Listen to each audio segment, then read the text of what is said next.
Hello and welcome, Calling All Heroes family. It's the end of the road. Now, a rotation. Unlucky, going in the back, attempting to give some mobility to the Orisa, who needs that speed to come in close. The Terra Surge pulling them into the center, getting a two-piece with a Javelin into the wall. And that's going to be Exo being able to eliminate the remaining few. What happens there? Valentine goes super aggressive, finds Velvet. Oh my god, that might be a huge pickoff for Mari, but Mari will get traded out in a little bit too far away from support, sadly. So it was a great opening pick, but the overextension and like kind of, they were a little bit caught out in that situation, right, with Mari going that deep. And still can't dislodge Timeless Ethereal from this high ground. They're gonna need the barrage to do it. And they're not even gonna use the cage fight as well. It's just pure raw damage and aim from Zoe exploding up in Timeless Ethereal's face. Yeah, trying to make sure that Timeless Ethereal don't show up at their spawn door, but knock knock, they're already here. They got the angle on the high ground though. Will this be enough for Wisp to find a body? Yeah, there you go! Well, okay, I'm two. sorry! Wisp saw a pixel! Oh, Mari needs some serious help from AJMR and Rika, but it's AJMR instead, and needs that assistance! What a shot! Wisp! What has gotten into you? We've seen a lot of these rosters kind of shift and grow along the way. Every single game is going to be a dogfight. You know, the whole circuits led up to this. And we will see you at the championships.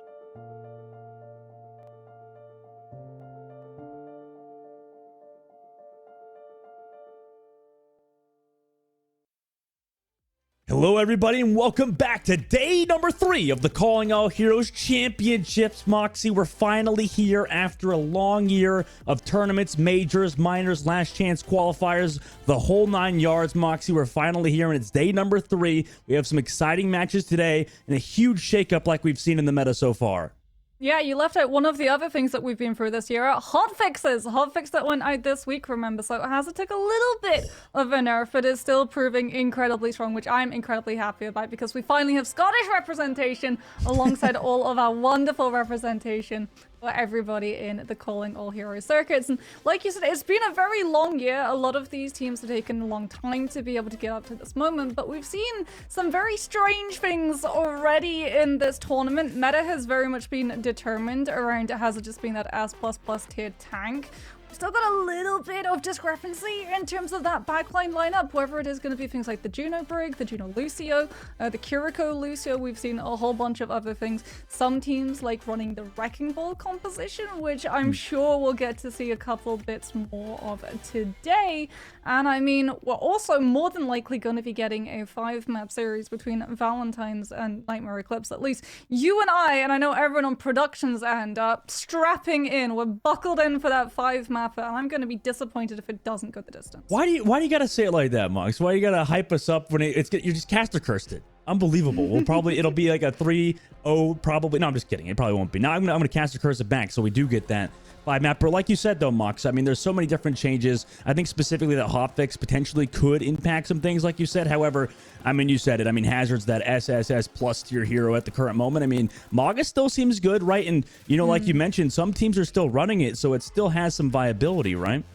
Yeah, EXO has been trying to run a little bit of the Mauga into the Hazard. It can struggle, though, because just like when we saw Mauga initially release and Orisa was the go-to counter for it, Orisa being able to just say no to headshot damage meant that the Mauga didn't get that healing resource, and Hazard could do the exact same thing, where he just goes for that guard, he manages to make sure that he can't take headshot damage, and he also starts damaging the Mauga back as well. So unfortunately, while Mauga has a lot of really good just sustainability, Hazard does outclass him in a couple of other areas. One of them being mobility, because while the guard got hotfixed and went from 75% damage reduction to 65%, the leap and the jump resets, you just keep on climbing that wall, that's still going strong. So if we see things like the forest come through, I would very much expect it has to be jumping up those walls and trying to get on top of her.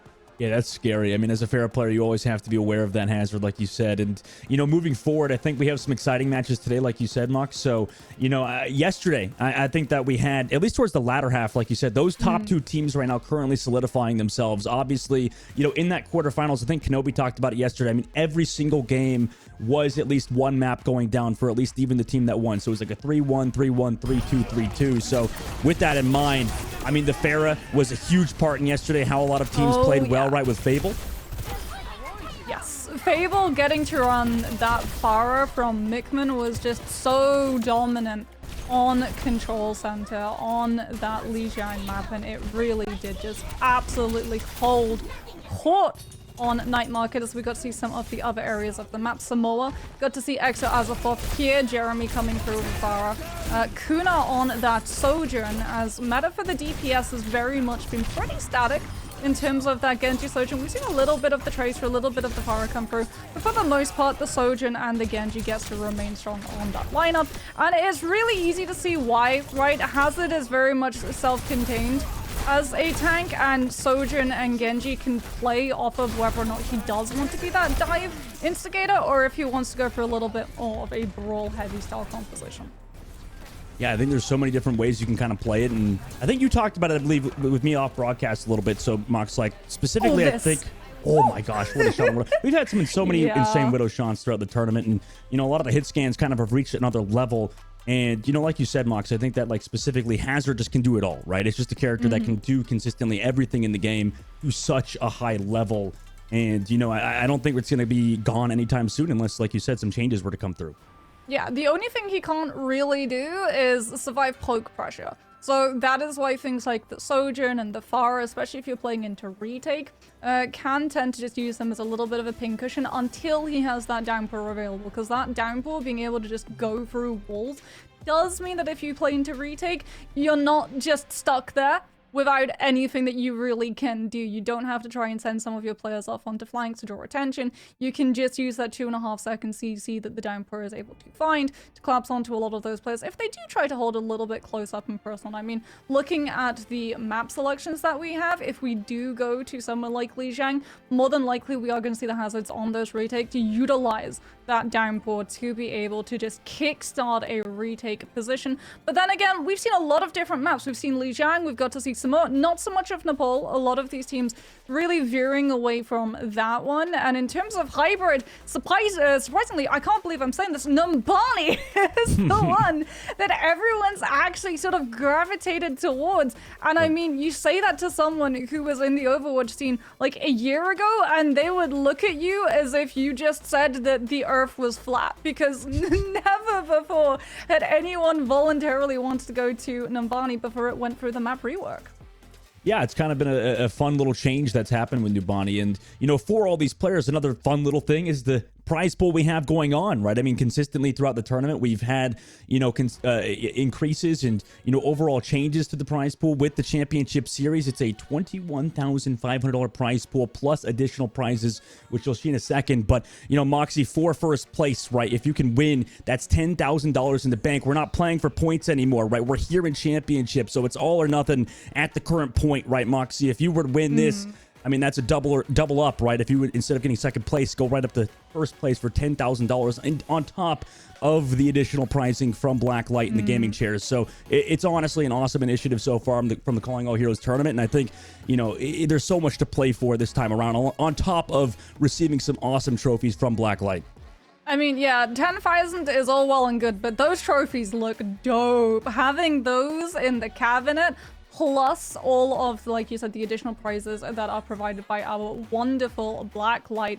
And we can actually see here all of the winning teams, all of the players are going to be able to receive a Kraken Pro gaming chair, as well as if you at home want to be able to get your hands on one of these, you can also be in with the chance of grabbing yourself one up now if you go to that website. But also, if you feel like RNG is going to be on your side, we're going to be giving 2 away to a Calling All Hero verified Discord member, and we're going to be giving 3 away via x.com. So if you want to be in with a chance of that and you're not a part of the Discord, then go to the Radiant GG follow page over on X and repost and reply to be able to be in with a chance of walking, or rather sitting away with one of those.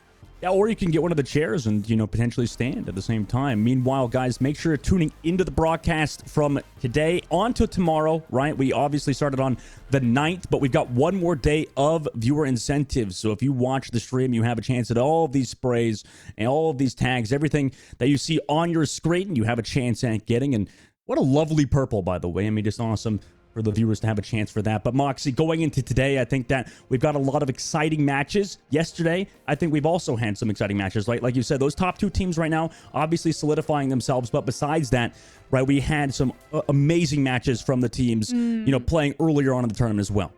Yeah, and like you said, a lot of the matches so far haven't been just 3-0 steamrolls. There have been some really close matchups. We can actually see here Valentine and Shikigami went the distance to a full 5-map series, with Valentine being able to walk away from that quarterfinal with the win 3-2-0. We'll be seeing that team in a little bit when they go up to at the winners finals to verse against Nightmare Eclipse. And we're going to be having a look as well to see the lower bracket. There's one team in particular who was very familiar with being able to run the gauntlet of the lower bracket, and that's actually Queen's Gambit. The last time we got to see this team in the Major 3 back in December, they went through that lower bracket. They won 3 lower bracket games all in a row to be able to climb their way back into their grand finals to match up against Nightmare Eclipse. They weren't able to win. They did manage to take away a 2-map score, though, so it did go down to a 4-2. It wasn't a complete shutdown, and we're going to be able to see just how Queen's Gambit were able to pull it off. And we were talking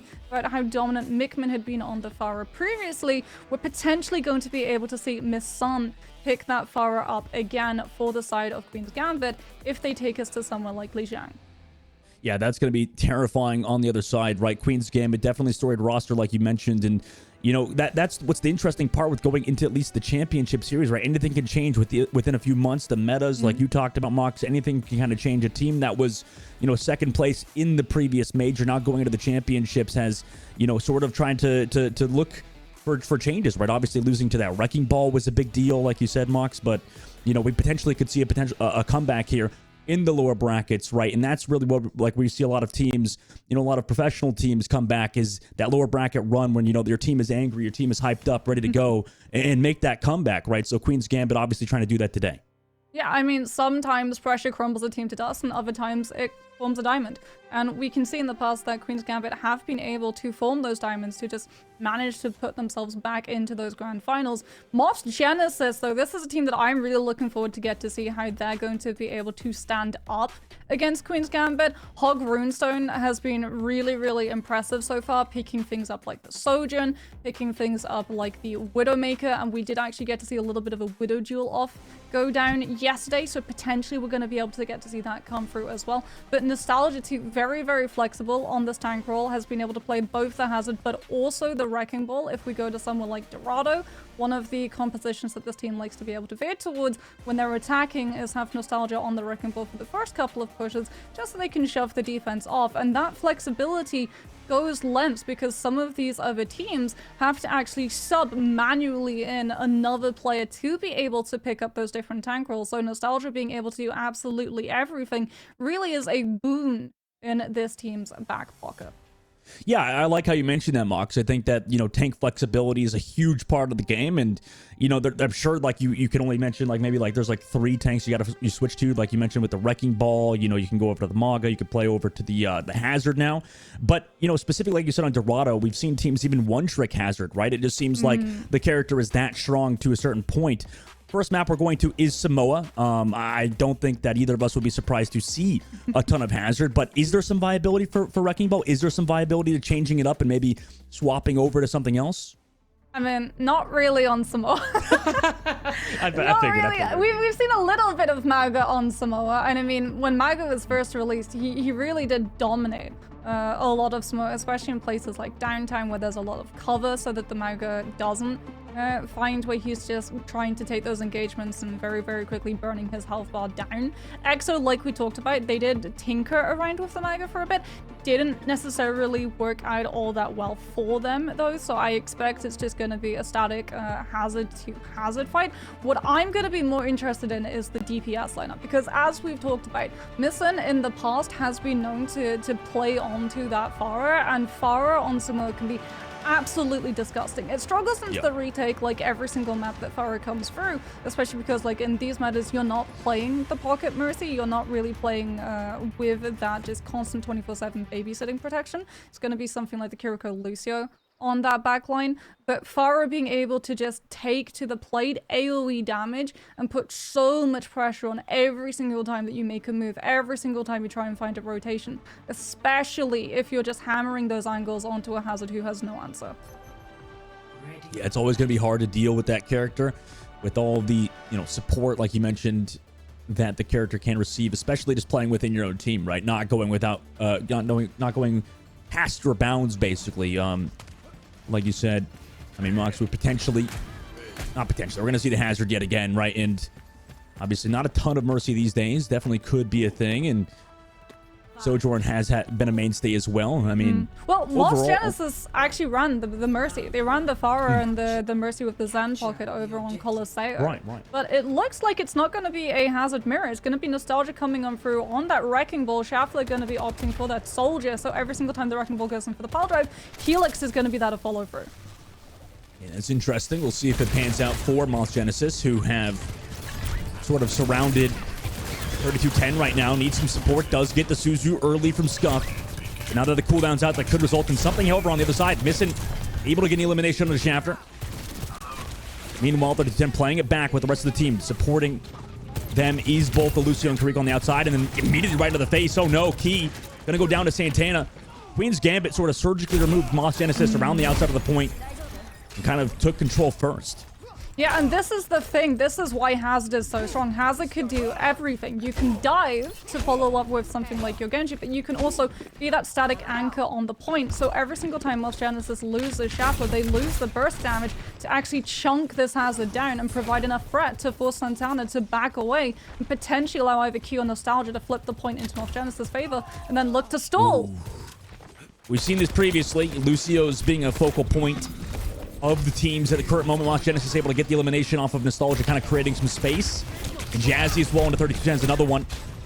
Queen's Gambit, you know, it was looking so good for them, but they got picked off. Santana obviously on the point does trade one Moxie, but you know, that was such a tough spot to be in, to have such a lead there on the right side of the point and just have your Lucio get picked off and be ran back.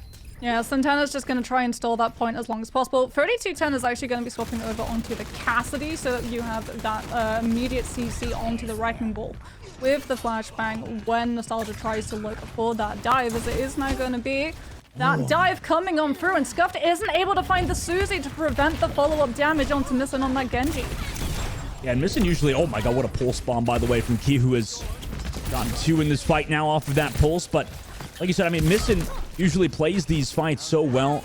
Obviously, finding the first pick earlier on, she opens things up for Queen's Gambit. But now, the Wrecking Ball kind of changing the pace, it seems like, Moxie. I don't know if Queen's Gambit can adjust to that. Obviously, they've got ults going to this next fight, but, you know, this has definitely changed the way Queen's Gambit have to play. Immediately power driver in, forcing the Suzu out. Nostalgia, I mean, there's so much HP on this character. Can just roll around the point. Meanwhile, Rush comes through from Scuff. Queen's Gambit trying to change the pace right now towards the point. Nostalgia's going to go with the Wrecking Ball ultimate. The mines towards the objective. Santana opening pick yet again on the Key. So with this, they're able to find up the final blows. All Genesis sort of surrounding the point. Obviously just want to stagger out at this point, but Queen's Gambit walked in and were able to deal with the Wrecking Ball this fight. Yeah, but it did take 2 ultimates, both the Kitsune Rush and the Downpour coming on through from the Hazard to finally eject Moss Genesis off of that point before any potential stall could come through. That, though, is what Queen's Gambit needs to be able to do, because the second that Moss Genesis have this point in their possession, they can just stall it out. They don't have to have the burst damage to find the kills. They just need to be able to have the mobility to survive. Mobility that maybe the Soldier's gonna have. Shuffler is running for their life, and off of the sprint survives. The Genji denied the kill, has to go for the Shuriken rather than the reset. And now Moss Genesis are just falling piece by piece, and that was a staggered kill coming through too. I don't know exactly what happened. I think Juno just got picked off early, and with that, Jazzy, wasn't really sure what to do with the beat. It seemed like it feels like for their team, they're just so aggressive. Everybody sort of split away from the sound barrier potential. But here comes Mount Genesis on the right side of the coast, sending the soldier towards the far right tactical visor. Displacement, forcing the sound barrier. Counter barrier comes out from Jazzy, but no, Juno's gonna go down. Didn't get the effects of the sound barrier. Now Queen's Gambit. I mean, that's terrifying. Santana in your face, slam dunk on the Schaffler. And I mean, at this point, just Queen's Gambit cleaning things up. You just have a Lucio staggered out now on Jazzy's side. Queen's Gambit gonna take round number 1. Yeah, I mean, there was a dive attempt coming through from Moth's Genesis. Nostalgia tried to go in and get the pile drive connection to CC the Lucio to prevent the sound barrier from countering the tac visor on their side. But unfortunately, sound barrier goes through, everyone survives it. There's no burst damage after the tac visor to be able to chunk through that additional health on the Lucio's end. And then dive is always really, really good, impactful.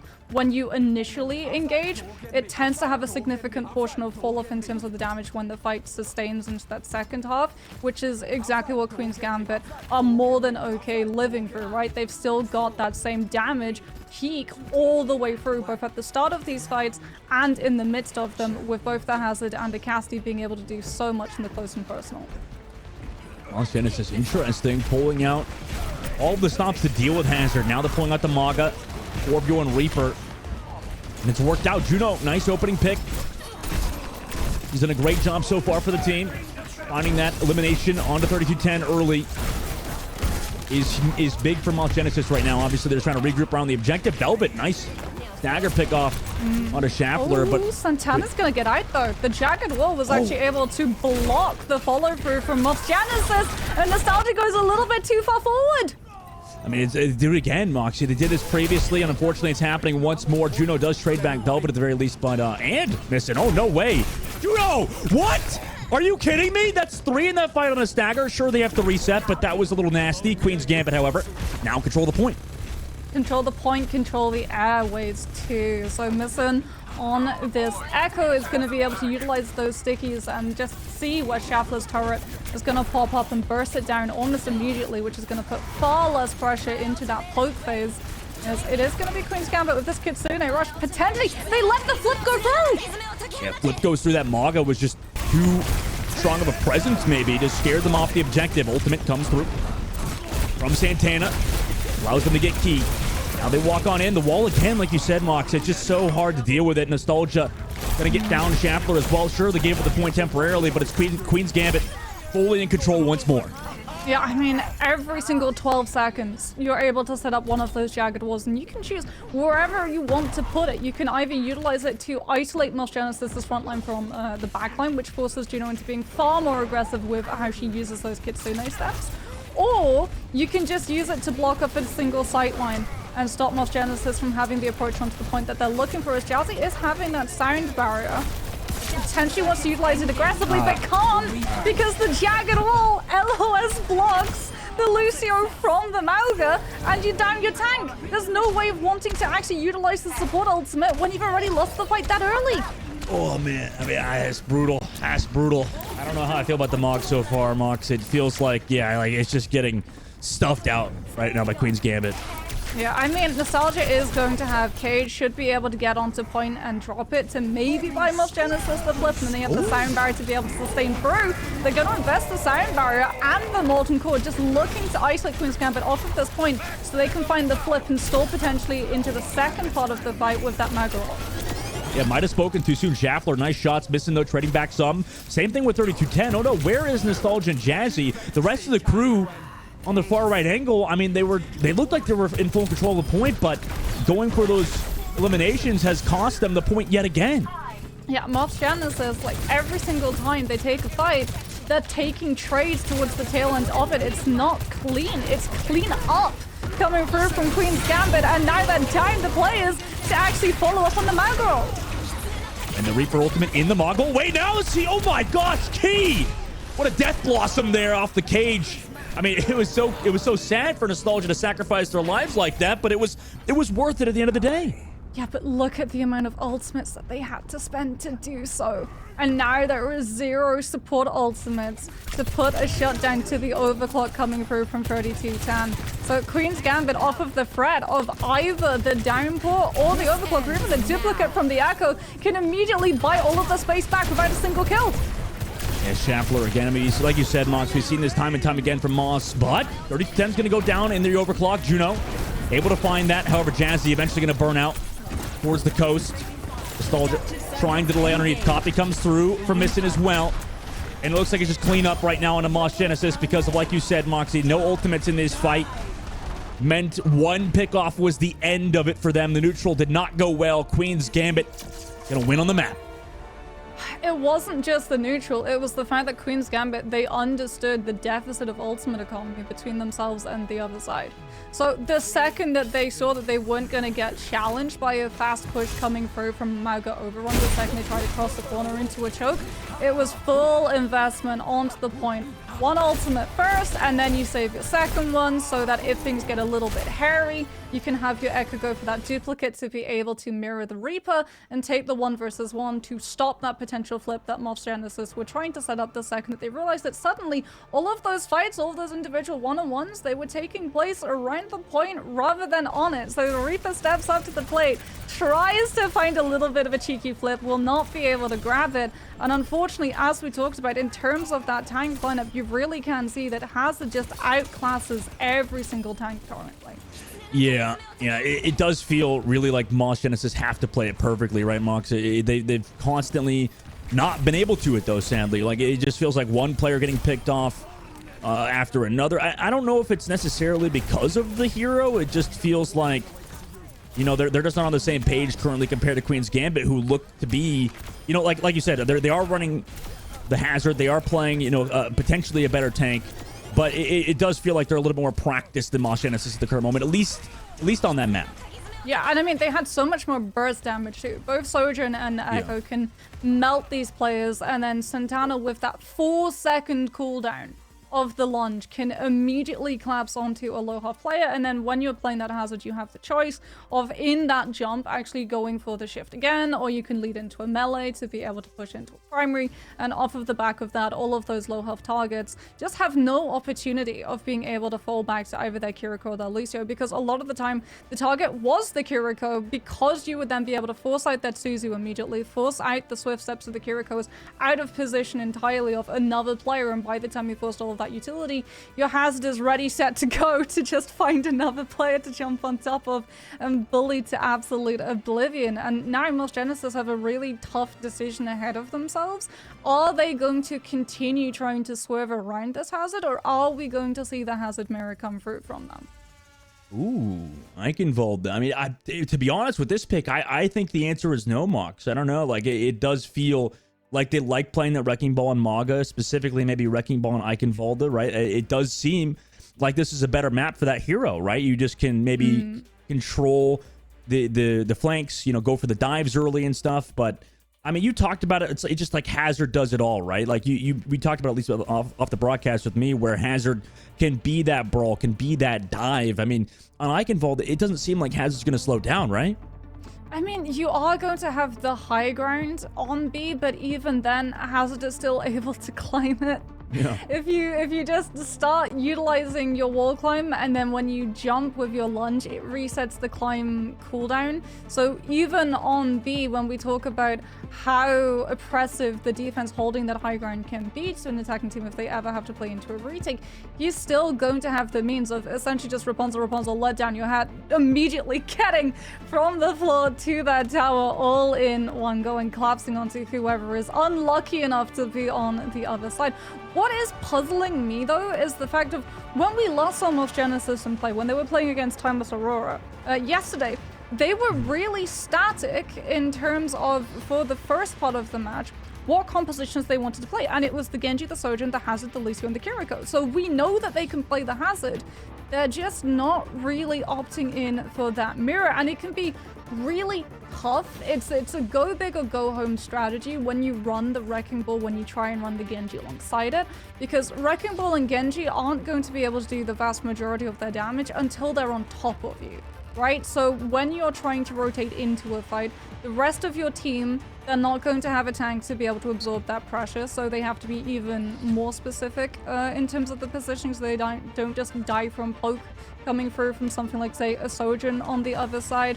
You have to hope that Queen's Gambit don't recognize how long that setup is going to take and decide to opt in for a tempo change. So they immediately start off the fight before you're ready to be able to take it, and then every single time you lose the fight, you have to walk back through that same gauntlet again and again and again. If you can get on top of someone and you have the Wrecking Ball, and you can go for the pile drive and set up the Genji dash to be able to follow through off of a couple of bits of damage coming in from your hit scan, it can work out great. Players can disintegrate on one go. Unfortunately, first you have to bait out things like the Kiriko Suzu, because they're gonna see the Wrecking Ball come through and they're gonna Suzu immediately, and that unfortunately was happening to Moss Genesis, as we're gonna be seeing a little bit of a change up in terms of composition. This is why they decided to take us on over to Eichenwald. This is a composition we've got to see from some teams on Circuit, where they were running things like the Reinhardt with the Symmetra, but Moss Genesis are going all in on defense. It's going to be a damage boosted Bastion, made to isolate some of these angles that Queen's Gambit are looking to approach from. And Eichenwald is still subdued to a couple of angles that the attacking team have available to them. So if Moss Genesis play their cards right, this could very well be a full hull comp. Definitely could be. I mean, they're hiding around the corner of the bush. They're running the lore accurate comp. Samoa, they had to run the Maga. This map, they're running Reinhardt on Eichenwald, but they're caught out. No way. How did Queen's Gambit read this? Chapler and Jazzy both gonna fall. Oh no, the cheese doesn't work out. And then that's just gonna be a full wipe. Nostalgia found Velvet, but they just went back to spawn as fast as they came out.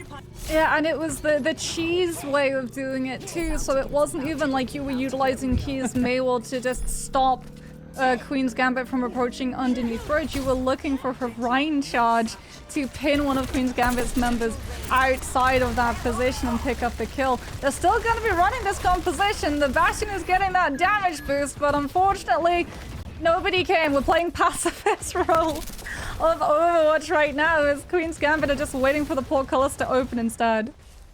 I mean, 5 minutes and 30 seconds on the clock is a daunting task for the defense. However, you can do it on this first point. Reinhardt misses the charge. Meanwhile, Chapler actually getting some damage in with a grenade on a Scuff. Immediately traded out by 3210. Jazzy trying to take out 3210, who just went aggressive.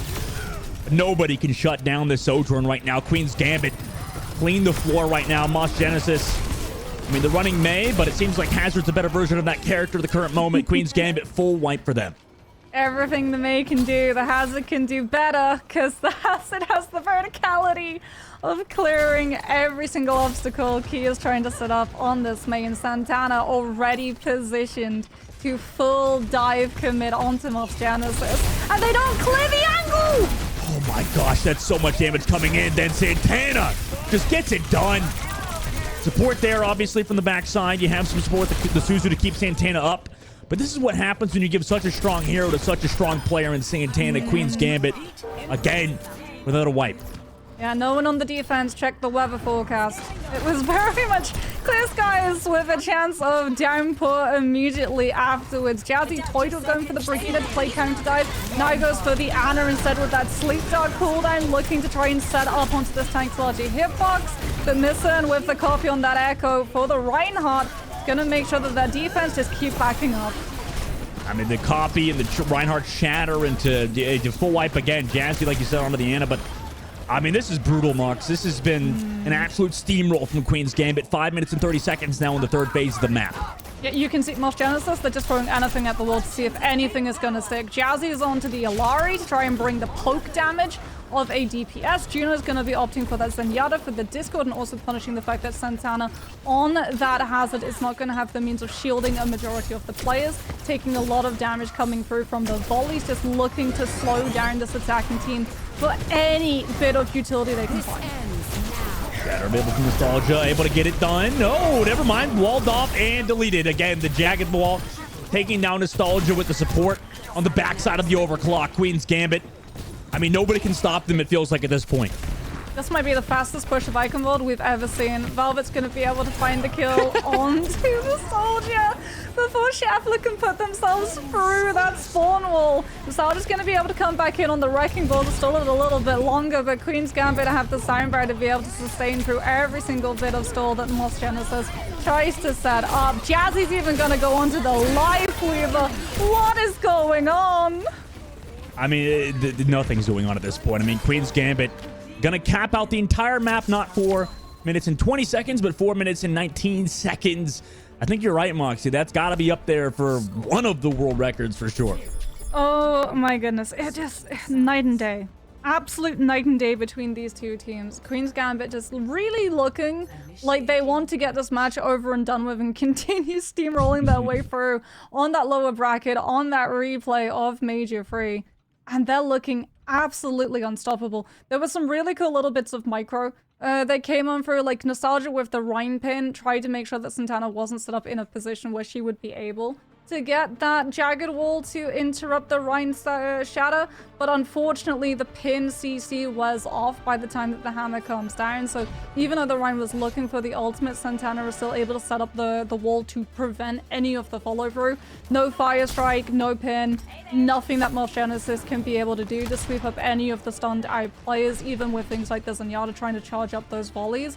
And you really could see it was so one-sided. Everything that Genesis tried to do to prevent any form of momentum Queen's Gambit had going for them was just erased time and time again by Queen's Gambit continue to get aggressive and even more aggressive.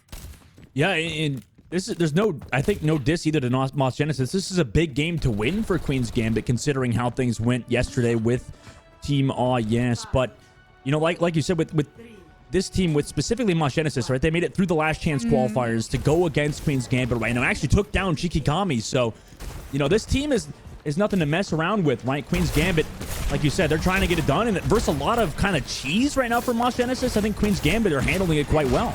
Yeah, Nostalgia's going to be going for the Roadhog again, punching the fact that Santana on that Hazard is not going to have the means of being able to stop the hook, especially with the hack coming on through from Cube. But the Hazard backed off, saw that they were going to be a target, so that when the hook does come through, the wall's already there in play, and the Hazard is still alive. It's still alive on the backside. You can see Moss Genesis trying to bait Queen's Gambit on the inside, but Key able to find the elimination on Mison on the coast. So that's going to give him the opening.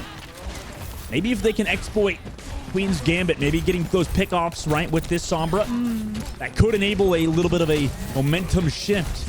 Velvet does trade back one at the very least, but Schaeffler and the rest of the crew is able to track down Santana. With that tank gone, I mean, Queen's Gambit, I mean, Scuffed able to find one, missing with another one. Wait, they're making this scrappy right. Only 3 members left for Moss Genesis, and Key's low. But Queen's Gambit on the backside of the point are able to kind of make it dicey. Key's going to fall as well. Oh, no. And oh, no. Just like that, it's over. Scuff, nice shots on the Kiriko. Everybody's gone now for Moss Genesis' side. It was just Nostalgia on the objective. They've given a tick. However, they have to reset now. I'm just going to let it sit in the air for a moment for everyone to appreciate. In the first fight, Scuffed already has Kitsune Rush built up on their end.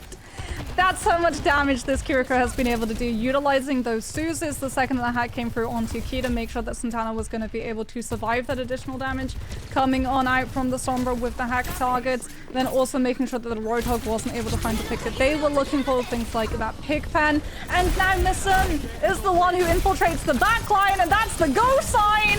Queen's Gambit, there's the Suzu, there goes the Hazard, and that's going to be a very dead Roadhog. Yeah, I mean, all the way into the spawn of Moss Genesis right now. Maybe, why not throw a pulse bomb in?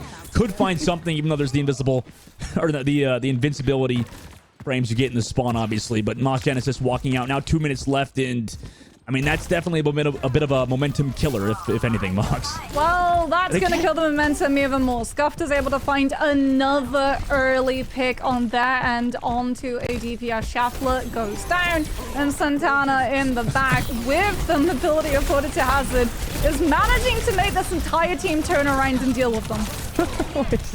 What is this hero? I mean, Santana's trying to act like this map on Eichenwald is their own personal parkour map. Queen's Gambit playing it back. Right, not able to find the elimination this time on their engage, but now they pop the overclock. Here comes a very early MP. Susu'd off immediately, so 32-10 still able to get as much damage as they could possibly want. Jazzy's going to fall, missing with another one of the Schaeffler. She's able to take one down. And with that, Queen's Gambit, they just surround Mosh Genesis. 60 seconds left to go, Moxie, and this is looking kind of mean. And no trades either. They saw that 3210 on that Sojin was going to be the target of choice coming through from that EMP from Key. Like you said, Susie comes out from Scuffed. Velvet gets to hold on to his Sound Barrier, then invest it when the Nano Boost goes onto the Roadhog. So no one from Queen's Gambit, no one on the defense has to make that long, arduous trek from the defensive spawn onto the point, which means that Mosh Genesis have to fight through the chokes 5 versus 5 directly into a Kitsune Rush with overtime about to start up. Elite ultimate from Scuff. Santana again on the key. Shaffla's going to fall immediately afterwards. 20 seconds to go. Jazzy's going to go down with the Juno ultimate coming up. And, I mean, this is just a mismatch in teams right now. Like you said, with Queen's Gambit, they're delaying the Roadhog now. 10 seconds left to go. Queen's Gambit are not looking like a team you want to mess with right now. You know, despite how things maybe have gone in previous days. Now coming in today, Juno going to pop the ultimate. But it doesn't really matter. Queen's Gambit now going to go up 2, put themselves on map point.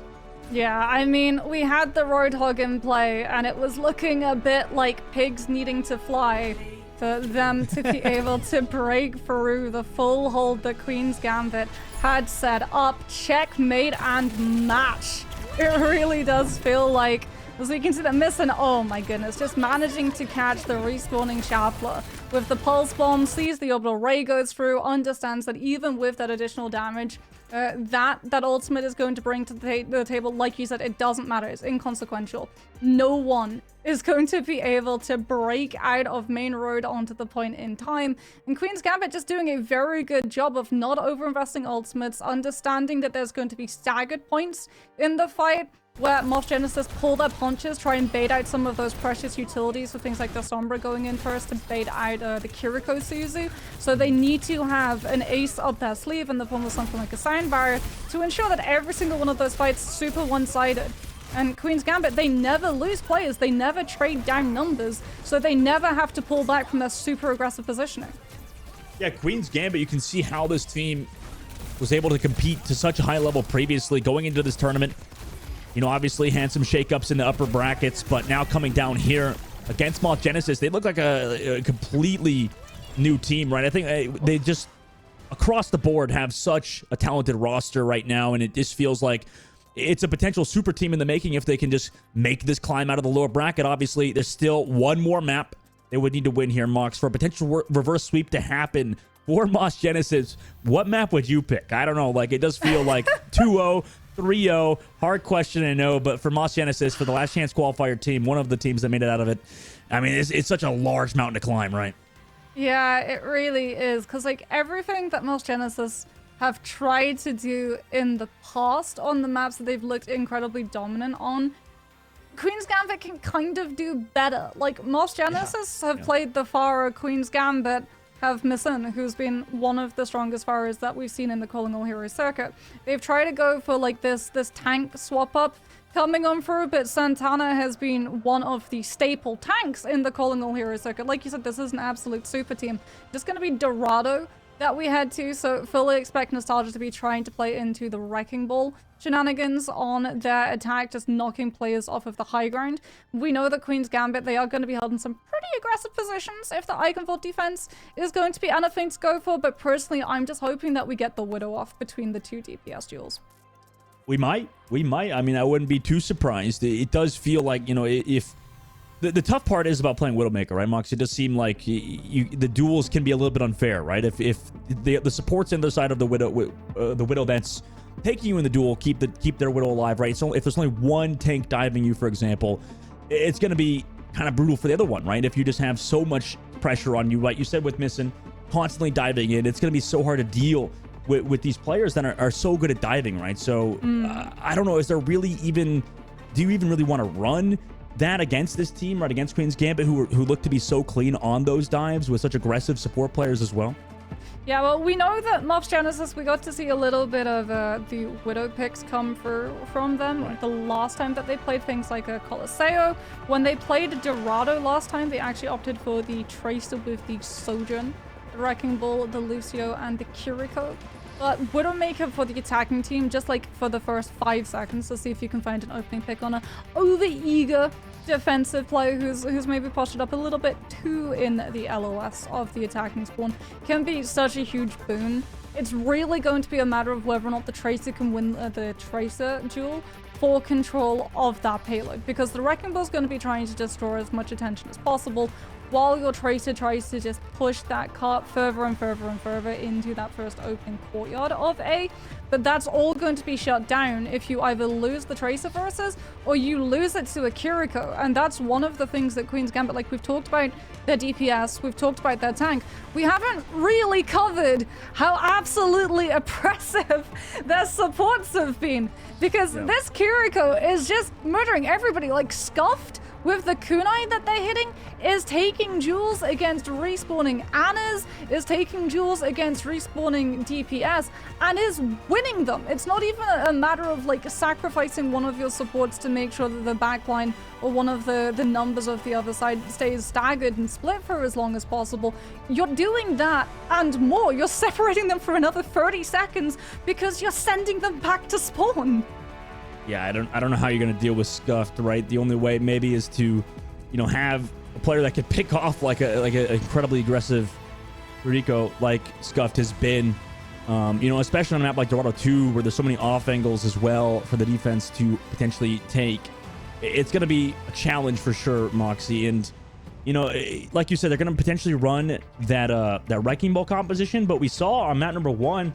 I mean, was that the closest that Queen's Gambit did come to losing? I don't know. Like, what do you think? Is that actually going to be a difference maker on Dorado, considering how things have gone for Queen's Gambit?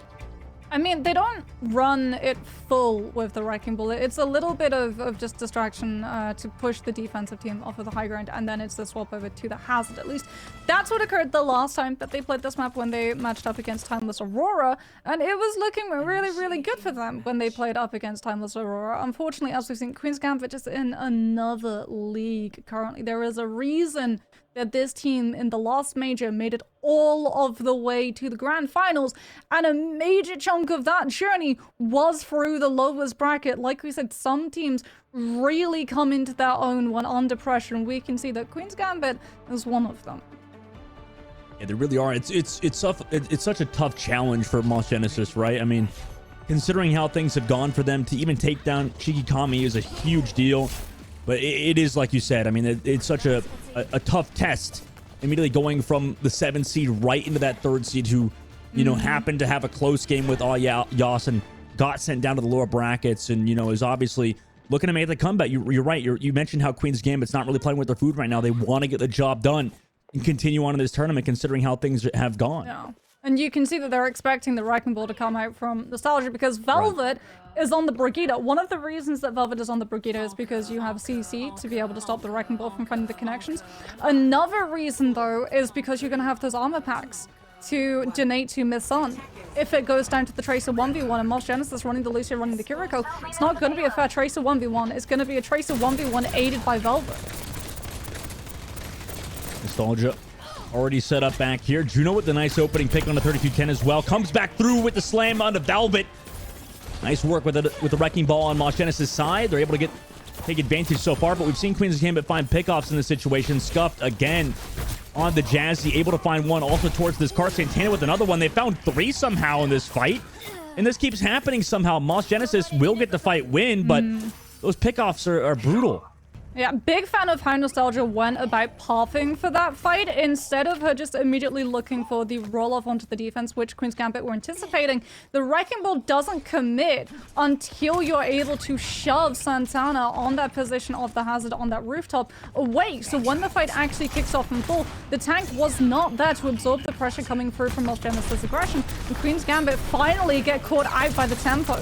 Now, though, Santana is back on that position on that front line, but Juno is still unleashed. Now she's the one hitting the kunai instead. Nice shot. 30-10 trades it back on the Schaffler. Unfortunately, this has happened so far very consistently for Velvet on the Brigitte. Not had a good time, but 32-10 is having a good time. Meanwhile, the Cassidy, as more staggers now come through, Moss Genesis pushed all the way back. Nice stagger on the Juno as well. Yeah, and 32-10, like you said, coming back in on that Cassidy is really going to be a menace in the plans of the dive that Moss Genesis wanted to be able to set up. The Genji and the Wrecking Ball both going to have to be very worried about how close they get to that Cassidy with the Magnate. Santana also going to be sitting on that downpour, and Nostalgia running out of opportunity to just absolutely wrangle this defense apart with the way that Queen's Gambit are positioning inside the claustrophobic spaces. A nice ultimate from Santana to get those stuns, and then the elimination on the Moth Genesis, who are now coming back from the spawn with 2 minutes left to go. They do have the rush ready to go, but I mean, you're going to need to find a pick off yet again versus a defense who is holding so strongly. No Tracer on the side of Moth Genesis either, so if one of them wants to actually keep pushing that cart when the rest of the team goes for that approach inwards, it's going to have to be your Wrecking Ball, which means that they're not there to set up the power drive follow through for either Scheffler or Key. A defensive rush from the high ground as well. Comes back for the peel, mines the segment off that high ground. Nostalgia able to take down Velvet at the very least. Trades back for Missing, who has found one, but 32-10 comes back on Nostalgia. And with the Wrecking Ball gone, that's so much pressure removed. Santana is low, but he has to play it slow. Wait for those heals to come back through. Nice shots coming in from Juno over the top left, but now there's that blade. Chases down the counterpart. Oh no, maybe he doesn't get the reset, however. It doesn't really matter. Jazzy got traded on the meanwhile. Missing's pressure was worthwhile as Queen's Gambit still take the lead, and Santana finds the pickoff. 100% worth. This is something that Queen's Gambit have done in the past when they've got wind that Lucio on the other side was a little bit close to that sound barrier. And Moss Genesis, they don't have the they have the Lucio. Velvet's still on this Brigida, so all the Queen's Gambit are going to do for this defense is keep ripping players from Moss Genesis apart, so that when we have the Blade, when we have the Tag Visor, Queen's Gambit have the numbers to weather the storm. Santana just doesn't care. I mean, just flying in there. Oh yeah, they're having the Austin's time face. of their life right now. This Hazard is on vacation. It really is. And, you know, Moss Genesis, 18 seconds left to go. Last fight territory now on their attack. And they'll still have a chance if this were to go to defense right now, however. They've got ultimates and they need to use them. Here's that blade. Countered by the... It goes down in the air. No way. Key. Unfortunate blade in that situation. Everybody else using ultimates for Queen Gambit's side. Now Moss Genesis just committed everything to no avail. And Queen's Gambit, what a hold from them. Moss Genesis only made it 58 meters before being stuffed. Queen's Gambit now going to switch sides. I mean, it may be Dorado, but for a second, it was looking a lot like Samoa all over again, because Santana does the exact same play, understands that Jazzy and that Lucio is going to have the sound barrier, that the Genji is going to be getting the sound barrier to better embolden Key's Blade when she wants to go for that dive in. So what does Santana do? They drop the Jagged Wall, and the Lucio gets zoned away. The LOS on the sound barrier doesn't manage to catch on to the Genji before Key goes down. Oh, man. You know, Moss Genesis defense, I mean, for them, this would have to be a miracle, right? 58 meters, that's like one fight that they could potentially... Well, I guess it was two if they take a super early fight like Queen's Gambit did. But, you know, Mox, like, Chamfler's not had a great time on most of these heroes so far, simply because, you know, of how Queen's Gambit are playing. The rest of the crew, too, right? It just feels like Queen's Gambit's just always in their face somewhere. And usually it's just Santana creating that space, right? Yeah, and I mean, there was no Tracer either, so there wasn't any real split focal point for the defense to have to worry about. And Queen's Gambit, they went into this thinking that they would have to worry about it. We had the Brigida come through from their end to try and put a stop to the mobility coming on out from Dragon Ball, but also to give a weighted advantage to that Tracer if it did go down to that fight over the payload. Now we're going to have to wait and see whether or not Moss Genesis can pull off this full hold. They're going to be going for that Rhine. It did not work out for them when we looked at Eichenwald. This time, though, they're not going to be looking for a cheese charge. Ooh, one of them looks a little bit too closely, though, to 3210 on that Widow and almost got a head cut. Oh, now, oh my gosh, there it is. Juno will fall. Kept repeating the same angle. And that just meant you're going to have to go against 3210 on the Widowmaker. Clean up now onto Key as well. Nostalgia is able to trade one, but everybody's kind of running around. Everybody's scrambling right now to live. Nostalgia's begging for their lives. No, please. No, Santana. No, not the wall. Anything but the wall. Oh my God, wait. He's woofing. I didn't even know Reinhardt can make that noise. What the hell? Nice heals come back through. Santana pushed everybody back from Moss Genesis. The fear of Santana is striking into the hearts of Moss Genesis. Key's able to take down one. But at this point, it's too late. Queen's Gambit going to win on Dorado. Win 3-0 over Moss Genesis. Yeah, there it is. Check and make Queen's Gambit free, and Zero looking absolutely unstoppable. It's going to be 32-10 on the Cassidy picking up the play of the game. But I mean, the thing that opened up that attack was the Widow. We talked about it. We spoke it into existence. When that defense is just a little bit too overeager in the angles that they try and peer in to see what composition the attacking team is going to be rolling out with, so they can get the information and start to figure out how exactly they're going to have to set all of their pieces. Unfortunately, it just revealed far too much to the Widowmaker's crosshairs, and like you said, like, peeking it once is punishable, but it doesn't always secure the kill. Peeking it a second time, though, there's no excuse for that. No. I mean, the only real thing you could say is like the series was kind of lost at that point. You know, maybe they're just like, okay, let's just go out there and play, not really think, right? Because that's a good way to cope with what Queen's Gambit were doing in that series, right? They played it so well, and for Moss Genesis, right, I feel like they played incredibly strong. Considering how, you know, they were a last chance qualifier team, right? They took down another team that, you know, that got in to the championship series via points. So I don't think you should feel too bad as Moss Genesis. For Queen's Gambit, though, they are moving on to the tournament. They still want to win the whole damn thing. Yeah, I mean, Santana just looks so strong. Every single time we see Santana picking up different heroes, they always look strong, but you really can tell that there is just a sense of comfort on the Hazard. Like, the understanding of the tempo of when to utilize the downfall, we got to see it a little bit there on the replays of Dorado when the Wrecking Ball would look for that pile drive, and they started trying to pocket the Wrecking Ball, having things like the Susie to be able to follow up to make sure that the Wrecking Ball didn't get stunned out and was able to freely reposition. That was when Santana would be able to invest their downfall just to make sure that the Wrecking Ball might be able to get out, but nothing else from the Moff's team was going to be able to get in at the same time. So Queen's Gambit looking scarily strong. I am sure this is not going to be the last we see of this team in the championship. It's not going to be, and it's not going to be the last you're going to see of us either. We're going to go to a short break. When we come back, we'll potentially have an interview and more matches for the rest of the day. So don't go anywhere. We'll be right back.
Hello everyone, welcome back to the Calling All Heroes Championship Series. We just finished off a match between Queen's Gambit and Moss Genesis. And, you know, Queen's Gambit looked incredibly good, Moxie. 3-0 win. Moss Genesis didn't really stand a chance in the series overall. We started on the first map with absolute dominance out of Queen's Gambit.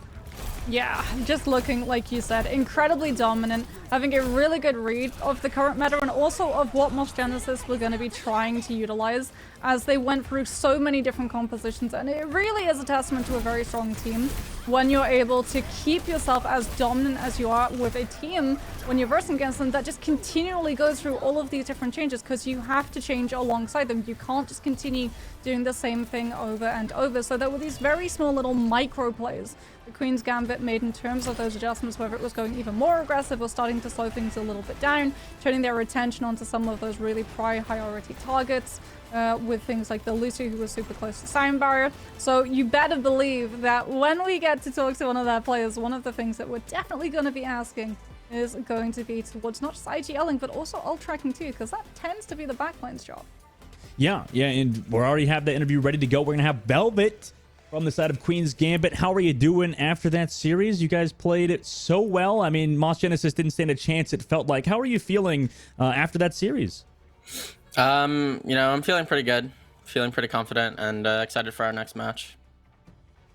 Yeah, there's definitely plenty to be excited about. Your team is looking insanely strong. We've got to see what exactly the Hazard is capable of doing, but obviously as a support player, having a tank who doesn't always have a shield up to be able to cover you puts a lot of pressure on your survivability. Do you feel like that sort of influenced a lot of how the team plays? Like, is the outwards aggression that the team shows basically to make sure that you don't get the other teams like duelists, their DPS, to give the opportunity of diving on you? Honestly, we've talked about it a lot, and I think we kind of just live because we're like low-key just fine with trading backline a lot of the time. It's not like most of the time like we just try and trade backline. So like us dying isn't really or us, I guess, living isn't like, I don't know how to word it. I mean, we just live. We're just goats like that, I guess. You know, on that, oh my god, QCat, by the way, in the back. Velvet, like, you guys played that. What's her name or his name? Her name is Ari. Oh, Ari. And I mean, obviously you played that so well in that series. Specifically, I want to talk about when you guys potentially go against IES later on, if you do. You know, it was, that series was so close and so back and forth. They played a lot of Wrecking Ball with it. I mean, how do you guys feel going against that now? You played against Moss Genesis, who just played against it. Is there any difference in how that goes? I mean, obviously you got Santana, who's an absolute beast on the Hazard, but is there any differences maybe you guys have made in that series specifically against Moss Genesis that's going to help you moving forward? I don't. We didn't make any actual changes. I mean, my Flex CPS made like a move to have better internet. That's about all that. Like actual move, like IRL move? Or? Yes. Like, I mean, we were struggling a lot because of like internet stuff, but you know, we made it through that. We pushed through. And you know, if we meet IES later down the line, you know, I'm pretty confident that we're gonna, you know, win that a lot more so then, convincing this time. moving away from looking at the future, looking at the past, because the last time we got to see your team on broadcast was all the way back in December for Major 3. We know that you were able to duelite Nightmare Eclipse in the Swiss round and beat them 2-0, but then unfortunately the grand finals fell a little bit short. With the downtime of the Christmas holidays and now where we are in January, what has the team done to sort of prepare themselves to be able to go head-to-head against potentially Nightmare Eclipse again? Well, we've been putting in a lot of like work the past few weeks to get ready for this tournament. Like, we've been scrimming a lot, we've been VODing, we've been making sure that we're in our best, I guess, our best condition for this match. Yeah, that makes a lot of sense to me, and I think you specifically as well. You had some swaps, I believe, over to Brigitte on that third map to deal, you know, potentially with that Wrecking Ball. Is that a change? I mean, you don't have to talk about it too much, but does that help at least versus that Wrecking Ball, or can you play the Lucio or the Brig? It doesn't really seem to matter. I think well, for me, it's definitely a comfort pick to go the Brig in, there, but I think we could still get the job done with Lucio. Right.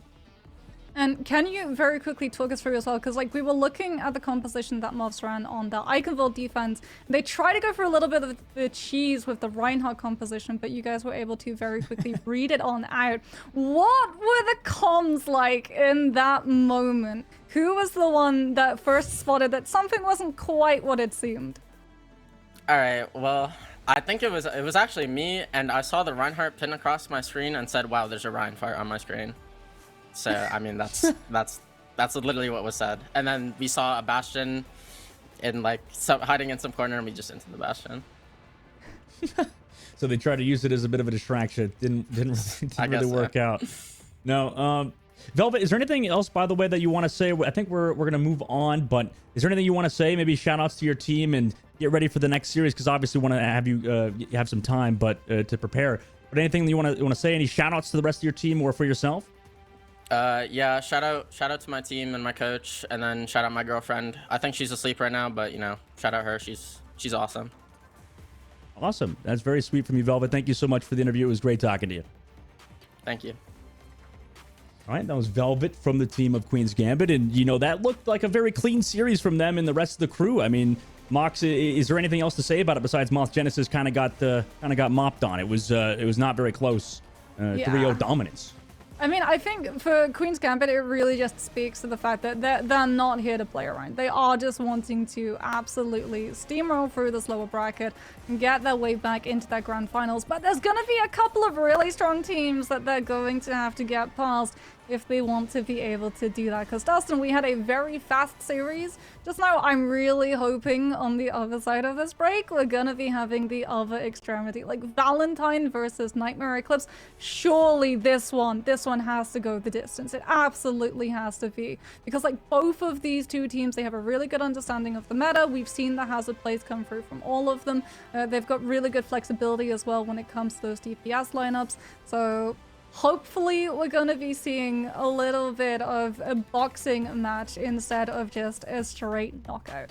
You were laying death flags all over the course for this Caster Curse to come into effect. So if you want to avoid the Caster Curse as a viewer, as a fan, make sure to check out the new Radiant merch that just came out. We obviously have had it for a few months now, but it's awesome. Make sure to scan that QR code to check out all of that merch and avoid the death flags that Moxie is planning. I can't believe you would do this. Like, maybe Cat Mercy can just find their revive, okay? It's not a 6-man anymore. You can't just res everybody like you could at the beginning of the game. It's not. It's one person. They can maybe it's gonna be one map that you brought back. If you buy it for each Cat Mercy you bring back, it's one map that you bring back into a potential closed series. But obviously check that out with the QR code, and make sure to keep tuning in to the rest of this stream as well for even more news and stuff. But we're gonna go to a short break. When we come back, we'll see you for that next match, and hopefully it's exciting like Moxie's led on. So we'll be right back after this break.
Hello, everybody. Calling All Heroes is back. Champs is here, and we're on day number 3, match number 2, match number 1.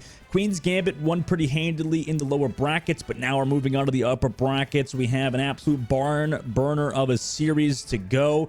Hopefully, we didn't plant those death flags earlier. Nightmare Eclipse versus Valentine is coming up, Moxie. Yes, hopefully, like Dustin said, we haven't been been cursing a free 0 roundup, as it is going to be Nightmare Eclipse, our previous major free champions, heading to head with Valentine, one of the major teams who has long been a part of the Calling All Heroes circuit. These two teams are incredibly storied in meeting up with each other. A lot of the time, this is our grand final matchup too, Nightmare versus Valentine. So maybe this is just an appetizer. Maybe we're going to have a little bit of an upset in that lower bracket a little bit later on. But right now, we know for definite Nightmare Eclipse are going to be showing up on the screen. And it's going to be Bun, Wisps, Hitori, Nenwai, and Z who are going to be the starting roster. So no Peace nor Sniper going to be coming on through for Control Point. No, yeah, it is interesting, at least on the first map, that you don't want those characters in. But like you said, I mean, this team is one of the best, if not the best team in Calling All Heroes, and they've consistently proven why, right? It just seems like every single championship, at least so far, at least in the Major 3, they're able to come through and get the win. We'll see if they can get it done in the biggest stage of it all. Let's take a look at Valentine's roster. I mean, another roster, like you said, Moxie, that is really good as well. I mean, this team has been competing to such a high level, at least in the championship series, to put them in that easily like number 2 seed so far. Yeah, I mean, we got to see Valentine. They had a little bit of a struggle when they matched up against Shikikami earlier, being able to win out 3-2. So we can have a look at their lineup. We've got Zoe, Ivory, Mari, Bernice, and AJMR. Ivory has really impressed me. We got to see Ivory going for the Widowmaker headshot kill onto Nea on Dorado on that replay, when we got to see the repeats of yesterday's matches coming through at the very beginning of this match. But Zoe has also been one of those really standout DPSs for the entire year of the Calling All Heroes circuit. Very, very good Genji. Very, very good Pharah. So a lot of flexibility on Valentine's lineup, and that was actually something that Ivory is very good at too. We've had Ivory be able to go for things like the Ashe. We've seen Ivory as well on the Cassidy, a little bit of the Sojourn getting to come on out too. So very much expecting Valentine to be flexible around what they're going to run into, as Nightmare Eclipse has been a little bit more static in terms of the composition that they want to play. A lot of that Hazard, Sojourn, and Genji coming through from their end, with both of these teams really prioritizing the Kiriko and Lucio. Not a lot of Juno play coming on through from either. No, yeah, it does seem like that character sort of phased out, at least in this composition with Hazard, and with how much, you know, survivability Kiriko has with the Suzu. There is a lot of capability for sure out of that kit, and pick-off potential too, like we saw earlier. So, you know, it's a very scary character to go against at the current moment. Samoa first map that we're going to, and, you know, like you said, Mox, I think both these teams do favor the Hazard to a degree, right? I mean, both like to play that composition really no matter what. Yes, a lot of the Hazard is going to be coming on through from both of these teams. We might see Valentine go for something a little bit more staple of a traditional dive. Mari has been known to pick up the Doomfist a lot of the time, as well as getting to opt on to things like the Winston. She used to be a lot more Doomfist centric, but since branched out into some of the other tanks. Right, yeah, I mean, you talked about earlier how, you know, tank flexibility is a big deal, right? Making sure that you could play all of the different heroes, no matter how strong Hazard may be right now, in case, you know, things start to change in the future, right? Because a lot of it is timing based, right, Moxie? I mean, we've seen teams, potentially not that good of teams, win it all based on, you know, metas and all the sort of thing. If they get the right, you know, heroes at the right time, it matters. Yes, it really does. And I mean, a lot of the time as well, we do have patches changing, because Calling All Heroes plays on the live circuit, but it is going to be Volcano up first on the submap for Samoa, and that is likely going to herald the mirror matchup between all of these hazards, and that's obviously going to weight into advantage of the team's hazard that wins it and doesn't have to play into the retake, because as we've said, Hazard a very mobile tank, but playing into that retake when you don't have access to the verticality to mix up your engagement can leave you open to a lot of poke pressure coming on through from the Zodron. Right, yeah, we'll have to watch that sort of evolve. And both teams running similar compositions, exact same compositions, in fact. And Nightmare playing it slow. Hattori working on the left side, forced out by Valentine. Comes back to the rest of the team. Dives back out. Oh my gosh, Ivory deleted Zoe. Meanwhile, trades back one. AGM already found on the other side, so it's 2 for 2 so far. And that was terrifying. Hattori just jumped out to get that elimination, and Bug Soup's low. Everybody else is low for Valentine's side, considering how they lost their supports earlier. Zoe's going to trade back pieces at the very least, so it's at least trading back and forth. Bernie's trying to delay the objective, but Nightmare in control first. Yeah, when Hazard doesn't play, Overwatch moves away from being a team-based shooter and becomes quite literally a jump scare horror game. Every single time one of these DPSs, one of these squishies are going to get low enough, Hattori or Bug Soup are just going to be all over, just jumping in with that shift, managing to get so much follow-through damage that either a little bit of chip damage from the Sojourn or the Genji Shuriken is going to be able to clean them up. And you can see on the approach, Bug Soup already going lower and lower. This is what we talked about, playing into that retake. That Hazard is very squishy. I love how Nightmare's playing this and how Hattori are as well. Finding the staggers as well is massive. Nice support, keeping the team alive as well, using cover incredibly to a high level. Nightmare still in control, 40% has been built. Yeah, and Spike Guard too, just getting that little bit of additional pressure with the projectiles coming on from that defensive before Hattori can back up and get fully healed back in. And Valentine, they are going to have Kitsune Rush to be able to go through. AGMR is going to be dropping that in immediately, but Hattori with the Jagged Wall is going to block it off. Damage coming through, beats on both sides. Or sorry, beat on the side of Nightmare Eclipse. Able to get the elimination on Birdies as well. Everybody else is to follow through. Unfortunately, that was a nice read specifically from Nightmare, right? To know they've got beat advantage, go aggressive with it versus that rush. Bug Soup now getting staggered out. Those are nice eliminations. Didn't even get the flip. Look how close it was for Valentine. Yeah, they're not going to have Nenoi's sound barrier for this next fight though. So both Zoe's Blade and Ivory's Overclock can have that opportunity of finding much more value than either Wisps or Peace, who is going to have to fight for Bernice's additional armor that you can provide for your team. But if Nightmare Eclipse play that cards right, it's final fight territory. I don't think Valentine can even organize to be able to use these DPS ults. If Bernice gets it off, but HMR goes so low, didn't even get the beat. 2 people were missed out on it because they were so far from getting it, and unfortunately, the beat is just going to be negated. That was such a well-timed engage from Nightmare Eclipse. Nobody can even touch at this point. This Blade, unfortunately, not going to get any value. Nightmare, what a play and what a map. Yeah, Zoe has to utilize the activation of Dragon Blade on Genji. The fact that you get a dash reset automatically without having to get a kill when you use your ultimate to try to have the speed and distance to close on to that point and access it and take it into overtime. But it is not to be. Like you said, Nightmare Eclipse doing a very good job of reading the ultimate situations. When they had that sound barrier first, they could go aggressive in the fight before, and then they know that Valentines are going to be scattered off into the ether, having to try and find any way of tapping onto point, of hurling themselves onto point. So when the DPS ultimates come through and Eclipse don't have the sustained sound barrier to be able to live through it, they don't have to worry about Zoe or Ivory in an organized setting. As now we're going to be headed over towards Beach. Is Valentine going to be able to win the first fight and establish themselves as having the weighted advantage in terms of determining tempo? Valentine, full plate, slow, and Bernice finds the pick on the Wisp, so nice job from them. Zoe as well. Whole team playing quite well. Valentine with those 2 eliminations early on.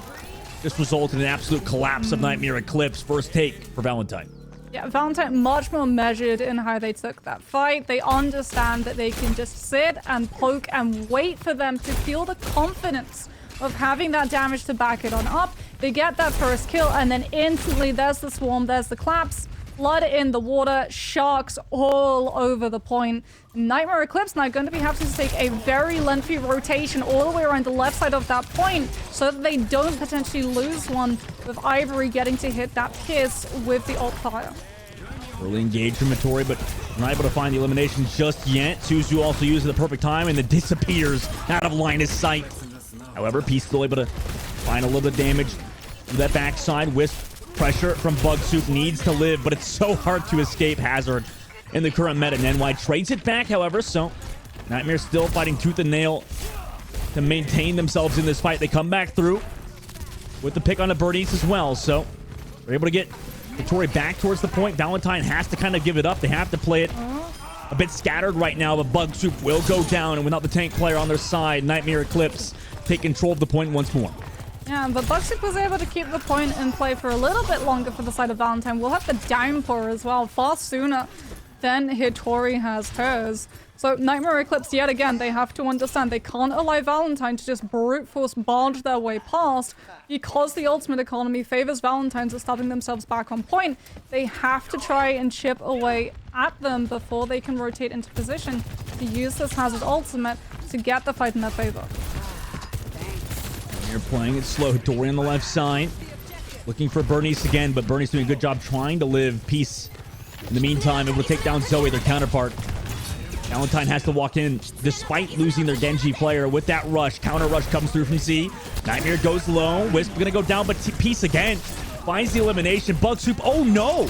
Was that a missed ultimate? Oh my gosh, that's brutal. Yeah. As Nightmare Eclipse take the advantage again.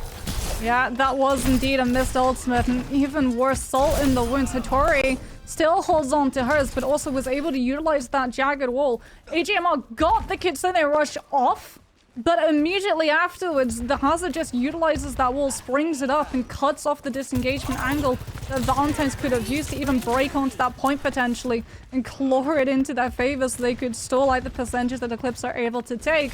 And that is denied. Now we're heading to final fight territory. Ivory comes on through, gets the sound barrier, but everyone's looking at Peace, just stalling Valentine from walking forward. As the Genji gets to play off of that 2.5 second stagger provided by the downpour, and Valentine is sent packing.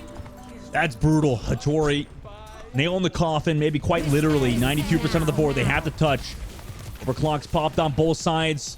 Ernie skimming on the touch. She's on the objective. Maybe can get the flip even. Peace, however, taking down AJMR. So even if the flip comes through, Nightmare have just found 2 KOs, and they lose Zoe here as well.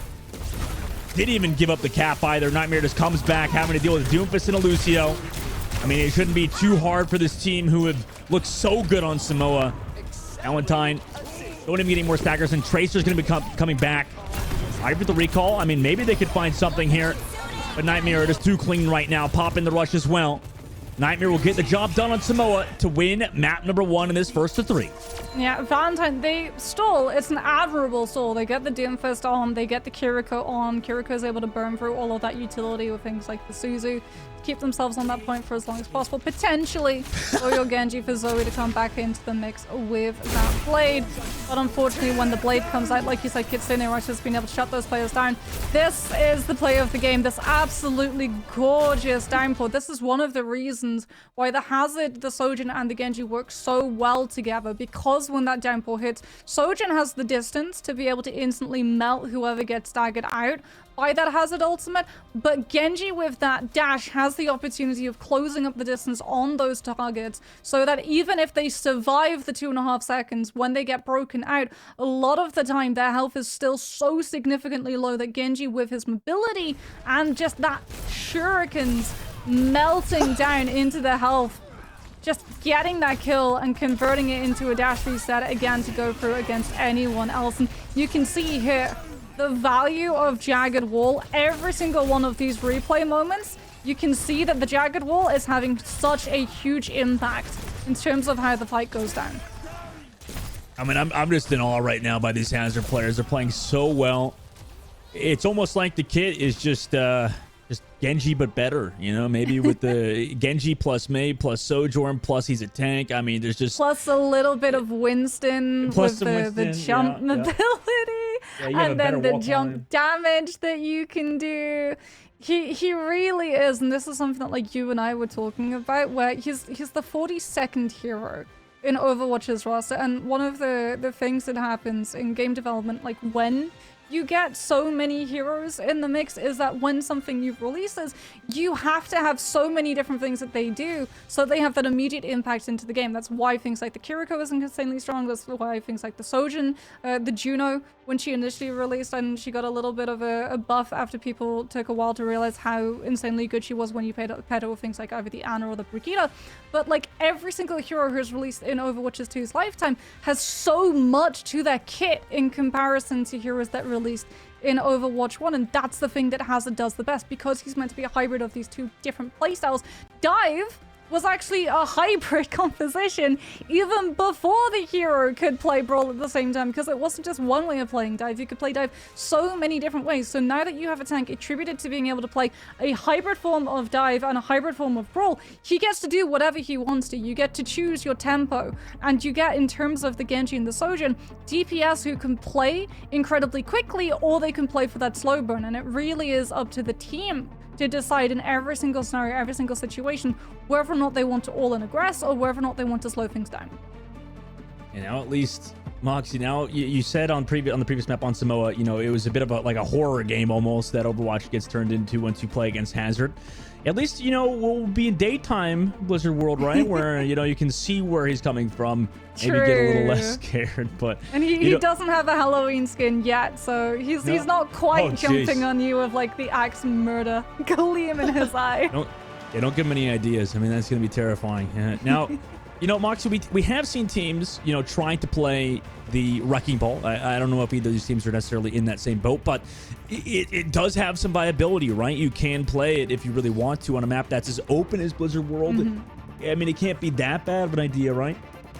Yeah, especially for like the attacking side, being able to knock the defense off of that high ground perched directly behind the point can be really strong, because otherwise you're just going to be taking a lot of entry damage on your engagement, which is one of the things that Hazard does struggle against. Although, the thing about Blizzard World for the attacking team is like being able to send your Tracer into that flank all the way on the left side of the point to creep up the stairs and then pinch in on that split off angle when the rest of your team want to 3-2-1 walk is immensely strong, even if you don't have something like a Wrecking Ball to be able to find the follow through. And that could be more than enough of an attention draw to give either of these attacking sides the confidence of still locking the Hazard in. We'll see if both teams want to continue on with those heroes, and so far, you know, Nightmare Eclipse still looking like a pretty dominant team, still looking good overall.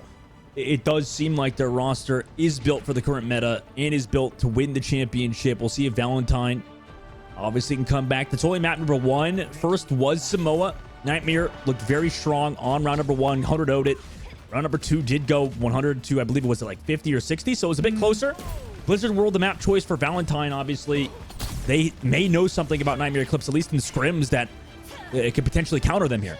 Yeah, don't expect the Widowmaker to stay around, by the way, nor the Lifeweaver. Z is going to just drop that platform and use the grab to manage to come and pull Peace the second that they go for that grapple out of spawn, figuring out whether or not they can get an easy pick onto one of Valentine's players who's playing on the high ground perch of Griffin, right? Surprising that they don't actually choose to have Nemway on the Mercy for the damage boost, especially since when Hazard is in play, there's no shield to block some of the squishy, so this Widowmaker does have a lot of pick potential.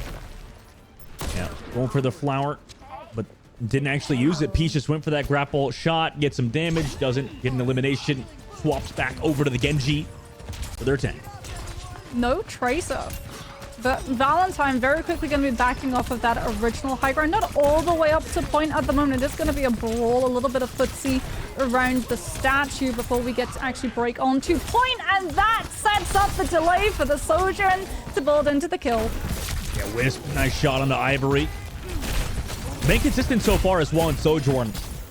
I mean, obviously, Wisp has been a mainstay in calling out heroes throughout the year.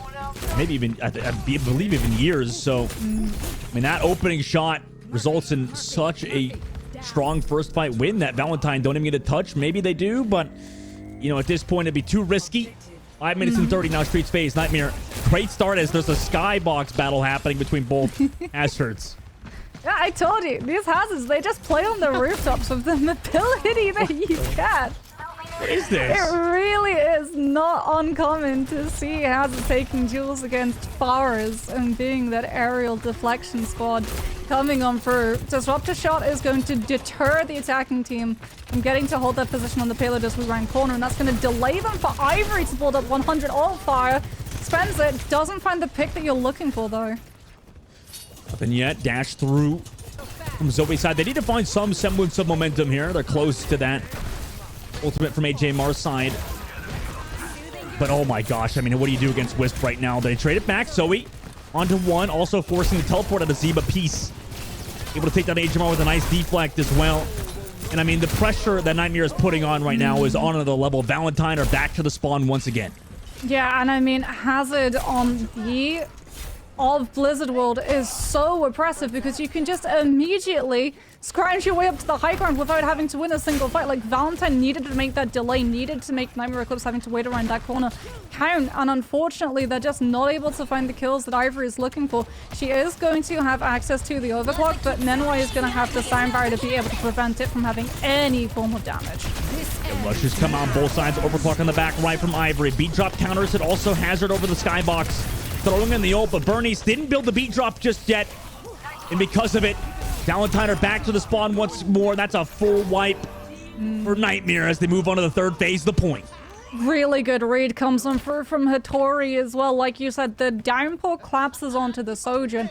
Ivory's position meant that the only way that she would be able to avoid that 30-meter distance grab was if she tried to use the power slide, but the power slide would have taken her off of the map. So Nightmare Eclipse able to shut the Sojourn down. Even though you have Sound Barrier to be able to shut down Overclock, you still have to get aggressive to be able to use it. Otherwise, the Sojourn can blitz through that over armor very, very quickly. So really good read, really good follow-up, and really good kill onto Zoe as Wisps comes in with a huge overclock of their own. Sound Barrier from Valentine, but this is the difference. There's no follow-up afterwards, and they're still seeing those health bars go lower and lower. Dash through on the left side. I mean, they need to find some semblance of kills here. I need to get some stabilization, but they're not able to. I mean, this is terrible from Valentine at the current moment. It felt like they just commit 2 ults there in a lost fight, and now there's still 4 minutes to cap out.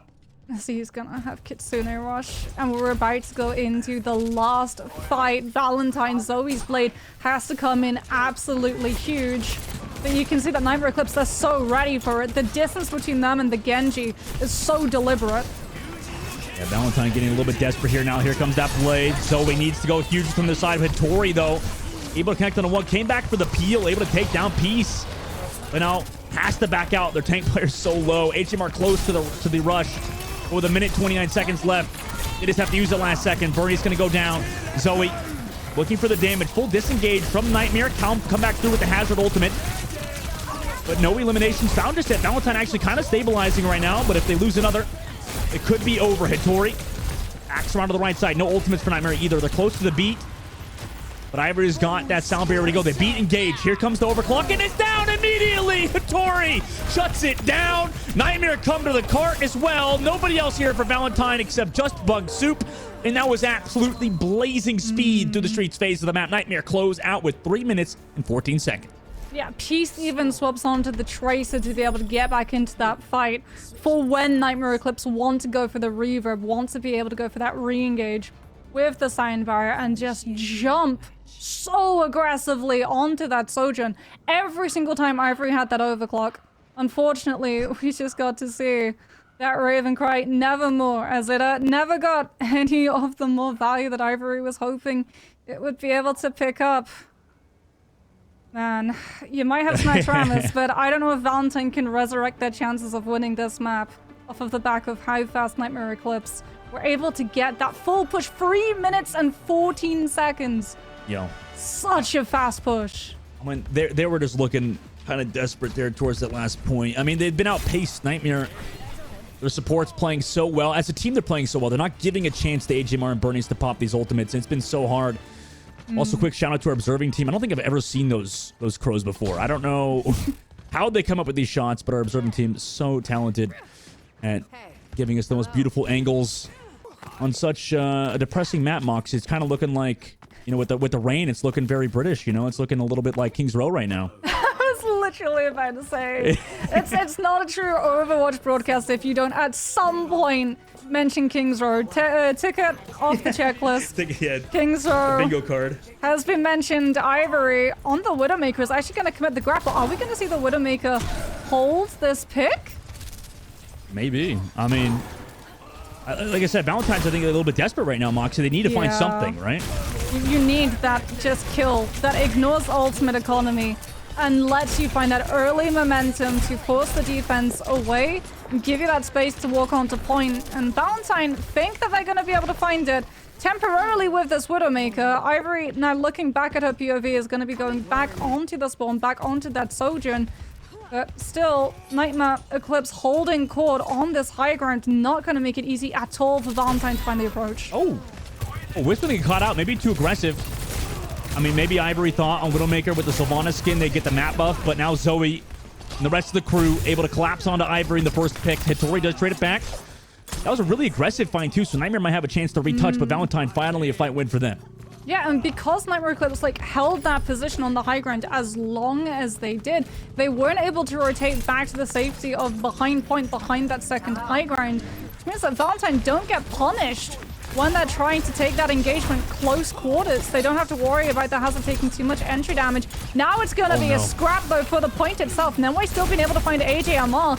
That means that one massive burst heal of your sustained backline is going to be lacking, and this Hazard could potentially just get absolutely bullied out. Yeah, I mean, you're right. Absolutely bullied out indeed. Hittori, the rest of the crew able to take down Bug Soup. Nenway did a good job just living as well on the backside. Zoe's still back here, by the way, towards the point. But I mean, Nightmare's just hunting her down. Denway able to get the elimination as well. 2 minutes now off the clock. Nightmare get the retouch and the recontest. Yeah, Wisp's gonna be going back onto that first high ground. Slips off of it, goes to the side of Statue, has the Disruptor shot as well to make sure that Ivory doesn't get free positioning. You can see, though, that Nightmare Eclipse, they're already readying themselves to back towards the point. They're not going to make the same mistake of going too aggressively forward to Valentine's waiting arms. It's gonna be scary against Nightmare right now. Play it safe this time. Usually they're the aggressors, but understanding Ultimate's coming up, how do they want to play this? Rush versus rush. Ivory goes low. HMR trying to trade back to Kariko, using Suzo aggressively. Zoe able to take down Whistle. That's a nice opening pick. As the Blade ready to go, as Peace goes for the dive. Beat drops on both sides have been popped. Blades ready to go for the side of Valentine. Just an overclock used. Deflag from Peace able to take down Bernie's towards the point. With this overclock is Ivory, playing incredibly aggressive with it. Not able to find the elimination and gets traded out. Now here's the Blade from Zoe. Zoned out. Dead to Peace. No way. Nightmare hold on. Suzu forced. The Blade able to get the final blow on HMR as well. Bug Soup left alone. And somehow Nightmare hold on. Hittori comes on through with the downpour and rains down so much CC that just keeps Valentine split. Even though Bernice had soundbar, she's not able to get her team into a position to play off of the back of it. Zoe and Ivory blitz their ultimate economy. AJMR had to expend the Kitsune Rush, and Nightmare Eclipse holding on to this defense, holding on to the distance with the overclock. They're gonna try and shut it down with the downpour, but Wisps just sidesteps and comes back on through with the Disruptor Orb to just shut the angle down. They shut it down, but you know, Valentine able to come back through. Nice deflex from Zoe. And that downpour radius is just so big. It did look like Ivory, or not Ivory, sorry, Wisp sidestepped it, but the radius is just so big that they still got caught somehow, and same thing with the front line. So Valentine, it was looking like their mentals were a bit shattered. That from Bug Soup was huge. If they can keep that momentum moving forward, Nightmare might be on the back foot finally. Yeah, the lack of requirement of LOS for that downpour to be able to find the connection is so strong from the Hazard, but they're going to be lacking a large time bank that Nightmare Eclipse have so much of in comparison. There has to be a fast push for B. They cannot afford to get slowed down, and these picks are not in Valentine's favor. AJMR utilizes the Swift Step, repositions onto the point. Mari's gonna go aggressive onto that high ground, trying to hold her spacing, but Hittori just drops the jagged wall to quit the Hazard from being able to reposition to the backline. And immediately the tank is going to fall, and that is going to slow and potentially fully stunt any movement that Valentine wants to find. They're going to have to pay so much of the absence of distance that they have, the absence of space that they're granted, with just the ultimates in that pocket if they want to pay the toll and get that payload moving once more. Unfortunately, AJMR had the classic support situation where he swift stepped to your teammate who's just away from you. And, you know, I'm sure Zoe's not very happy about that. But if you saw AJMR's POV, you'd understand why. Here's that overclock. Both rushes inside each other. Beat drops from Nenwhite. No counter beat from Valentine. Not built just yet for Bernice. And the rest of the crew is going to go down because of it. Nightmare just close out here on Valentine right now. Force them back to the spawn with a minute left. Mari is going to have Downpour. Bernice is also going to have her Sign Barrier, and Zoe is going to have Blade. So there is a wombo combo. The recipe for a fight win is in Valentine's favor. What's not going to be in their favor, though, is if they have to burn those ultimates, because we're going to have another fight. And Nightmare Eclipse, they can literally just hold this close, force Valentine's hand into burning an ultimate, and then win when we go into overtime in the fight afterwards. Peace is going to just hold them in spawn even longer with this Blade. Wisp's actually invested the overclock too, so Nightmare Eclipse really going big in terms of the ultimate economy, and Valentine, crucially, only invested two. Only the Downpour, only the Sign Barrier to shut everything down. Yeah, this is what you need for Valentine for sure, Moxie. I mean, they need to get this momentum back somehow, and this could be how they get it done, right, with this Blade in the next fight. Yeah, Zoe is going to have that Blade, but is she going to be able to utilize that? Wisps, if you ask them, is going to say no. Where's the Genji? Deflect already gone. Jagged Wall of Baits. Is the Widowmaker going to find the kill?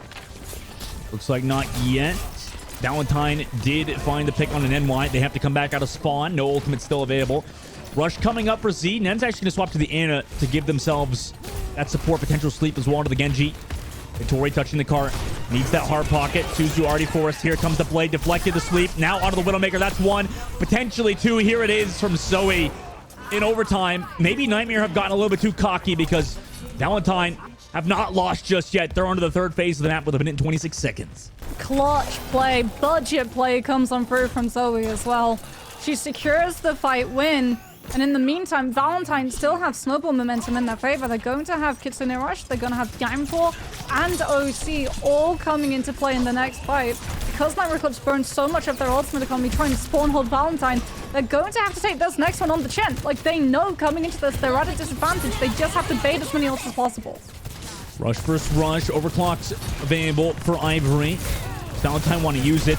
Looks like they haven't had an opportunity to. Peace able to take one. AJMR going to go down. Peace also nice job of wall climbing away from a lot of that damage of Zoe. And Valentine sent back, unfortunately. Their rush wasn't as strong as Z's. Nightmare also holding so close. Yeah. Here comes the close hold. Nightmare Eclipse, they're not going to go for the full spawn hold, but they are going to hold around this corner to really force Valentine to having to expend a lot of resources to be able to walk into them. Ivory takes a lot of poke pressure too on the Sojin. Sign Barrier comes on through the ship signal, the go sign for that OC, and Hattori is the first to get blitzed down. Yeah, I like how Valentine are playing this right now. Oh my, nice shot from Ivory. Bit of a name trainer situation. 10 seconds left to go. They played that counter dive so well in that fight, Mox. But Eclipse, they held their ultimates. They knew that Valentine would have to invest a lot to be able to win that next fight. And there's still a fight afterwards and a stagger stall out on that payload waiting in the wings of Eclipse. We're at an advantage for, but Sojin ignores ultimate economy and says Valentine still have a chance. Overclock comes out from Wisp. They need to equalize it. Also, Hattori pops the Downpour, able to take down Bug Soup. Beat drop as well. And even though they found the opening kill, it's not enough for Valentine. It was closer than the previous maps, at least in the second phase of it. Nightmare win this map to put themselves on map point up 2-0 over Valentine. Yeah, Eclipse just reading the situation very, very well, understanding that when that payload moves into see how many fights there is actually still left on the table, and that they just need to get aggressive to force Valentine into needing to overcommit. Because for the attacking team, they don't get the opportunity when they round that corner to have done any form of pre-fire damage, any form of poke, unless the defensive team is the one playing into that position that allows it. They have to burn their ultimates. They have to use Sign Barrier around the corner to guarantee that it sticks onto the Sojourn so that you have that confidence to move forward with your overclock. And because of that, they don't have the burst damage nor the sustain to live through the fight that comes through next. And right now, Nightmare up 2, looking strong in this first to 3, putting themselves on map point. Valentine looked a little bit better there, Moxie. You know, maybe this map 3 could be a difference maker, but it feels like at the moment the way back into it, Valentine, is maybe Nightmare getting a little bit overzealous, right? At points, and maybe went a little bit too aggressive. But like you said, their ult management was so good. So how do you put a stop to the absolute reign that Nightmare is on right now? I mean, some of it comes from just being able to pick heroes and get those kills that ignores the ultimate economy, right? We got to see a little bit of it come through from the Sojourn. Sojourn has always been strong for that reason. You don't have to have an ultimate bolt up to just absolutely murder the other team. It does help definitely with OC, but still, Sojourn being able to find that damage, be that continuous pressure, and it's something that I really want Valentine to be able to do, like put a little bit more pressure, try and bait Nightmare Eclipse into overplaying their hand. If you've seen how overzealous they're going to get in certain fights, really just tantalize them, dangle that opportunity directly in front of their face to see whether or not they're actually going to fall for it hook, line, and sinker. Because if you've noticed that the team is making mistakes and over-aggressing a little bit too much, then you can 100% bait them into being able to punish that a lot more. But it feels like it's actually the other way around. Like Nightmare Eclipse are able to bait Valentine because of how desperate Valentine are getting. If you look at like that B attack, when we have the two hazards looking for the standoff and Mari is the one who dives in, trying to be that distraction focal point, trying to absorb so much of the pressure coming through from the DPS of the defensive team, knowing that the payload can't afford to be sold because of how long it took in comparison to pick up A, it's Mari actually who over-aggresses and gets cordoned off from her team with the Jagged Wall coming on through from Hattori. Yeah, it's going to be so hard to come back now for Valentine, but if any team can do it, it is them, right? As a team, they've been consistent, right, throughout the whole tournament. They had a little bit of a close game with Shikigami earlier on in that upper bracket quarterfinals, but they're here in the upper bracket, right? There is a little bit of a cushion at the very least, right, Mox? Even if you were to lose this, that means it's going to send you down into the lower brackets. You'll still have a chance to fight for that grand final spot. However, right here and now, Nightmare, like you said, are looking so good on the hazard comp, right? They're playing the aggression better. They're playing the counter dive better. For Valentine's side, I don't really know what you do better, Moxie. It does seem like, I mean, maybe it's just, it comes down to map pick. You could go to something a little bit different to throw, you know, Nightmare off their game potentially. Yeah, I mean, I wouldn't even say it's like really that much of a cushion either for Valentine, because Valentine got beaten in the Swiss stage by Queen's Gambit. Queen's Gambit in the Swiss stage beat everybody. They went 6-0 in Major 3. So they beat Nightmare Eclipse. They beat Valentine. They've beaten Valentine in the lower bracket run previously as well in Major 3. So for Valentine, like, they have to be able to figure out this aggression that Nightmare Eclipse is throwing at them, because Queen's Gambit are just going to do the exact same thing. We've seen how aggressive that team gets. If you give them an inch, they're going to take more than a mile. They'll take every single map and take the series 3-0. Yeah, Hattori's looking so good. I mean, she's been playing so well, and I think that overall for this team, it's going to be hard to stop a team that's playing this well, right? Constantly in your face, constantly playing the support ultimates well, those pickoffs, like you said. I mean, there was some instances of Ivory hitting nice shots on the Sojourn, like you said, just negating ultimates. But if you also have a Sojourn on the other team that's doing the exact same thing, I mean, what do you do when Wisp is hitting shots like that? I don't know. I mean, difference of composition, none of that's going to really change at this point. There's no bans, so it's not like you can really remove the composition that they're playing right now. It's going to be such a hard next map to win, but, you know, for Valentine, they want to still do it. Push. We're going to head to Colosseo next. Okay, this has to be the DPS stepping up. This absolutely has to be the DPS stepping up. Colosseo, the map went through a couple of changes. Mid is still incredibly hard fought after. Being able to control those high ground angles as well. Sojourn still immensely strong on being able to, with that disruptor shot, just cordon off lanes entirely without you needing to actually win physically the 1v1. So really, for this, I am looking at Ivory, I'm looking at Zoe, and like the expectation is that if Valentine wants to be able to turn this fight around, those two DPS, we've seen those moments. We got to see Zoe with the Dragon Blade come through and just clean up house and be the reason that she gets a team through B. We got to see Ivory almost flip things to the side of Valentine to let them walk through with that last fight on C. It's going to be up to them to just put that team on their back and carry them over the finish line if we want to continue in this series. Yeah, you're right. I mean, they have a chance here. It is going to be, like you said, on the DPS players of their team as well. And it's a mental refocus, right? I mean, you just it's cliche, you know, one map at a time. You could say that is like a meme from any coach of all time ever. But it really is true, right? On Colosseo, if any map you can kind of just have those pop-off moments on DPS, it is this one. But, you know, like you said, if you have to deal with a Hazard player that's playing this well, that's absolutely just constantly pressuring you out, constantly putting damage down range on you, it's going to be hard in you know, no shade to Bugs, but Tori's just kind of been on the level so far on Hazard. Yeah, I mean, part of it is, again, just that the follow-up is always there. Whenever Nightmare Eclipse invest a downpour, there's always a really big reason behind it. It's either to shut things down like an overclock, or it's to make sure that you can position the other team into a really awkward angle so that your DPS can immediately follow through. And that just goes to show, like, the tempo that Nightmare is playing from, because they're playing so high-key, high-paced. Whenever downpour comes out, because it is only a 2.5 second stun, which is not a lot in comparison to some of the other forms of CDC that are available in the world of Overwatch. So you don't have a lot of time to be able to capitalize on it. And also, if your DPS, like if you're Sojourn, if you're Genji, do want to be able to capitalize on it, yes, they have the means of mobility, but for Sojourn, it's on a really punishing cooldown. Like, that power slide is on an 8-second cooldown. If you goof up sliding in aggressively, you're not gonna be sliding out of the fight. You're gonna be sent packing in an ambulance all the way back to your spawn. Yeah, that's gonna be... That's actually a scary mental image that you just put in my head. I just imagine like an SFM animation of like you have a Sojourn sliding into the back of an ambulance, just knocked unconscious because she slid too fast or something. But Nightmare running the same comp, same thing for Valentine Moxie. No difference on either side. The only difference you'd hope if you're a Valentine fan is the mental diff. Zoe's going for a much wider flank this time around, really trying to divert resources into having to stare that Genji down. It is actually going to be supported by Bernice on that Lucio. He's instantly having to swing focus. A lot of this fight now going down on main, but again, it's Mari getting cordoned off by Hitori's better wall.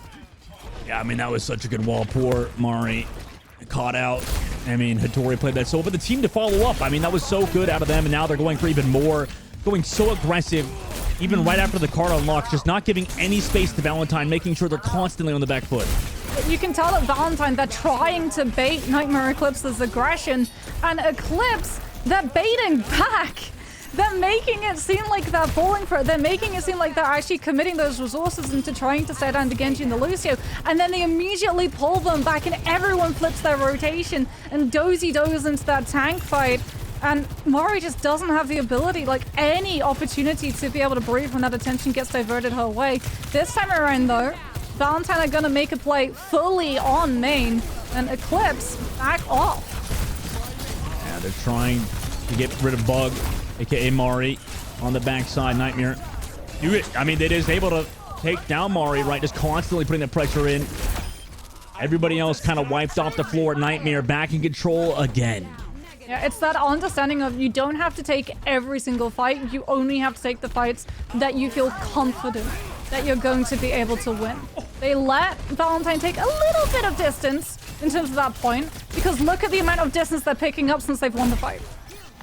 Yeah, they're already up to 45, and they just lost to Tori, who was, the best way to phrase it is limit testing, maybe? Going that far for a Sojourn towards their own spawn is definitely a little bit overzealous, but they've got ultimates in this next fight. Moxie coming up.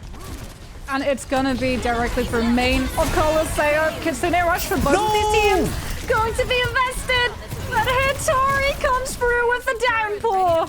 And you don't need to be a weatherman to see the writing on that wall. Oh my goodness, full team wipe just goes right against Valentine. I feel so bad for AGMR. I mean, AGMR's not even played like bad, but Hitori with that walled off the Suzu, which would have saved Mari, and I don't know. I mean, this pace is so insane from Nightmare right now. They're really putting it on Valentine right now. Bug Soup, aka Mari, popping the ultimate defensively, and it works out.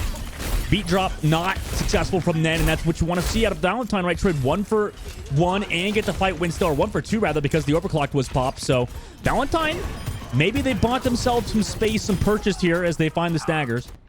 Valentine gonna have both DPS ultimates too, and in the meantime, they were getting the kills, but Zoe actually, who wasn't needed in that fight, was pushing the payload. So Valentine gonna be inching forward in terms of that distance accrued too.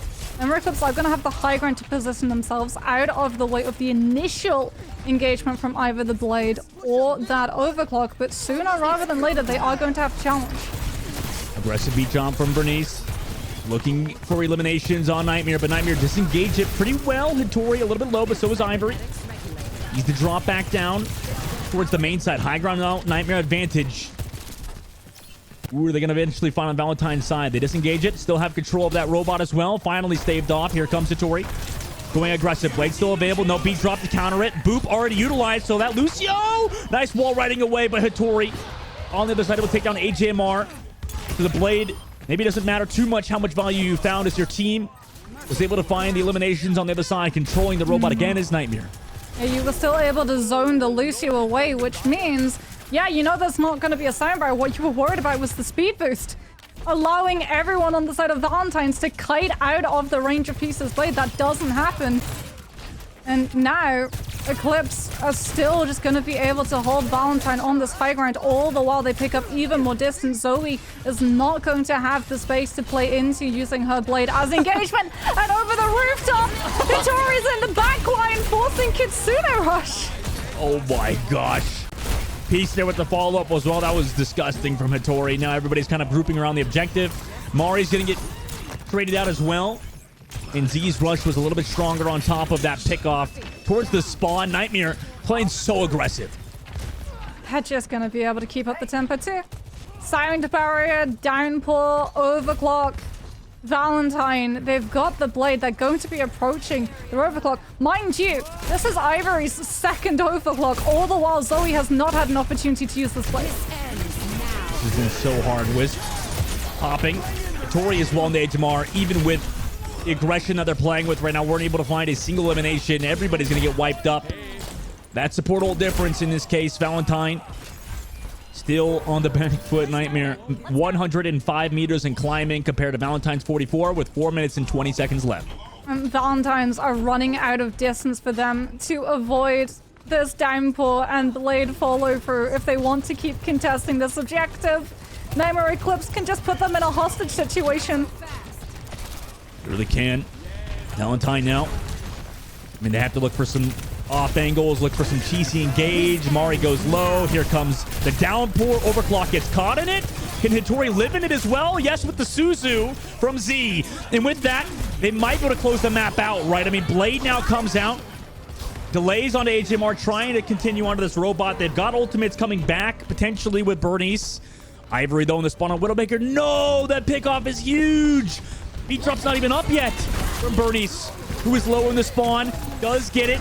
Needs to use it, but Mari doesn't get in the beat drop. Goes so low. Eventually, he's going to go down as well. And with the rush on the payload, Nightmare have so much damage. So much ults being built. So able to take down one. That could be something from them. But Peace over the high ground looking for this. Could he go on the back line? Able to find them. Z as well to Zoe. And Valentine, they're making it scrappy. They have people back here. And they're not going to close out just yet. Nightmare is, in this case, Hattori able to take down Ivory at the very least, but will fall. And Valentine, I mean, they're desperately trying to hold on. Z able to get Bernice as well. I don't think they're able to do anything else without a tank, however. Ivory's gonna go onto the Cassidy before swapping back onto that Sojourn. Zoe is going to have another Blade for this next fight. Nightmare Eclipse making sure that they can still try and disengage safely. The Suzu is not going to be able to save Nenway in time. Lucio is going to fall, and their late death is going to mean that Nightmare Eclipse have to stall how they take this next fight. They can't afford to take it. And that Lucio, with that soundbar, with the ability to use the speed boost and kite everyone away from Zoe's Blade, has been removed. And that gives Valentine an opportunity to be the ones to kickstart the fight first. Yeah, Blade pop forces the beat. Downpour also used for Mari. Catches out Hattori, but Hattori on the other side with their Downpour is able to find one and another onto Bernice. And it's a wipe onto Valentine from Nightmare. Nice counter engage. Yeah, that Downpour just used defensively puts an absolute stutter to Valentine's proposed plans, and now all of that momentum, it's right back in Nightmare Eclipse's favor. And this time, Valentine's, they've got to just try and stall out long enough for Benicio Sound Barrier to be the saving grace. They managed to shut down the overclock before Wisp could come through with the team wipe. There's a glimmer of hope. Wow. I mean, Nightmare's getting so cocky right now. These ultimates being used so freeform. It's like a jazz concert from Nightmare Eclipse right now. Hattori able to get one at the very least, but those two ultimates wasted. Hattori again onto Ivory, somehow getting eliminations in the spawn doors of Valentine, able to take down Hattori eventually, but Nightmare, I mean, they just keep running at him. What is going on? They're giving up so much card space too.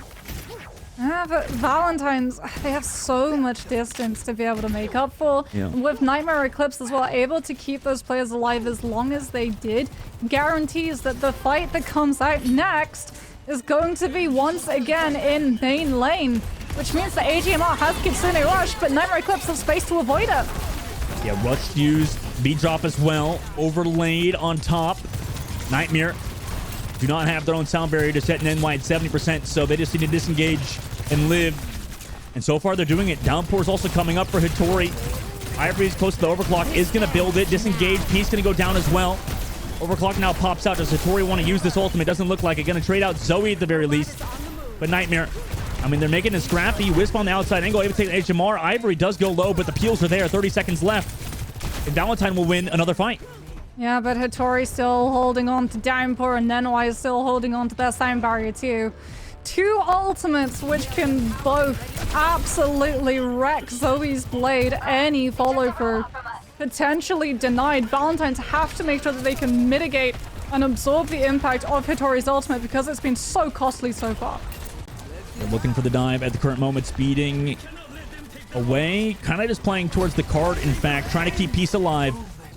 Downpour from Hattori. Doesn't really find the elimination until now. Wisp and Z combined for 2. However, counter downpour comes through from Mari. Blade also here from Zoe. 8 HP. Gonna go down to Z. Oh my gosh. Nightmare towards the cart. Looking for the tank player. Mari trying to live. Cannot, sadly. And Bernie's just staggering it out. Nightmare Eclipse. Looks like they have done it. They're gonna stave off Valentine for now. Win the series 3-0 and put themselves in the grand finals. Yeah, it's a really tough position for you to be in if you're Zoe with that Dragon Blade, because you know the second that you pull out the blade, if you go for it early in the fight, everyone is going to be able to turn their attention to you. You're not going to be able to get the Lucio midway through the sound barrier cast. You're not going to be able to take the hazard down. You don't have enough damage to be able to punch through that health bar. So Valentine's, they make a really risky play of trying to sustain the ultimates that come through from Nightmare Eclipse's side, and then keep that Genji, keep Zoe alive long enough for Sound Barrier to have been to have worn off, so that the Genji gets the free pass coming through with that ultimate and clean up everybody. It doesn't work out that way, unfortunately. In the absence of having to wait for Blade to come into play, Valentine just lose player after player after player. And I mean, we said that the DPS needed to come in clutch, but for me, there's one standout player in this entire lobby, and it has to be Hattori. Oh my goodness, the jagged walls coming on through from Hattori on that hazard? Man, environmentally dangerous. Oh yeah. Hattori is absolutely lethal on this tank.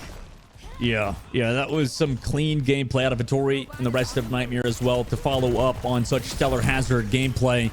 You know, they must have heard us talking to Breakbox. We're like, this is going to be a bar burner. This is going to be an absolute dogfight. It was kind of one-sided. You know, for Valentine, they still have a chance in the lower bracket to kind of come back and regroup. But, you know, Nightmare took that personal, right? This series in the upper bracket, they wanted to make it a convincing win, and they did, Moxie. It seems like they've gotten only better over the course of the weekend playing this hazard meta to such a high level. Yeah, I mean, I would not be surprised getting to see those two last matches if the grand final is actually just a deja vu moment of Major 3. And it's actually Nightmare Eclipse versus Queen's Gambit, because in my opinion right now, those two teams are the strongest that we've seen so far. Definitely when it comes to being able to play around that hazard. Oh, yeah. Yeah, no, they're looking so good. But we'll have to go to a short break before we have an interview. So don't go anywhere. We'll have an interview with one of the members from Nightmare Eclipse. We'll be right back.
Welcome back, everybody, to the Calling All Heroes Championship. My name is Dogman, joined by Moxie. We just finished up the series between Nightmare and Valentine. Nightmare Eclipse looks so good right now, as you can see from these replays. Moxie 3-0, and it started all on Samoa.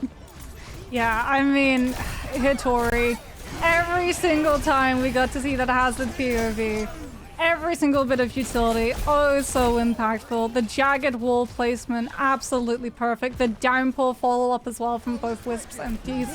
Just a thing of absolute art. Yeah, I mean, you're right. Art can come in all forms, Moxie, you know, whether it be in incredibly OP characters or whether it be on a canvas. Hitori definitely made the maps their canvas today. I mean, Nightmare and crew, honestly, the rest of the team as well played so well. We saw instances of Peace, you know, maybe a little bit of a precursor to later on, but Peace played so well on the Genji too, and the rest of the team around this Hazard looks so good. Yeah, I mean, just the tempo switch-ups as well that Nightmare Eclipse were able to do. There were a couple of moments where they maybe got a little bit too over-eager, a little bit too forward in terms of their positionings, but they were able to rein it back in, and we got to see like them being able to go for the stall on Blizzard World, where it really did feel like maybe they got a little bit ahead of themselves, holding initially on A and then on B. But they were able to wrangle it together when we headed on over to C, understanding the ultimate economy and slowing things down, and them being able to sort of shift up that tempo pacing kept Valentine on their feet, and unfortunately Valentine weren't able to hold their balance. Yeah, they were not. And by the way, we have our interview ready to go with Peace. Are you there, Peace, from Nightmare Eclipse, the Genji player who just played phenomenal? How you doing? Congrats on the win. How you feel after, I mean, which was a pretty clean 3-0 out of you guys? I feel really good, especially knowing that we're confirmed for Grands now. You know, it's really just got to focus on tomorrow. Now I'm feeling great. So, first of all, I know a lot of us on productions end were like really expecting that this particular match would go much longer than it actually ended up going. From a player perspective, why do you think you as a team looked so dominant over Valentine when we were potentially expecting that 5-0 barn burner?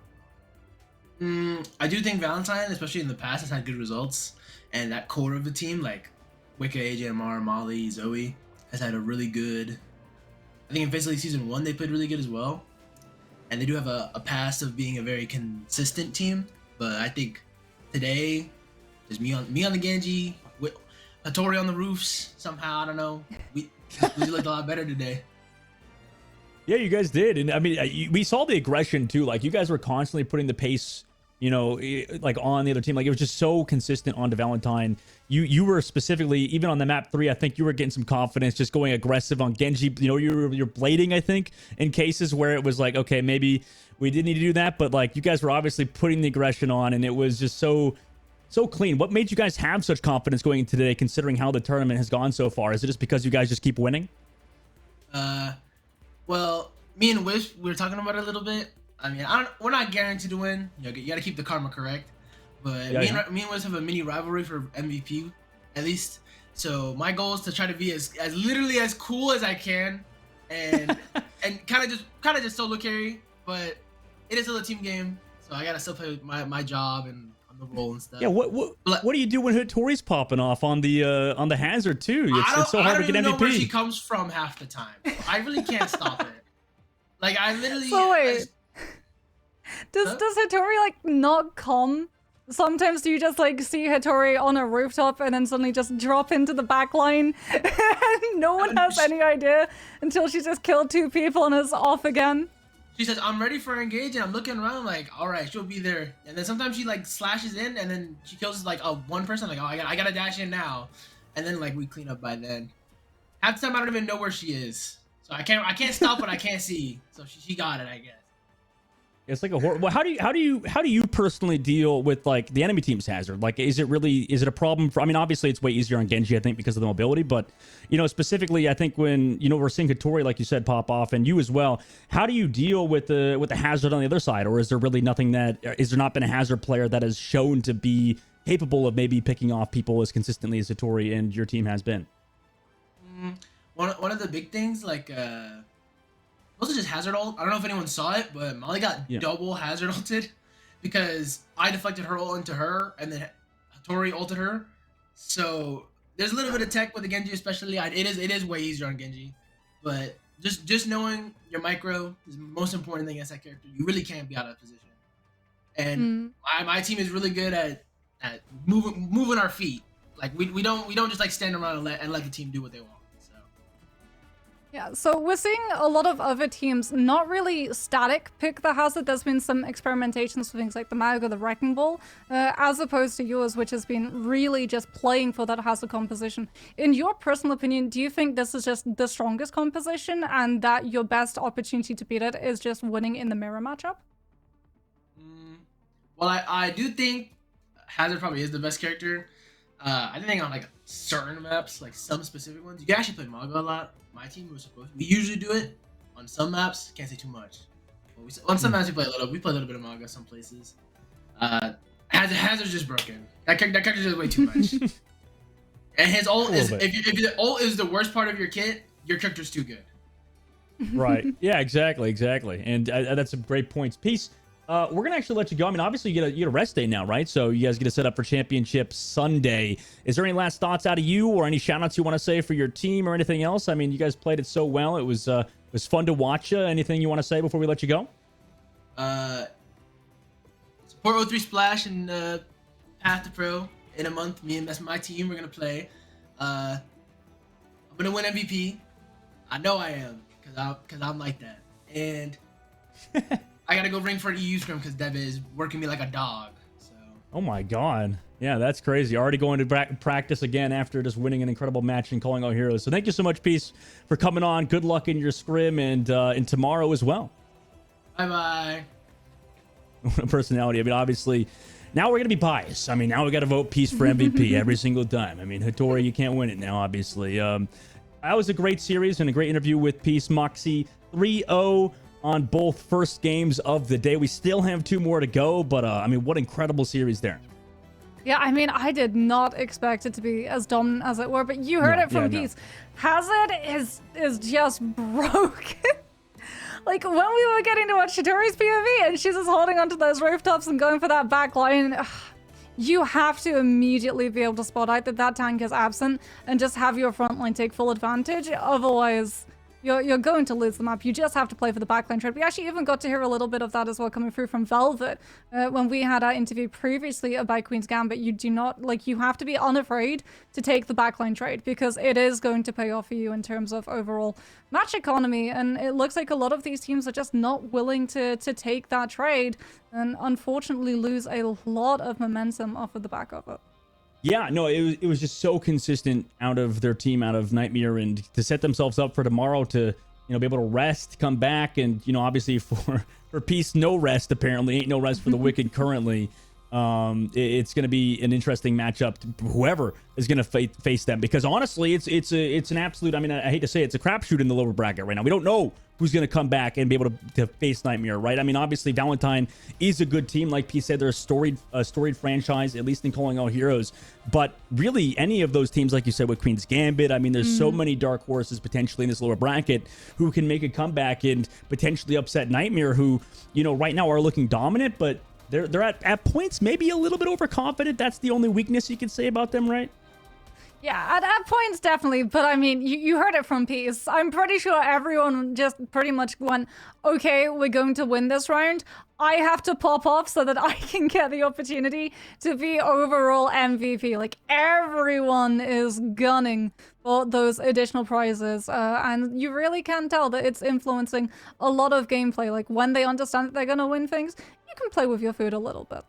Yeah, you can play a little bit. And by the way, we have a little bit of a thing with Blacklight, I believe, right now for the giveaway currently. Let's check it out. Obviously, Blacklight is sponsor of this tournament as well for the championship awards. You receive 5, or sorry, my bad, for the giveaway. It's going on right now, apparently. If you are a member of the Discord, if you're a verified member of the Discord, you can react to enter this giveaway. There's 2 whole gaming chairs given away and another 3 for any followers who repost and reply to our X account on Radiant GG. So it's available to any follower who reposts and reply. Also, make sure to check out Blacklight because, they're such a fantastic sponsor who is, contributed to the prize pool, also contributing to additional prizing for the Calling All Heroes tournament for the championship series to make this even more exciting, Moxie. So anybody in the crowd can also get this chair as well as the players who win the whole thing. Yes, and I mean, the players who win the whole thing are also going to be able to have those wonderful trophies provided by Blacklight as well to have in those cabinets, so that when we do the next Calling All Heroes interviews, you can have that one standing behind you in terms of the camera, and that would be bragging rights indeed. You've got cat buff, you've got the trophy buff as well, but at the moment it really is just a hazard buff. This tank is absolutely insane. I'm sure we're going to be seeing more crazy downpour plays coming on Farouk, because he is not going anywhere anytime soon. No, not until some incredible, nerfs come through potentially later on. We will be going to a short break. When we come back, we'll have a new set of casters for y'all, which is going to be incredibly exciting. And we have more matches to finish off, 2 more to go. So don't go anywhere. We'll be right back for some more lower bracket matches.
Hello again, Overwatch family. It's good to have you all back here. My name is CB. I'm joined, of course, by the lovely Tiny Shiny, whose hair looks very curly, very pretty today. Oh, thank you, CB. I love the bangs. I know you just changed that up. Like, look at us. We're getting so ready and fashionable because we got to represent these players well. We've been following Calling All Heroes all season long, and we find ourselves with just 6 teams remaining now, CB. Yeah, and unfortunately, like, I'm kind of wearing a little bit of black. I'm prepped for a funeral because we might be sending 2 of them home today, unfortunately. And one of them is definitely going to be one of the teams that we projected to be in the top 4 because we have had a crazy bracket from top to bottom. It's been an insane weekend of Overwatch, and it's only been even more crazy. I mean, the last couple of games have kind of returned to normalcy, but day 1 really shook out in, like, such a crazy way. Yeah, especially if you look at more towards the earlier part of this bracket where we see Queen's Gambit actually falling in those quarterfinals. A team who previously made the finals in Major 3, CB, going down that early was rather a shock for a lot of people. And they're going to have to fight their way through this lower bracket to make a return. Valentine had some close calls against Yas before eventually meeting there and in the upper bracket against Nightmare Eclipse just before this. And this is where things get really important, CB. You don't have an extra life to fall back onto. It is now or never for 4 of our teams looking to make a return towards those grand finals. Yeah, no more second chances for any of these teams. By the way, a little bit disappointed that we didn't get the opportunity to have Dogman cast Puppy Girl Posse. That feels like a little bit of a missed opportunity there. But everything else here has been, Queen's Gambit trying to reclaim that power that everyone thought that they had. It's been Fable trying to keep themselves alive, that history, that deeply storied team in the history of Calling All Heroes, trying to continue that run. They've actually eliminated Who Is Nadokado, which is really interesting considering that team had taken a map off of Nightmare Eclipse earlier on in the series, but now Nightmare Eclipse is just like, cutting a bloody swath through everybody. So the power scaling for this tournament is kind of frankly all over the place, and I feel like Nightmare Eclipse is, sitting back on top of it, and Queen's Gambit, EXO, Azathoth, these are 2 teams that have the potential to try and retake that throne, but will they be given the opportunity? They're gonna have to go through one another to find out. It's just crazy that we can't see both of these teams move on, CB, given their past performances and the talent that's behind these names, these rosters. We're going to have to send one of them home. And it's not going to be a fun job for either of them, but at the same time, this is also likely going to be the closest game of the day. I know we said that about our last one, okay? We didn't expect Nightmare Eclipse to just come out and run away with everything and get away with it. EXO, Azathoth, and Queen's Gambit, they have so much to fight for and a lot to prove at the same time. Yeah, so Queen's Gambit, we're going to start off with them, and they have a really interesting story. We go back to day 1 where they ended up falling to Yas 3-2. So, as we learned from Velvet's interview that their Flex DPS, Missin, she was having some internet issues. Santix actually had to come off of the bench for this team, a Flex support player, and play Flex DPS. And with this team not operating at full strength, they weren't able to capitalize on trying to counter out Yas's cheese compositions, the chaotic Wrecking Ball comps that we like to see them play, and Yas were actually able to get the better of this team. Now Queen's Gambit is allegedly back to full strength. They are just taking all their frustration out on the lower bracket, and EXO Azathoth seem to be next up on the chopping block, but EXO is also one of these really strong teams that has a lot of history, a lot of storied players, and a lot of talent that is going to be like potentially a brick wall for this team. Like, it's a real unstoppable force versus a movable object kind of situation here. There's 2 things that I want to point out, though. Is EXO Azathoth, we've seen these players all over Calling All Heroes. I thought we were about to get 2 Kindreds. I'm like, whoa, that's a lot of Kindred! But no, we only get 1 Kindred. Unlucky Main will be there. I can only be so lucky as to have 2 Kindreds. It's rather unlucky that we get just 1. I'm sorry, Unlucky Main. We do love you, I promise. In all seriousness, no. Like, for this team in particular, CB, I think this is one of the few remaining squads that has been willing to venture away from, no pun intended, away from just that hazard, that we'll see Kindred pull out her Malga, a hero that she's become relatively comfortable on, to partner with Jeremy's Pharah, maybe Kuna on a different form of hitscan than just that Sojourn. So EXO Azathoth have been a bit more experimental, which it can catch teams off guard, which is almost what it kind of did Queen's Gambit in minus their sub last time we saw them in the upper bracket.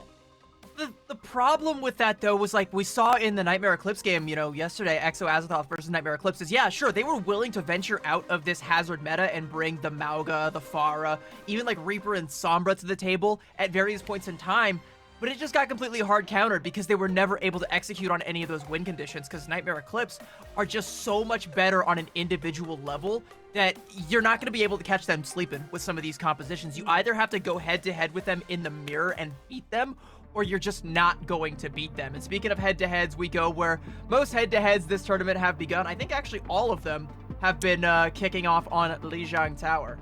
We do love ourselves some Lijiang Tower with this tournament. We just don't get any of the other control maps, which I'm not necessarily complaining about. This is always one of my favorites to start the series, both to play and to cast. It gives us a good taste of different styles of gameplay, even if the compositions aren't necessarily changing throughout that. We'll be starting on Night Market by the looks of it here. It's going to be kind of that sign, too. From Exo Azathoth, I've seen Kindred play this Hazard, but she's often fallen back to that Mauga if she can't quite seem to get it working, whereas Santana has picked up that hero and has looked very consistent on it throughout. I want to see where Exo Azathoth can start to set that pace, or if they're just going to start out completely different. Yeah, I mean, I wouldn't be surprised to see this. You know, we have actually seen Exo Azathoth come out on this on Samoa as well, which, by the way, that I just remembered, we've also seen Samoa. Yeah, all right, it hasn't been all Lijiang all the time. We haven't seen Nepal, which is the other map of the pool, and every time I've seen that map scrimmed, everyone just scratches their heads. No one knows what to do with Nepal right now, so...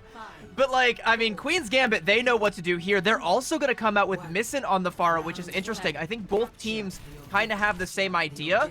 What's also interesting is Queen's Gambit are playing a Brig Juno backline, which you don't typically see, even on Lijiang with the Hazard composition, but it might be that they were expecting some kind of dive composition. I don't know, but hey, it's having mixed results, at least initially. I wouldn't even call this a dive. This is just a poke so far. Like, we saw Kuna just collapse before the fight even started. And Santana and Kindred didn't even make eye contact with each other, and there were just bodies laying all over the floor. Exo Azathoth got the better end of it. Yeah, no eye contact, just eyes glazing over immediately, and Santana's actually going to mirror the Mauga, so interesting. I think Queen's Gambit understand that, like, okay, with this composition we have right now, we don't really have the ability to effectively poke down the enemy Pharah, and taking a duel within a Mauga is just like an exercise in futility, so alright, we're gonna try and keep up the pace here. We're going back to what was the meta a couple patches ago. Exo Azathoth know that Queen's Gambit, you just don't necessarily have the ability to stand up towards that Mauga, so that's why we saw Santana make that swap. I keep a bit of an eye on Missin and Jeremy in disguise, though. Both very strong Pharah players in their own right. With how low Missin is, you need to be chucking in these rockets and chunking down onto these tanks. It's much harder for Kindred to get healed up in the long run than it is Santana because of the way that these support lines are structured. Very slow burn so far, but eventually Kuna will get that revenge pick onto Missin to start it out. Queen's Gambit, yet again, down one of their DPS. You don't necessarily have the ability to push up. Kuna is wreaking havoc now that she's alive. Yeah, and that's kind of like the advantage of being the team that's in control when you have this Pharah composition, because you have access to that entire coastline where you can constantly just pump in rockets at wherever Queen's Gambit want to try and walk in.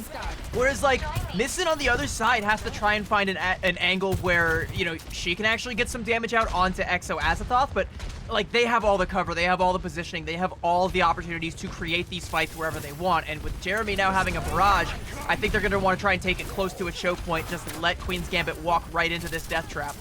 Or you could just not have Jeremy. You just got bonked on the nose by Velvet. Pauline kind of pulling out the last-ditch effort. This Consuming Rush hoping to deter Queen's Gambit's push.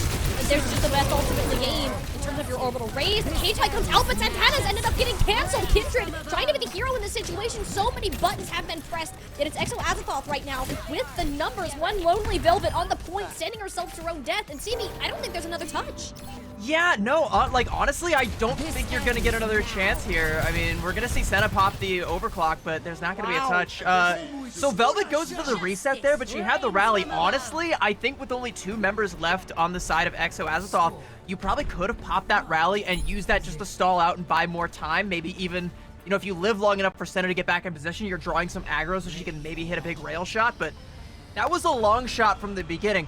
Okay, now Queen's Gambit are just pulling out what Exo was playing in the last map on Volcano. Okay. I think both teams are overcooking things a little bit here. Like, okay, Exo definitely overcooked against Nightmare. Queen's Gambit kind of undercooked by not having their flex DPS in at the right time, but now, like, I'm not even sure what is going on here. Pauline gonna go even swap over to the Juno, so... I mean, we have different flex supports. Okay, there we go. All right. Yeah. Play Back Sombra? over to Kiriko. But yeah, Senna is going to play the Sombra. It is a good counter to the Mago composition, though, because you can just completely negate the cage with EMP. But, I mean, Senna has to be careful not to get caught out of position. Sombra is really tricky to do that with these days. And she has to put out a lot of damage onto Kindred to try and farm it up.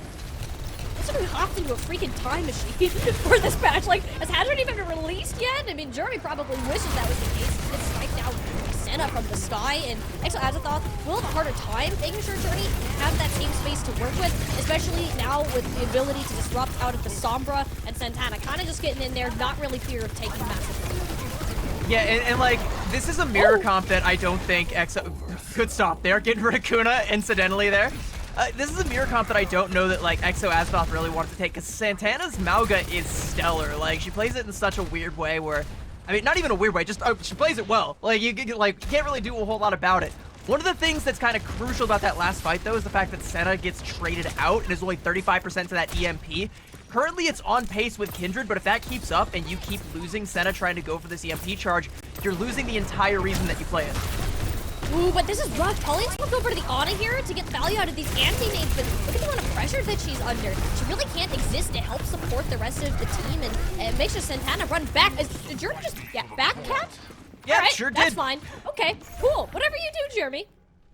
All right, well, Queen's Gambit are going to flip the point right back over. That's a whopping 4% over to Exo Azathoth. Don't spend it all in one place. Scuffed has the orbital ray here, so this looks like it should be a one fight for Queen's Gambit. Pauline can maybe shut it down with an anti-nade, and maybe you get a pick off the back of that from Jeremy. But, like, this still looks like it should be a good fight for Queen's Gambit. Orbital ray is just a win button. Like, let's be honest with ourselves. Pauline would have to hit an insane sort of anti-nade to make this happen. The cage fights, I mean, it does make sure no one is actually in the range of the orbital ray, and it's only Kindred who's in a heap of trouble. Needs that sightline for Pauline, but no. The nano boost up just a little bit too late, and that extra shield denied any other support. Queen's Gambit, heavy investment. That ended up paying off. Yeah, I mean, it would have been, like, they should have needed to use the rally to try and stabilize there, but there's an early pick that comes off onto Missin, who was, like, 3% away from her Death Blossom. The go button they were going for was to try and combo that with the cage, but they lose out on that second punch in the 1-2 punch there. EMP, it hits out to two. Both supports of Exo Azathoth. It's like they didn't exist in the first place. Queen's Gambit, they just had all the tools built up. It's a snowball into half. Like, even these meager picks from Kuna and Jeremy don't seem to be amounting to much, because Kindred, you don't have the support. Any damage she takes is going to be permanent, and you have to have someone touching in and out. And given Kuna's health bar, it's gonna have to come soon. It's Unlucky Main, the beat to save the rest of the day. It is every single ult that had to be invested from Exo Azathoth to try to keep this going, and even then, they're not entirely out of the clear yet. Missing picking up another one. Jeremy has to make sure that this Reaper player is dealt with as soon as possible. Queen's Gambit are trying to keep this contested and winnable, but honestly, it might just be better off if they go for a reset, CD. Yeah, it's only a matter of time, right? Because you lose Santana early on in that fight, so you don't have presence on the point. You have Kindred and a flex support, and unless you can actually get access to Pauline to cut off that flow of healing, you're just never going to melt a Mauga down. So Exo Azathoth properly getting a little bit of percentage buildup and some decent positioning. Kuna's off here on an angle. It's going to make it difficult for these supports to try and get through comfortably. Scout has to have, like, Velvet, like, attached at the hip. Oh. Very risky situation, and it completely forces Velvet back, and Kindred said, all right, we're making fun of the Juno. Let me get in there and pancake him. The cage fight goes out, but it just grabs too many people, and it kind of bit off more than you can chew. Kindred didn't have a choice. It's on to Kuno now to be the hero. Good start, getting that pick on a 32-10, but we need a lot more than that, considering the dire situation Exo Azathoth is about to enter. Queen's Gambit, overtime wick now burning. Kuna should have at least one more touch before the cavalry returns. Kindred in the fight, but no real ultimates online. Jeremy perhaps close to a Death Blossom, but they're hanging on by the skin of their teeth. It's all Santana lighting a fire in the kill feed off the back of Missin's Death Blossom. Give Queen's Gambit a good old-fashioned tie map. So, like, I like the composition that Queen's Gambit come out here with. It doesn't ever feel like it actually gets executed properly, but they still have the same kill potential and the same playmaking potential with Senna on the Sombra, and it does, in the end, kind of work out. But there's a couple points in time where it's a lot more close and a lot more of a dogfight than it really has any business being, right? Like, you have, like, 3 potential major fight winning ultimates on your side and you're using them, you're just not able to get them in combination with these other ults. You're having to invest the rally when you don't really need to. Your Reaper's like using Death Blossom just kind of raw with like no one locked down, and that's creating a bit of an opening for Exo Azathoth, not necessarily one big enough for them to be able to capitalize on, but as we move back over to Gardens, we're going to take back to the skies. Both teams going to swap back over onto the Pharah, so don't got to worry about the Sombra anymore. Maybe Senna makes the swap just to try and grief Jeremy, but no, it's going to be the Sojourn all the way here. So back to more what we're used to, but keeping with that Brig Juno backline, I'm not 100% sure if I like this or not. It's really just Queen's Gambit bunkering down and just praying they can hold on long enough through Jeremy and Kuna's poke damage before Kindred can find her way into the team. Like, you're looking at Santana or Missing to get a pick going, try to take some space, but Jeremy does such an excellent job at gatekeeping both the Soldier and the Brig at this point. He almost gets his head ripped off, but thankfully backs off in just the nick of time there. Queen's Gambit starting to contest this point and actually lose Velvet somewhere closer to that bridge point. I think it was Kindred going in on the stomp, judging based on where her health bar is. Exo Azathoth off to a good start. Yeah, like, I don't think I like the Juno Brig backline in this day and age personally, like, especially coupled with the Hazard, because, like, you're losing out on so much utility, and, like, you're playing up against a Pharah. Brig doesn't really do much against Pharah. Even Velvet, who has been hitting crazy whip shots on Jeremy and has done so against a litany of Pharah players throughout her career in Calling All Heroes. Even still, you're playing at a deficit the whole time, right? And, like, you don't want to be in an uphill battle in these fights. No, I mean, look at this. Santana got so low, there was no way for Velvet or Scuff to even reach them. Based on the damage they were taking from Jeremy trying to walk across that bridge, you're not mobile. You can easily get picked out from these rockets raining down from above. Exo Azathoth now exploiting that for the second fight in a row. Yeah, and like the Juno has to play in a position where like there's not going to be a tank anywhere like nearby. Like you can just have Santana jump on that, or sorry, you can just have like Kindred kind of jump on that with the Mauga. You can, you know, use the Pharah to kind of pressure out this Juno. You have built up to the Orbital Ray, so you do have a good opportunity to win this fight. But like if you don't win this one off the back of this Ray, like I kind of feel like this backline has been all for naught. Yeah, like, what are you going to counter with the Ray? Like, I see a whole bunch of check marks that Exo Azathoth can work with, and just 1 or 2 of those could mean disaster, or Jeremy just getting a pick off like that. And this is the thing, Queen's Gambit have been denied a full fight, basically this whole objective. I mean, an Orbital Ray is still strong enough where you can overcome like a 4-to-1 ult deficit, but like, you're not ever really going to get a good chance to pop that, because like you said, like 1 fight territory, there's a cage fight. This might be another win for Exo. I mean, Santana can't leave. There's nowhere for them to run. Scuff was way too far away to get that Orbital Ray out, so you're basically fighting this without a tank. Queen's Gambit need to reset now and deny any staggering if they want a chance at Gardens.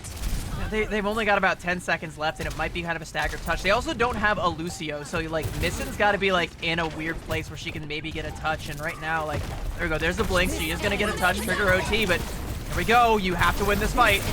The ultimate fiesta we're about to witness, and all the support from Exo Azathoth, can they overwhelm the Orbital Ray? And for now, that doesn't seem to be the case. Santana and 3210 coming up with a player apiece, and that drained everything out of Exo Azathoth's ult bank. That is the power of the Orbital Ray.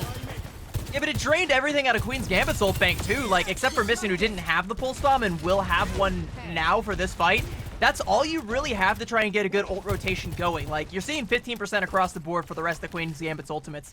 Like, you have to try and weather the storm long enough to get back up to another Orbital Ray, another rally, another downpour. Meanwhile, Kindred, halfway to that cage fight, if she gets, like, some good damage on Santana, that's a win condition. Oh, no! Santana's just dead. Santana, I don't know if Santana was booped off or not. Either way, your tank is gone, Queen's Gambit. You don't have any other way to push back into this objective. The proactiveness from Exo Azathoth keeps catching the orange team off guard entirely. No more touches to come into this point. Exo Azathoth will be taking Lijiang Tower. Yeah, and like, so like you said at the beginning of the show, like Exo Azathoth is one of these teams that's not afraid to venture outside of the Hazard meta. I don't really know that Queen's Gambit should have tried to mirror that for too long. I mean, it kind of worked out for them on Control Center, but like, you know, trying to mirror the Pharah didn't work out too well on Gardens. I think that is something you're going to have to worry about, because we know that Exo Azathoth love to try and play that Pharah. And like, the best way to shut that down isn't going to be just to have your own Pharah and try and mirror it. Like, unless you are the better Pharah team, which they haven't been scrimming this. Like, I've been watching a lot of Queen's Gambit scrims. They've been trying to play mostly the meta, the only like variances I've seen is like sometimes Senna will swap over off of Sojourn from to like a Tracer because she wants to try and, you know, put out more frontline pressure, be a little bit more direct, have more agency in the fight. But to not play the Genji and just to try and swap over onto the Pharah is like, that's the kind of thing you need to have practice on, so you know how to be able to set up and know how to be able to set up your tank for success. And going up against a Mauga, something that they definitely haven't scrimmed much against, is definitely like an extra wrench in the equation. No, Queen's Gambit are quite literally just playing into Exo Azathoth's hand. This is what Exo Azathoth came in today and wanted to perform. Playing into their game, Kindred is on easily her best tank as of now. Jeremy can be comfortable on that Pharah and outshone Missing drastically just because they have more practice on it as of late. I think we overcooked too, just with the Juno Brig backline. I don't think I liked that, nor do I really want to see that again today. Over to Ray, it's a good ult, but at the end of the day, you're giving up your speed, you're giving up your survivability of your supports, and there's way too many occasions where we just had these one-off picks that really should not have been a thing. This is going to be a close game, CB, but not because of the meta mirror and mirror, but based on these hero picks that we're going to get. Like we're gonna be going to Suravasa. The one like consolation I'll give to like the Judo Break backline is that it does have a you don't have to worry about like if there's not a Genji on the other team, you don't have to worry about that, so you don't really need Kiriko's survivability. And if there's not a Hazard, you don't really have to worry about holding Suzu for that ultimate. But barring that, like it's still far too vulnerable of a backline to kind of play with this sort of like dive composition that's not being mirrored, because you're going to be playing in all these weird suboptimal angles that can be easily exploited. If you haven't practiced it outright, then like it's just not going to work out. I've heard a couple players telling me that like there's still teams like even in Korea trying to make the Juno work, and I just I haven't seen the smoke from it. I'm not convinced that there's a fire there. No, it's not. It's not been able to work, especially if you're going to play against that sort of Pharah. Like, if it was the meta, I'd say perhaps give it a chance, but for now, we overcooked on that one. We'll take a step back on Suravasa. I'm more curious on what Exo Azathoth is going to want to do. It's not like Kindred can't play the Hazard, but she hasn't found the same amount of success on it as the Mauga, and if it ain't broke, why even try to fix it in the first place? Exo Azathoth will likely play something that's more along the lines of that speed comp, or TP Brawl. That'd also be pretty fun. But how does Queen's Gambit respond is the big thing we need to be watching for CB. Well, okay, so I think Queen's Gambit are expecting Exo Azathoth to come out with the Mauga composition again, so they're falling back to that same counter composition that did work on Control Center, which does have like some legs to it on Suravasa, and maybe with like less flank angles, you're going to be a little bit less worried about Jeremy getting access to like your backline, putting some pressure out there. You're going to be a lot less worried about like Kindred just getting like a free overrun stomp onto the Juno Break backline. Jeremy is still going to come out here with the Pharah. I don't really like this for Marketplace, but on the other sub points, I think it'll be it'll start to see its stocks rise a little bit. It's not the end of the world for Jeremy because there's no one really to shoot at him. To be honest, with the Reaper and Sombra, you're playing with short T-Rex arms. You know, like Queen's Gambit, you got to find a way to close that gap, and Jeremy and Kuna, being on the Pharah and Sojourn respectively, aren't going to make that an easy task to begin with. Jeremy can kind of just hug these pillars and make everyone play Rocket Dodgeball instead of Overwatch, and so far, Senna wishes that she was playing Overwatch. Kuna found her head once again. Queen's Gambit can't even get these main cooldowns out. They can't get the hack or the setup that they want before losing play. There's a lot of damage that comes out onto Kindred. She has to disengage, and it looks like Queen's Gambit are inching close to getting that last flip there. Kuna might be able to take down Mission, forces out the Wraith Walk. I think Mission might be done here. Yeah, she's not able to make it to that health pack there. Queen's Gambit do get the first cap, though, but being down a player now, you got Senna back in the fold, but she has to do some major work to make up for that deficit. What they can do is even then you're kind of waiting for Senna to get back into this as well. The one thing you can look at is this orbital race. Scuff's been playing very safe, all things considered. You're kind of dunking on this backline previously. You just can't be losing your DPS. Senna has been way too aggressive on the Sombra, and Jeremy has been there to punish. The support ultimates directly counter each other. The orbital ray is the better one at the end of the day, but it kind of oversteps their bounds just slightly enough for these DPS to pop her like a balloon. I mean, yeah, and speaking of DPS, there were none on the side of Queen's Gambit. Missing gets into the fight way too late, and Senna dies before the orbital ray comes out. Sure, you have a lot of sustained healing, but you don't actually have any damage to make good use of that ultimate. And, Missing, by the way, swaps off the Reaper over onto the Genji. We still have a very front-loaded, DPS-heavy front line that really wants to try and get in the fight. But if Santana can't get up there because there's not enough counter damage onto Kindred, then like it's just never gonna work out. Like even playing for that orbital ray, you're just gonna get overwhelmed by the damage that Exo Azathoth can put out. This isn't looking too great. Realistically, it's about one more fight. If it goes long, you're not going to regroup fast enough to get another one, especially with our good old Wombo combo. Fireworks going off in a small room. Not a place to be. If you're Senna or Santana, Exo Azathoth are going to push up just to deny a further touch. Yeah, if we get one more staggering kill here, and Velvet, 1 HP, Jeremy has to reload, Kuna confirms it, that's the point. There's not going to be another touch for Queen's Gambit, especially with Velvet being that close to the rally, you're losing out on any sort of sustainability. I think like maybe you have Senna, but it's in a position to get a touch, but if not, then like you just kind of get this up and play for next point. It's chalked. That one is a GG go next point, and we've already made one swap. I am a little concerned about how Senna has been getting caught out on the Sombra. She's just now getting close to that EMP that we're seeing, and Queen's Gambit are going to need to grasp onto that hard to win this next fight. But like she needed that EMP a fight ago when Kindred had the cage fight. Like that's kind of what you play this for, is just to completely nuke that ultimate and counteract one of the biggest fight winning ultimates and turn it on its head so you have the advantage, but you don't have that anymore. No, I mean, you still gotta pop everything that you got here to try to win the fight. Unlucky Main does end up using the sound barrier in this whole conundrum of ultimates that we've kind of been chucked into, so pretty good trade for Queen's Gambit just popping the rally cage fight. Yeah, so now there's like nothing that Senna really has to use this EMP for, so if I know her, I think they're gonna want to try and use this aggressively, but like that's gonna continue the desync between both the sound barrier and the cage fight, which again, those are two ultimates that you kind of want to use the EMP to just counteract, right? Like, it's still a good engage tool, and you also could couple it with the blade, but you know, I definitely, the one thing I don't want to see in this fight, I absolutely do not want to see the EMP overlap with the orbital ray. Those need to be staggered out and kept as two completely separate fight-winning ultimates.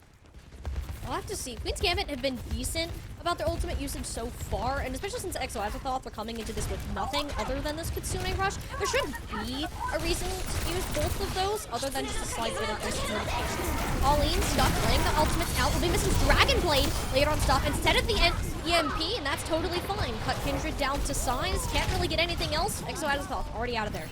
Yeah, and that's completely worth it. That's exactly what I wanted to see. You do actually hold on to that EMP, and I imagine or hope that Senna will continue to hold on to it either to secure this point completely or carry it on to the next one and wait for Kindred to have that cage. That's what I want to see, is making sure that you always have the cage fight advantage because of the threat of just deleting the other Mauga's cage. In fact, no one's actually going to touch, so yeah, we carry that on to the next point, which is huge for Queen's Gambit. Even though they lose Missing, that kind of sucks, but you know, what can you do? Sometimes your flex DPS just dies. Well, it looks like Grand Half-Light crossed the map anyways, so Missing will be able to group with them, and it's like she was never gone in the first place. Gardens, by the look of it? Yeah, we're all going to Gardens. Woohoo. Pretty scenery will be where we're going. Jeremy does have this barrage that it almost seemed like that they wanted to lay out early there for a second. We'll have to rotate towards the objective with the rest of the team and see what they can do with this. You do kind of have to use... Oh, Kindred gets That's cooked a there. problem. Yeah, that's Kindred trying to go in aggressively in a counter charge. That's also a problem, is Jeremy raining justice from above. It takes down Velvet, but I think, you know, rig for a Mauga, this trade still favors Queen's Gambit. Yeah, as long as Santana lives, Queen's Gambit will be fine. I mean, Jeremy is kind of tearing this back line apart without any... The Queen's Gambit turning their heads like, where's the Pharah? Where's the Pharah? No, the Jeremy should be backing off now. Kindred's heads returned, and because there's no support, Santana ended up sticking around longer, so only 11% gain for Queen's Gambit out of that. Yeah, like Jeremy, again, like takes down Velvet and then also takes down Scuffed, and Santana's like never able to deal with that Pharah. So even though Jeremy, like, you know, is kind of like the last one standing, kind of a heroic play there from the side of Exo Azathoth, gonna get themselves under control here. I'm looking now for this EMP because we've been holding on to it, and now is the opportune moment because Kindred should be looking for a good cage fight here. But I think she knows Senna has this EMP. There it is. Yeah, you're kind of just putting that, expecting the EMP to come out. Look how the players tried to kite around the corner. The angle from Senna, though, impeccable. Made sure got everyone who was trying to make sure that they weren't caught in that range and shuts down everything Exo Azathoth had planned. Yeah, that was also a pulse bomb thrown out from Kuna that completely goes awry, kind of a nothing ultimate, but that's the power of that EMP. If Senna can keep pace with Kindred's cage fights and always make sure that she has it for Kindred's, then you're totally fine, because now Santana has it. You can couple that with the Orbital Ray or the Blade or the Rally. Any of those combinations, and you should be able to win, even up against a Kitsune Rush from Pauline. Yeah, especially Kuna can see the impact this EMP has. She's gonna swap over to match that too. So Queen's Gambit, see what they can come up with. 4 ultimates to their name. With a cage fight out first, but Santana is down. Orbital Ray has a bit of a combo out, and I'm lucky maybe that Yeet go out. Was that an Ajax there? That sure was. And That was absolutely sure was an Ajax, because Full I didn't see support any ult. overhealth on any side. Yeah, full support Oh, ultimate's no. down. Yeah, Queen's Gambit just cleaned that one up, and like, sure, you lose Santana as you pop the cage, but the orbital ray damage is just too much, and you needed that overhealth to be able to weather that storm. It just doesn't work out for Exo Azathoth, and now they're gonna have to mirror this composition. Jeremy can't stay on the far anymore, and Kuna wants to try and mirror the Sombra, but like, you know, it kind of feels like the momentum is in Queen's Gambit's favor. They're gonna have, you know, they're gonna be close to that EMP. They're 1 point away from winning out Flashpoint completely and tying up this series. EXO are gonna get a better position on it. They do actually win the luck of the draw on the next Flashpoint being chosen, but I mean, looking at the ults, like, pop Blade from Missin, and if that gets a kill on a backliner, Queen's Gambit win this point, and then they just continue to stagger that out with EMP, eventually Orbital Ray, eventually Cage. Queen's Gambit have a whole deck of cards they can work with, but that was not on the agenda. Senna once again oversteps. It's on to Missin to make up for that deficit, and so far, that will be plenty. Both supports and Lucky Man and Pauline are sent 6 feet under. Queen's Gambit should be able to recover briefly, even if they end up losing this. The kill on Senna there, though, does mean that Kuna can make up the gap, though, so both Sombra sitting at around 85% to that EMP. But the key, though, is that Kindred is closer to the cage, which therefore means Senna's EMP is going to have to be used first. So you're going to be looking for where Kuna decides to use theirs. It's probably not going to be happening anytime soon, especially if Missin has anything to say about it. That's, by the way, I think the second time that she just completely caught Kuna out. You really can have that happening, and even Kindred just bonked heads with Santana, and because more and more Queen's Gambit players, she'll end up getting blown up. That's the second time we've seen that happen. Queen's Gambit to figure out a way to counterplay this. That's the power of the Genji. The Genjis in this tournament have been the star players, and Missin has been a star on the rise, and if she keeps this up, she can etch her name amongst the likes of Bun and Peace and Zoe and all the great Genjis that we have. Let's see what these cage fights have to do. Skuna finally has an EMP up, but ideally you hold that for Santana's own cage fight.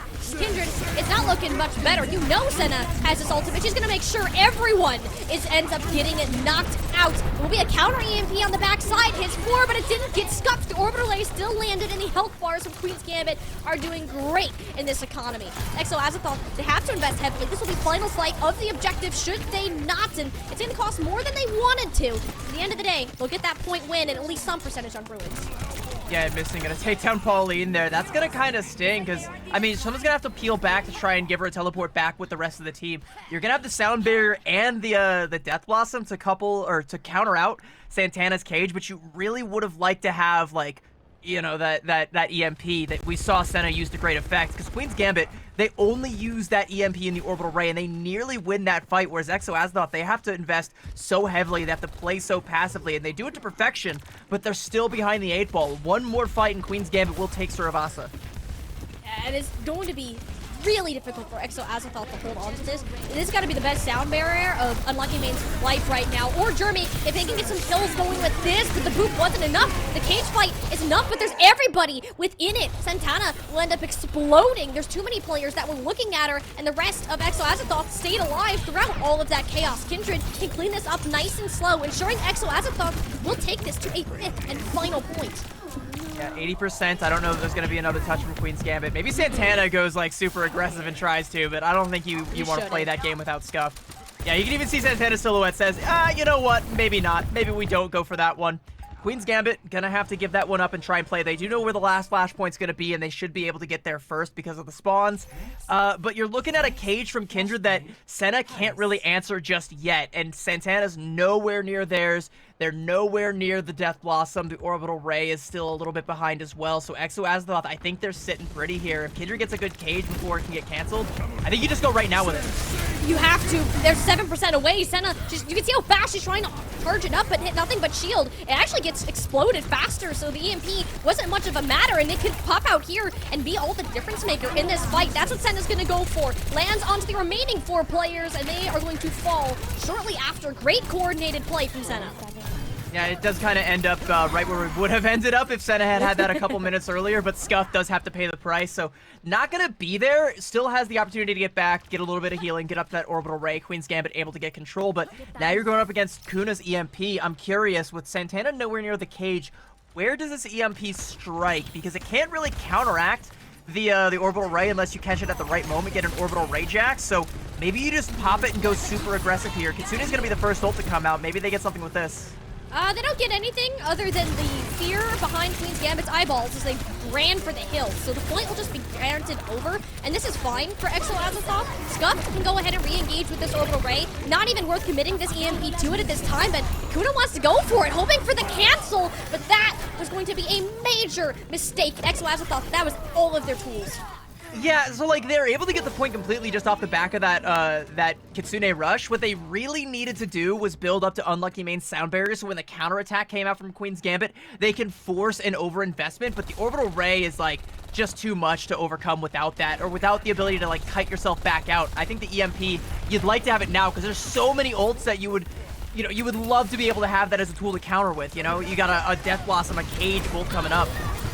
Everything looks to be in Queen's Gambit's hands. All they need is the execution and to survive this wave of overhealth that is the sound barrier. Jeremy running away, very little health remaining, and Missin will make sure the two are caught up in her Death Blossom. The cage, nowhere for Exo Azathoth to run away, and CB, it has been done. Queen's Gambit have made Exo Azathoth face the music of their own comp, and will tie us up at 1 apiece.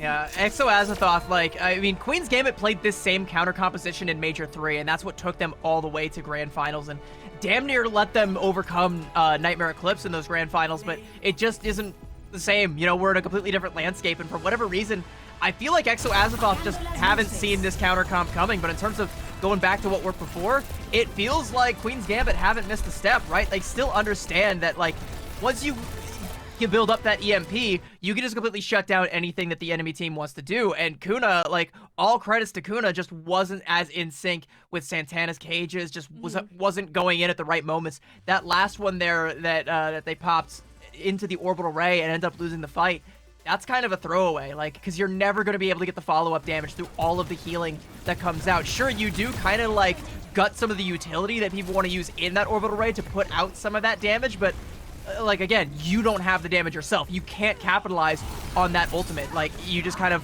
it just kind of falls to the wayside. And then you go into the next fight, and then you just get caught with the classic Death Blossom Cage combo. It's such a devious combo. EMP can shut down both of those at once, but you end up shutting down neither and just fall to both. And this is kind of, it almost went back to when Kuna swapped to the Sombra, because when she did, Santana already had a cage fight build up, so there wasn't really a way to cancel that out. Senna was, like, held onto an EMP for a solid almost 3 minutes there, CD, just to get back on tempo with Kindred, and that honestly won Queen's Gambit map. The amount of value that ultimate is going to get. This Mauga composition is decided entirely by ultimates. Senna and Kuna have the most important ones. And this is one of the things, right, like, so before the Mauga composition that you're seeing right now, it's very macro heavy. The hazard meta that we've seen a lot throughout this tournament is very micro heavy, and I don't know that either of these teams feel too confident in the micro play going head to head with like Nightmare Eclipse or even like Aw Yas, depending on like, you know, how strong your team is feeling that day, if you're at full strength or not. But like, if you take things back to where you can try to just out macro the other team, try and outsmart them, maybe you can try and get yourself a little bit of headway against a team like an Exo Azathoth or a team like a Queen's Gambit. Right now, it's blow for blow, one map apiece. Exo's pick, they're going to take us to push, and Esperanza, to me, signals that they want to keep it the same way we've been going. Like, they still want to try and play this Mauga comp, because it's the same thing that we saw them try to play against Nightmare yesterday. Yeah, I don't think you can play the hazard into this at all, even if it is a very strong map for that specific tank hero. You kind of just got to keep with what you're going. And this time I'd like to see Kuna start on the Sombra, so hopefully we don't end up in this type of situation where Exo Azathoth are constantly behind when it comes to that macro, that ultimate economy that we ended up seeing. But it's going to be, like a lot of push maps, the start of this map. How is this tempo is set? How far are we going to get this bot initially? And also when and where those ultimates are being used. I do also kind of want to highlight, though, like, these are both teams that have their hearts set on making it to Grand Finals again, that winning the championship tournament. And honestly, I think, you know, it would be an upset for either of these teams to beat Nightmare Eclipse, but it wouldn't be like a complete shock because these are really, really strong teams. But we saw Exo Azathoth play this against Nightmare Eclipse and just get completely dumpstered yesterday, right? So this doesn't really work against what Nightmare Eclipse is playing because their micro play is just so much better that they can play the Hazard comp to its full potential and no one else can really match it. Sooner or later, both of these teams are gonna have to face the music, right? Like, they can't just try and get away with this Mauga composition forever. I feel like Queen's Gambit are a little bit more well-equipped to take that particular fight if we get to that point. But, like, right now, we gotta deal with what's in front of us, all right? What is in front of us is Exo Azathoth. They play this really weird style where they want to try and get Jeremy on the Pharah. They really want to keep Kindred on the Mauga as long as we possibly can. How do we shut that down? Same way we did last time. Senna Sombra. Yeah. The Senna Sombra really was just that X factor that was lacking from before, and I'm glad that that has been found. I do wonder, CB, and I kind of want to hear your thoughts on this. This Juno Brig backline, like, it worked out decently well. We didn't see Scuffed and Velvet get picked off nearly as much as before. I think it's harder to play the Pharah on that map, so they weren't taking as much poke damage, but their positioning also got a lot better. Is that really reasonable to keep that up here on East Bronze as well? It depends on the DPS line, and I think against Exo Azathoth, like, we're kind of getting into positions where you can keep it up, because, like, Exo's not playing, like, a dive. There's no threat of, like, a Genji.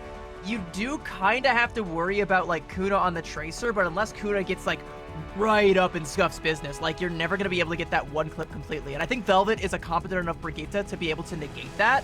So just like a Tracer, I don't think you got to worry about that too much, even if it's like a Sombra Tracer or a Sombra Reaper or any of those like kind of close range flank DPS lines, you can still get away with it just fine. It's the Hazard and it's the Genji that are realistically the problem. And as long as Exo don't come out with either of those and they can kind of keep their supports in a safe place where they're not subject to just random Pharah spam, it's not the worst. But you have to try and build your orbital rays fast because you're not going to be able to put out as much damage as the Kiriko is. We've seen a lot of like really strong Kiriko play, a lot of frag potential coming out from that backline. You can't really match that, so you do have to make sure that you are getting those orbital rays so that your DPS can make up for that deficit whenever you have that ult online. And it's not an easy thing to do with how many times that ultimate has been changed. It gets harder and harder every patch to get up to an orbital ray, and which is good because it's kind of busted. Yeah, again, glorified win button is what an orbital ray is. Scuffed has been keeping up with Pauline somehow, some way, most of the time with those Kitsune rushes, which is insanely hard to do, and is another sentiment to the skill that they have coming into this event. Keeping Santana alive is not easy. You're subjected to that much damage from a frontal point. Exo Azathoth, they want to stick with what they're doing so far, CB?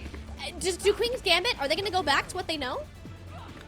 It feels like it. And like, Exo Azathoth, like, they do have a pretty good read on it because they understand, like, they're not going to mirror the Juno Brig backline because of the threat of the Hazard, right? Like, the fact that Santana could just jump on a Juno and just slice her clean in half is not something that Pauline wants to mess with. So they're going with the Kiriko Lucio, which is a lot more defensible against a Hazard. Queen's Gambit actually mirroring that now. They're not going to be trying to play into the Juno. Maybe they get a little bit cocky if they see what Exos brings to the table and they try and fall back on that. But right now, they are showing us not necessarily classic Hazard play, but they're definitely showing Jeremy the presence that Santana can bring to the table on this hero. And you would expect Jeremy to be the last player than be that scared, but alright, you know what, Queen's Gambit, you gotta send a message early. The thing is, Kindred wants to go up to Santana and light her on fire. Santana doesn't like to be lit on fire, understandably. So you're staying far away from the tank. They just denied Kindred's value completely by going for this backline. That was a great flank play from Santana and Missin to collapse onto these supports. Yeah, so one of the problems that I'm going to see, though, with Exo Azathoth's comp is actually going to be Kuna on the Sojourn, because, like, people are going to think I'm crazy when I say this, but Sojourn's slide is actually one of the most important cooldowns in this meta, because if a Sojourn uses it to get into position to try and set herself up for a play, and a Hazard identifies that, that's a free kill for a Hazard. So if you can bait out slide and make a Sojourn, like, just put her into an uncomfortable position, that's a free kill every single time. And Exo Azathoth are going to be playing in so many different places that Kuna is going to be public enemy #1 any time Santana gets eyes on them. Oh, Ooh, wonderful outplay there. 32-10, aka Senna. Shutting Jeremy down, knew exactly where they were going for that health pack, and that's not good. Exo Azathoth run this comp primarily to put Jeremy on this bar, and if you're missing that piece, because Senna just keeps hitting shot after shot, you gotta take her out. Eventually, Kindred will take care of business, but at the cost of her entire team. Yeah, business it takes care of business, but business is over. All right, we're now out of business. Time to go ahead and fall back, and more progress gonna come out for Queen's Gambit. Look at Kuna's ult charge, by the way. Hasn't gotten anything done. Like, I think that is just basically passively trying to farm some primary fire damage off of Santana, and that's really it. And that just kind of shows how scared they are of Santana. No, this is so good for Queen's Gambit. There's nothing that Santana really can be afraid of other than the tank. Just having that threat of that Kitsune rush where Scuffed was out. Pauline isn't built up to 1, and that's just a free checkpoint that Exo Azathoth now will have to find a way to steal back. We talked about how important the start of this match is, and if Missing keeps doing disgusting things like that, oh, Exo Azathoth about to be in much greater world of hurt. Yeah, Kindred, no longer has any friends to keep her alive here. She is going to be falling quite swiftly. By the way, when I said that Sojourn Slide is one of the most important cooldowns in this entire game right now, the other one is Suzu, and that was used just for Exo Azathoth to get out there. So you have Missin who can just go in, find a half HP Pauline, and just confirm the kill, and there's nothing she can do to stop it, right? And you can't really stop this pain train at all from Queen's Gambit because they have just about every ult they could possibly ask for. But the Kitsune rush from Exo Azathoth is one of the main tools that they have. Start out this fight, forces recall out of Missin, but you're more scared about the health of your tank in the long run, not having the option of the downpour to root these players. Exo Azathoth now need to run away with this opportunity while it still stands, because it's going to be scrappy if no tanks are there. Yeah, like, I mean, Queen's Gambit just don't invest in that fight at all, and they don't have to. They can just let Pauline use that Kitsune rush. They lose Santana, but the fact that they're able to kill Kindred at the tail end of it is going to really, really put a damper on how much bot progress Exo Azathoth can get. In fact, they're not even going to break the forward spawn. The bot is just going to turn right back around. Yeah, Jeremy's on a flank here. Queen's Gambit don't know. I don't know that they care. Jeremy might make them care, though. Jeremy tried to, but the shots didn't quite land. With the cage fights and the sound barriers piled all into one place, and that's exactly where Santana wants them. It's so easy for Santana to hit shots if they can't move away from them. Exo Azathoth, they just get shut down on that big ultimate fight, and they never canceled forward spawns. As you said, CB, the fight just keeps coming faster. Yeah, and that Reaper flank, by the way, would have been 10 times scarier if Jeremy had the Death Blossom. I mean, you've got it now, but it's a day late and a dollar short. You're still, like you said, you weren't able to break that forward spawn. Queen's Gambit just keep the forward momentum. They're going to have the Kitsune rush here. I mean, you're going to be able to use both DPS ults to potentially shut it down, but I mean, like, you know, it's opportunity cost, right? Like, you're going to have to try and spend just to get out of spawn, just to try and stop the bot from making more progress. And Scuffed is having none of that, laying out the red carpet. Forwards Queen's Gambit to push forwards, and Kindred will pop like a balloon as a result. The proactiveness from Queen's Gambit. Exo Azathoth, they can't close that gap that you need to for your Reaper, for your Malka to get value. And Queen's Gambit, they're knocking right on Exo's doors. Yeah, I mean, I don't think they're going to get the full cap here, but any progress that they get is just icing on the cake. Because again, like, Exo Azathoth are going to have to spend ults just to get out of their spawn. Queen's Gambit don't have anything to mirror it, but they're totally fine taking this fight. You can even see they're going to try and kite. That was a good shot, though, out of Kuna. Needed Senna to be dealt with, and yeah, it will happen, but this is kind of a must-win fight for Exo Azathoth. Nonetheless, having used ultimates in the spawn, never a good sign. But it is good that they only used one ultimate in the spawn, and it's potentially the most... Hello, Missin. What are you doing? Just having a seat? Kindred cares not, all right? Not gonna just live and let live on this occasion. Okay, you use potentially the most expendable ultimate right now in that overclock. You're going to be able to build up to a Kitsune rush. You still have the Death Blossom, so you can try and keep this snowball going. You just have to have Jeremy on the flank here, looking for an opportune moment to pop this Death Blossom. You also got to have to worry about Scuffed Suzu. Well, Jeremy kind of gave up on that flank idea. Opted to play safer. Close to Kindred, and then Santana running. Wasn't quite expecting to see the Reaper on that corner. I think that Kitsune rush was very premature from Pauline. There's no one from Queen's Gambit. They'd already disengaged fully. Yeah, they just dropped the smoke bomb and they're just gone. I didn't even see where Queen's Gambit went, but here we go. There's Santana. All right, well, hello, Santana. Welcome back to the party. No foxes to get in your way, I guess, of the downpour. End up on the 3 players, but no, I believe that was a Suzu perfectly timed. That Death Blossom long awaited, but much disappointment in the eyes of Jeremy was appalling during its cast. At least get Santana out of the picture. Kuna being able to play the game here has been the main reason of Exo Azathoth's return to glory. They just got to take care of Senna, and it should be smooth sailing. But Senna should not just kill full supports by herself. Excuse me? Yeah, take care of Senna is easier What? said than done, right? Like, so we're back in this kind of situation where up against a Mauga composition, she doesn't have to worry about getting just stomped on by an enemy hazard, so she could just play on these angles she's used to, where she could just go for these big pop-off plays, and we see it even in fights where it feels like Queen's Gambit are on the losing end. She just pops OC, kills 3. All right, what can you do about that? Not much, especially when you've already lost your front line, you know, to that downpour from Santana that forces out so much resource. Kendra just charged in without the rest of the team in position. The Suzu went to the wayside after she had fallen. It's gone from bad to worse. Exo Azathoth, they kind of jumped the gun. They wanted to deny the forward spawns, and now they're going to have to fight even further to come back from that. I think you still maybe get like one more fight here at the barrier once the bot starts to touch it, but like it's at the spawn door, so it's like once again you're gonna have to spend some of these big money ultimates just to get out. You're coming up on another OC. Maybe you can get away with Kuna just popping that and not investing the cage or the sound barrier, but looks like Kindred's going in pretty deep. Queen's Gambit actually just gonna disengage. They're just gonna give this one up for free because they know that cage fight is on the next on the chopping block there. That's the next thing coming up. They don't want any of that smoke. They're just going to go ahead and take a fight on their terms, but they have access to the high ground. There's no point in fighting in that last stretch anyways. 9 times out of 10, you're not going to get a full completion on this map. So it's better to fight where you have this high ground positioning. There's that cage fight that Queen's Gambit have been long awaiting. Velvet jumping in to save Santana. That overhealth doing wonders. So a bunch of this chip damage at Pauline, helping Exo throw in an overdrive. Pulse bomb, a bit wide, but no tank on the board for Queen's Gambit. And suddenly Kuna is making things look up for the purple team. Still got a mountain to climb. It's better than it was.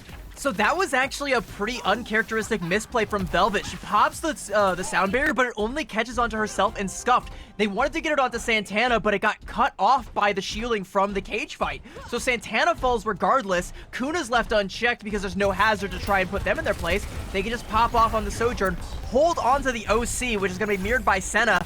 But with this momentum and with the high ground control now in Exo Azathoth's favor, you're kind of looking at like Kuna to have at least a little bit of an advantage here.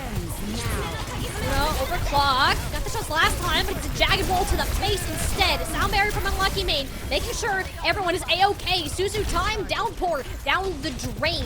Queen's Gambit use all of their ultimates in that just to try to make sure Exo Azathoth couldn't run away. And while they dodge the ult, they can't get away from that damage. Misten was already in the backline by the time it happened, and they moving this robot right back to this barrier. Oh no, they can't stagger Kindred here. Kindred needs to live. Pauline's not alive to keep her alive. I think she has the cardiac overdrive and she's got the overrun. Okay, just a pixel of health. No way Misten gets that one. No, that might be it. I mean, Queen's Gambit aren't pushing the bot currently, but now they know, all right, the Mauga's dead. We can just walk right up. The one sticking point, though, is Jeremy is coming up on a Death Blossom. Needs to be the hero with this ultimate and needs to build it up yesterday. Haven't had good luck with his Death Blossom so far with Wraith Form already for CB. It's not looking good for Exo Azathoth. Senna is back and she's ready to click some heads. Already found Kuna, this robot inching closer. Jeremy teleporting back in, looking for something, comes up with just the Sojourn, and that's gonna have to be enough. The health low for Exo Azathoth. They don't have Pauline to keep them alive. Velvet investing the sound barrier, thinking that this can be ended here and now. But that might be a long lost dream considering you don't have a tank to stall this out any further. It's only on to Misten. These spawns are so much closer, but she hits the pulse bomb, stuck it out of the barrier, catches them on the way out. Exo Azathoth, they're still in it, but they're beaten and bruised. Yeah, this might be a difficult mountain to climb because they got to run it all the way back. Queen's Gambit are still going to get some forward spawns. They might be able to get themselves at least to this high ground here, get control of it, but no, Santana's actually going to deny them completely, so Exo Azathoth now playing from the low ground. They're going to have to expend some ultimates here. Ones that Queen's Gambit can definitely mirror. They're coming up on a downpour. They got a Kitsune Rush. Both teams going to look to pop theirs. Queen's Gambit, they have a god spot. Senna is on the high ground, uncontested with the rest of the team, and Pauline, the Suzu, is forced. This is just a matter of time. It's a ticking time bomb for Santana to drop this downpour. The sound barrier is out, but everyone almost dodges out of the way. It's kind of trying to body block him, but Misten, she's already in there, slicing Exo Azathoth in half. Queen's Gambit have found a way around the one-trick comp that Exo Azathoth have set themselves out to be, and will move up to a match point. That downpour from Kindred at the end was absolutely massive. I think catches 3, but Misten had already done too much damage. There was nobody alive to capitalize off of it. That's so crazy. That, I mean, Misten just goes in and finds the picks that she needs to. And it's because of that Suzu, by the way, being forced out super early. It's such an important cooldown in this composition. A Kiriko without Suzu is the same as like a Sojourn without the slide. It's just like a free jump for a Genji or for a Hazard. And the fact that in this Genji Hazard composition, Queen's Gambit have 2 different opportunities to jump on top of that vulnerable squishy and just find the assassination. And the fact that Misten's able to get another one for her money is the difference maker right now. It's the Genjis in these meta that you need to be keeping an eye on. They are the killers. They are the playmakers. They are the ones that are finding these big opportune moments to shut down the momentum. And it's something that I don't know if Exo Azathoth is prepared to mirror, because we haven't seen much of Jeremy's Genji. You know, we've seen a lot of the Pharah, we've seen a fair bit of Reaper. We saw a little bit of the Genji against Nightmare, but it looked unpracticed. Like, it was very unpolished, and I don't know if Exo feel like they can make that deficit up. Jeremy's not known for the Genji, and I honestly believe that's the main reason that they're trying to force this Mauga comp that now seems a tad bit out of date. Queen's Gambit thought that they had to mirror it at first, but each map that we've seen them play have ventured further and further away, and that's large in part due to Misten getting the amount of value she has on the Genji, Santana disregarding Kindred's presence in general, but also just finding the cracks in the armor. Exo Azathoth have been leaving a lot of doors open, from Kindred overextending, from supports not necessarily covering for each other if there's a Tracer such Genji in the backline. Misten was tearing it up for this series so far, and Queen's Gambit are relying on her to bring it home next map.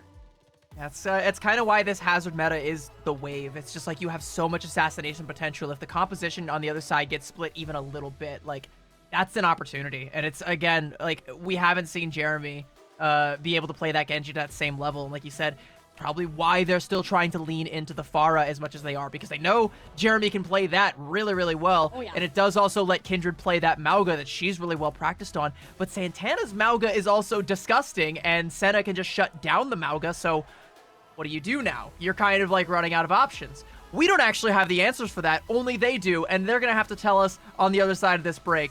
Don't go anywhere, chat. We will see you on the other side.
We are on the precipice of potentially sending home one of our fan favorite teams, and one of the favorites to make top 4 might be falling a little bit short as Exo Azathoth goes up against Queen's Gambit. Queen's Gambit leads 2-1, and Exo Azathoth get to pick their potential final resting place, and it's gonna be Escort. And we were talking a little bit, there's a lot of different options here, and none of them are great, but some of them are interesting. Yeah, that interesting's definitely a word to put on that. Real quick, I'm predicting Havana. You're predicting Havana, okay. I'm just gonna throw it out. I'm predicting You're Havana. predicting the Havana. See, we haven't seen Havana yet. I don't believe Havana's been picked on live broadcasts so far. We've seen a good amount of Dorado. That's been kind of the pick of choice with some dive maps, but for the most part, that's Hazard. And if we know one thing about Exo Azathoth, they don't exactly like playing that hero so much, but it's not like they don't have experience on that map. Kindred has pulled out the Diva in the past. Jeremy can keep playing the Pharah or the Reaper if they so choose. But Havana, CB, okay, you just walk me through your thought process on this. You're trying to explain to me through the break. So the options right now for Escort are Route 66, Dorado, or Havana. And if you don't want to play a Hazard Mirror and you want to try and play literally anything else, I feel like you try and go for some Hail Mary on Havana, because Havana completely guts the Hazard comp, 100%. Whereas like Dorado and Route 66 both kind of facilitate it. You know, there is also options to try and play like a Pharah with a Winston dive on Route, so I would kind of assume that's also like a pretty fair idea. It depends on like, what does Exo Azathoth really want their win condition to be? Do they want nothing to do with Hazard? If so, you go to Havana. Do you want to try and go back to the well of playing into Jeremy's Pharah?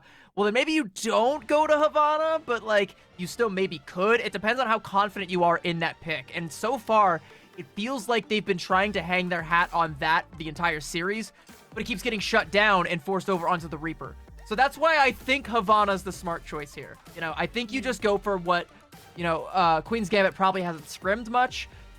Something that just doesn't allow the Hazard to play optimally, and you can try and play some sort of cheese around it.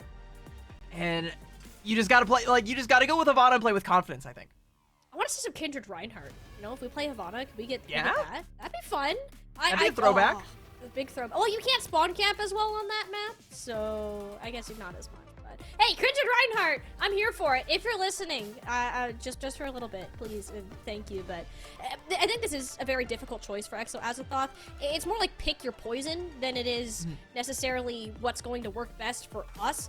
Is like, or do you feel better about a dive comp that you haven't really practiced as much? Do you want to go to Route 66 that will favor the Hazard? Do you want to go to Havana that likely no one has touched in a while, since that map usually is far away from the map pool in general?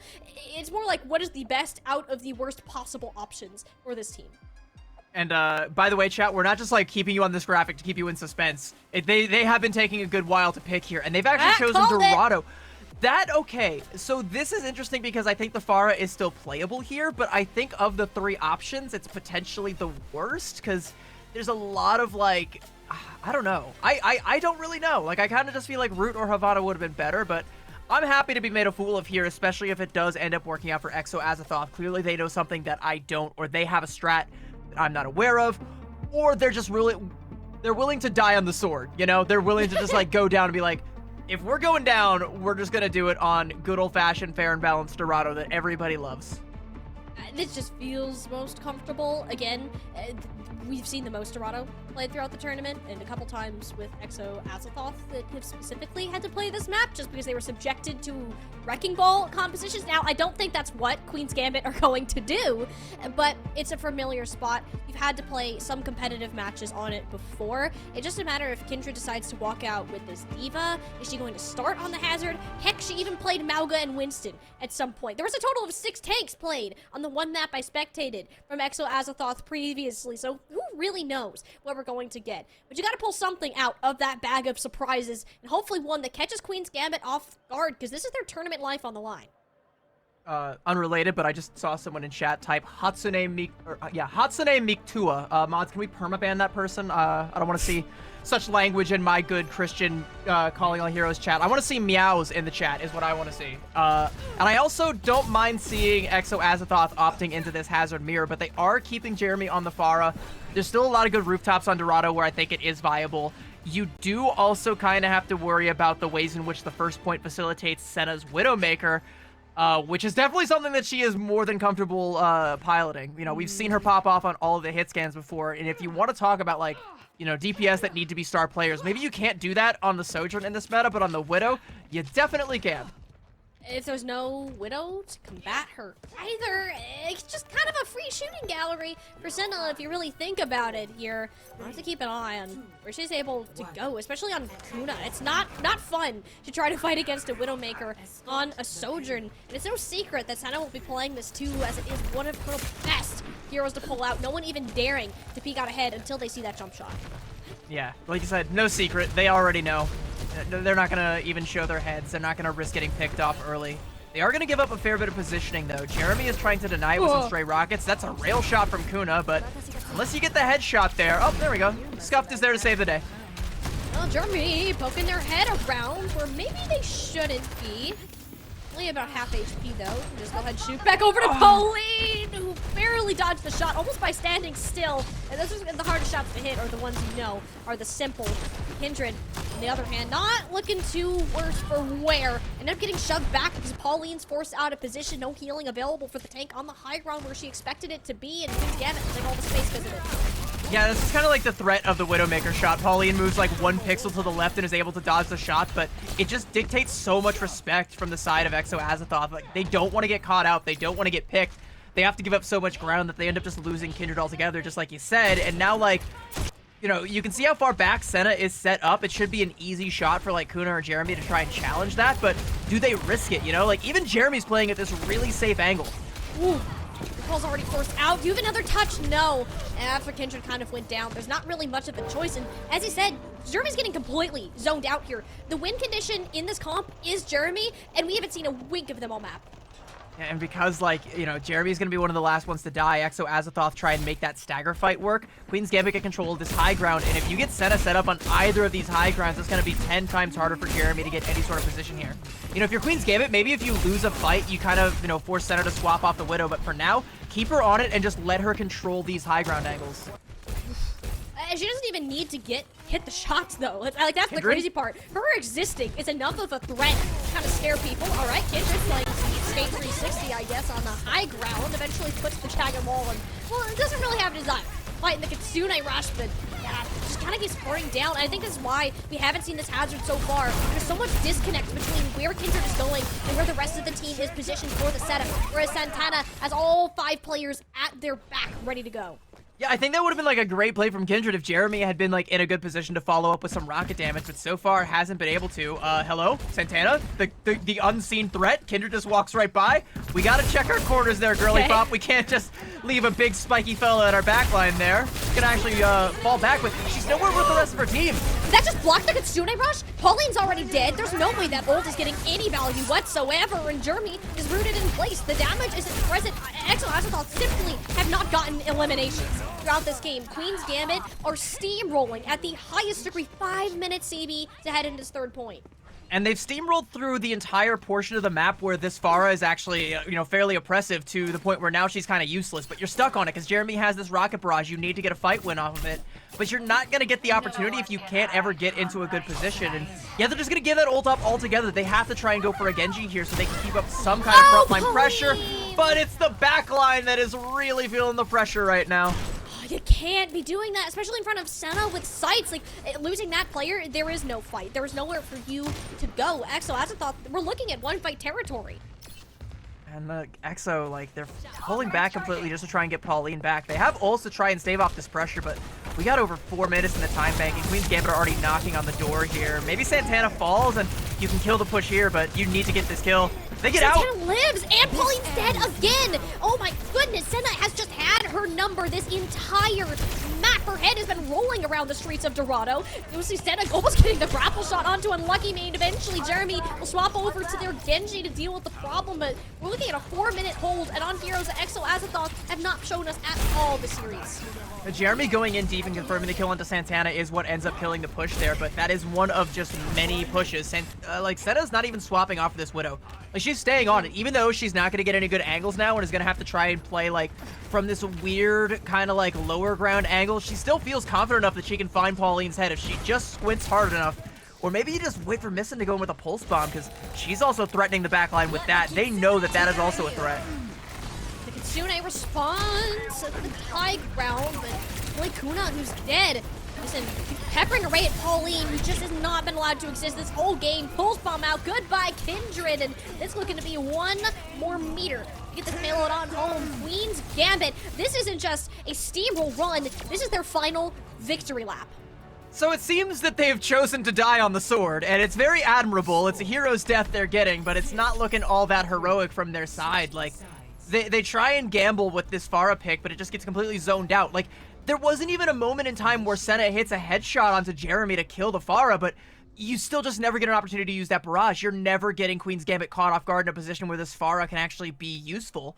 Anytime you try and take a high ground angle, like through Streets phase, Queen's Gambit just have it completely locked down with Santana on the hazard. Something that Kindred, I mean, looks competent on mechanically, but in terms of the macro, like where the team is playing around, playing with her, it feels so discordant. Like, EXO just have no clue how to play this composition, and I think that's why they've been trying to stick with the Smaugga composition for so long.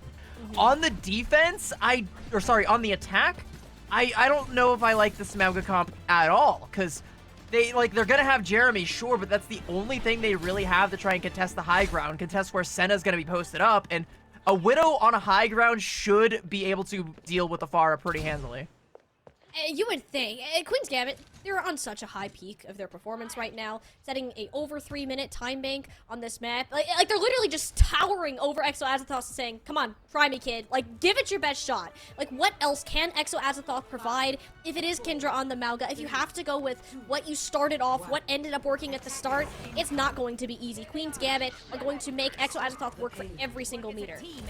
All right, 2 questions. Where is Senna? And, okay, I was gonna ask how does Jeremy use the boosters here, but it's actually just to try and go on a flank angle. Yeah, knowing this is actually really smart from Jeremy, aside from the peppering Santana portion, because now you've given away your position. Would have been better to just go for a flank all the way around. Yeah, the jig is up. Like, you shouldn't have been putting in those shots onto Santana. You just got caught out there completely, buddy. Yeah, it's only sneaky until you make sound, so that didn't go very well. Jeremy instantly over to the Tracer. You do actually end up stomping onto Santana there, so getting the tank gone, Queen's Gambit won't have any way to stop this payload for a while. Yeah, that's a big pick, but I mean, Queen's Gambit can just kind of play back, I imagine. You can see Senna's health bar getting a little bit low there, probably from a little bit of spam. Jeremy, by the way, swapping off the Pharah completely. Gonna go over to the Tracer. And now if you're Senna, you can just focus on all the groundlings without a shield and just try and pepper at them. Right now, Kindred the only one showing face, but with this angle, Senna just has a firing range. Anyone who dares poke their head out, Luna, thanks for coming. No, stop jumping in front of the Widow Sightlines. Oh my gosh, I'm going to lose the pasta. Oh my gosh, Exo Azathoth need to get a regroup going here. They are punishing people on the retreat. That happened to Santana before. Missin's down again, so there is some room for a fast re-engage, but it's not a lot. I mean, like, Missin's expendable. Like, the Tracer is just there to try and be a pest into the backline, and that time she does die. She's gonna swap over to the Genji, fulfill essentially the same role as she did before. No one just checked that Santana was there, by the way. They all just went right underneath Santana's feet, and now, once again, Santana has free access to the backline. Kindred wondering where the homies are. They're dead! See, Jeremy, this is how sneaky works. You don't make any noise, and suddenly you get the best jump scare of your life. Santana has perfected the Hazard Rat style of gameplay here, and is just in the backline before Exo Azathoth no one hit him. All right, well, Jeremy doing a little bit of ratting is going to pay for it, but takes down Velvet, and that is, not the most impactful pick in this particular meta, but it's one that's going to be regrouped a lot slower than the pick onto Missin was, so Exo Azathoth do actually have a chance here with the ultimates, but with Senna putting up the sights, Queen's Gambit are going to know where they're approaching. They know exactly what's in the cards, and all you got to do is just find one shot to shut this push down, give enough time for Velvet to get back, and suddenly the advantage for Exo Azathoth will be completely gone. And, like, they don't even want to push up. They're waiting for the sights to expire. Yeah, or just Kuna gets the shot off, like the spray in those sights ended. Kuna peeks around, full charge rail shot to the dome. Queen's Gambit, do they have a full way to get through this? It's actually the downpour that ended up getting committed. Not sure if Santana can live much longer past that, considering she doesn't have any supports. And Kindred is, as we heard, firing on all cylinders. Exo Azathoth can continue to push up, especially if Jeremy can manage to force Scuffed out of position. There will not be another touch onto this objective that lasts longer than a couple of seconds. At least, I mean, you do get Santana there. The cage fight out, though, massive for Queen's Gambit. Even if they don't end up winning this fight, committing heavily to it. And even then, that's another ult that had to be used. Kuna will just finish every single player off. If you guys won't do it, she'll do it herself. That's a hero play from Kuna. The wall from Santana comes out and blocks the healing that goes out onto Kindred. That's such a great play from Santana. And Kuna has to pop that overclock and get that 3K. If those kills don't come through, that is a cart stalling out, and you only get one more fight if you're Exo Azathoth. But now you got 3 minutes to try and push through Streets phase, and you are more than happy because this was not at all promised. Yeah, no. I thought we were going to be done after that first point, but apparently we are going to see Mauga work on Dorado, what used to be, in quotations, the most divey map of them all, but for now, it's working. With the staircase added, Kindred can easily work with Jeremy to kind of Jeremy cares not for no stairs. No, Jeremy takes the windows, actually. No stairs. Parkour only. I like the windows better. Who needs stairs? Kindred would like them, but they're the stairs going downwards to her death, so you're going to want to wait for her to come back before you try to re-engage. Santana, though, is not going to be waiting. Santana's just going to go in for an engagement, take down Kuna. Scuffed even finds a headshot onto Jeremy. I think Jeremy was still kind of lurking in the back line, so I think you're okay with that if you're Exo, but now you've given up this high ground, and once again, a Widow on the high ground is always going to be oppressive. Fortunately, that's not where Senna's playing right now. She has to grapple to get back on there, but nearly lost her life for playing a little bit too greedy, but gonna go ahead and back up, and now, like, Exo Azathoth, every time they peek their heads around this corner, they should be just, once again, lining up in her sights. I think it's just better to try to force this payload here, which Kingdom Gambit, they did to a point, but guess whose head it is? Pauline. That Senna has found, and yeah, no Kitsune Rush response out of Exo Azathoth. Thankfully, that will be their only casualty of this, so you'll get back in fast.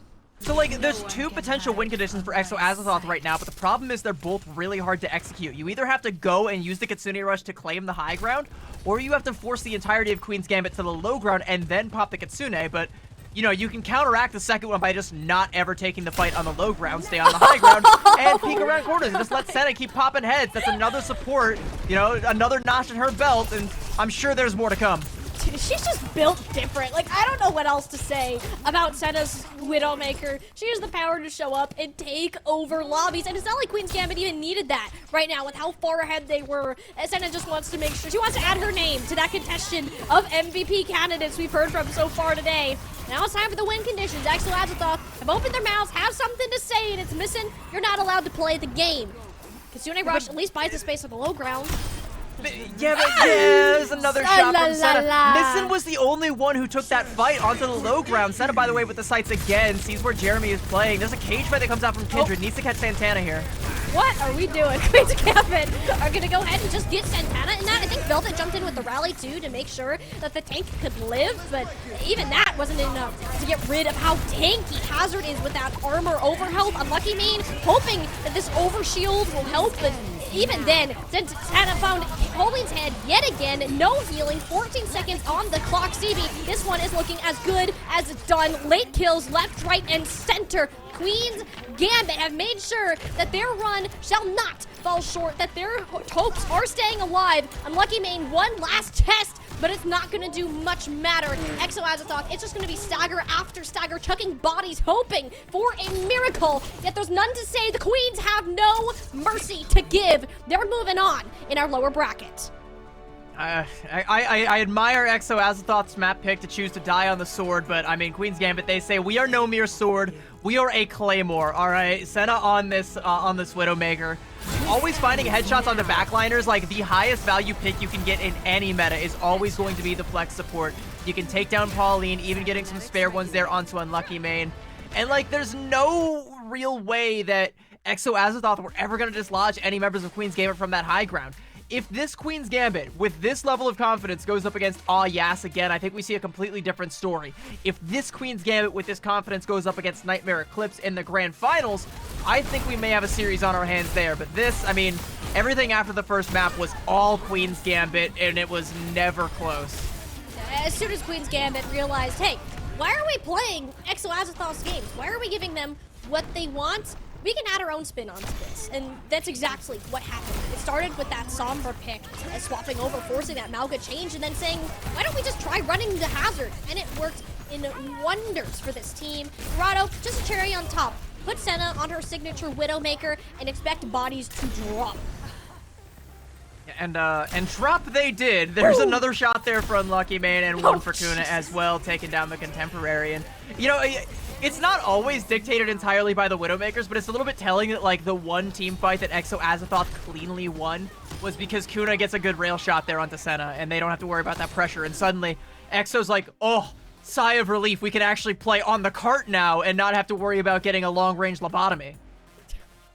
No, that was just a rough shot after shot from Senna. She just was never knocked out of position, and the one instance you did get Kuna up there, then you better know, CB, that Queen's Gambit, this isn't a team that we expected to bow out early. Sure, they faced some unfortunate circumstances in their upper bracket run, but the fact that they're rallying and recovering well here in this lower finals against a much tougher team than you would typically like to see, it's a sign that there's still life going on behind Queen's Gambit, and we can keep following their journey and see how far they can actually take this. And if my predictions are correct, I do predict they will be taking us to the grand finals, but they do have a couple more obstacles to get there. Unfortunately, though, for Exo Azathoth, they are going to be bowing out, and it's going to be outside of the top 4. Like, they finish a little bit lower than I think a lot of people, you know, judging by their performance in the previous tournament, and even judging by the star power they bring to the table, the likes of Kindred and Kuna, Unlucky Mane, Paulette, like, there's a lot of talent there. Jeremy, you know, the venture extraordinaire never really got to drill on that thing today. It was unfortunately just constantly shot out of the skies on the Pharah, and it was like the Hail Mary play from Exo Azathoth. It just doesn't work out. It's really sad that they don't actually get to fulfill that, but they still put up a hell of a fight, and we got to give them props for that, unfortunately. Yeah. Not enough.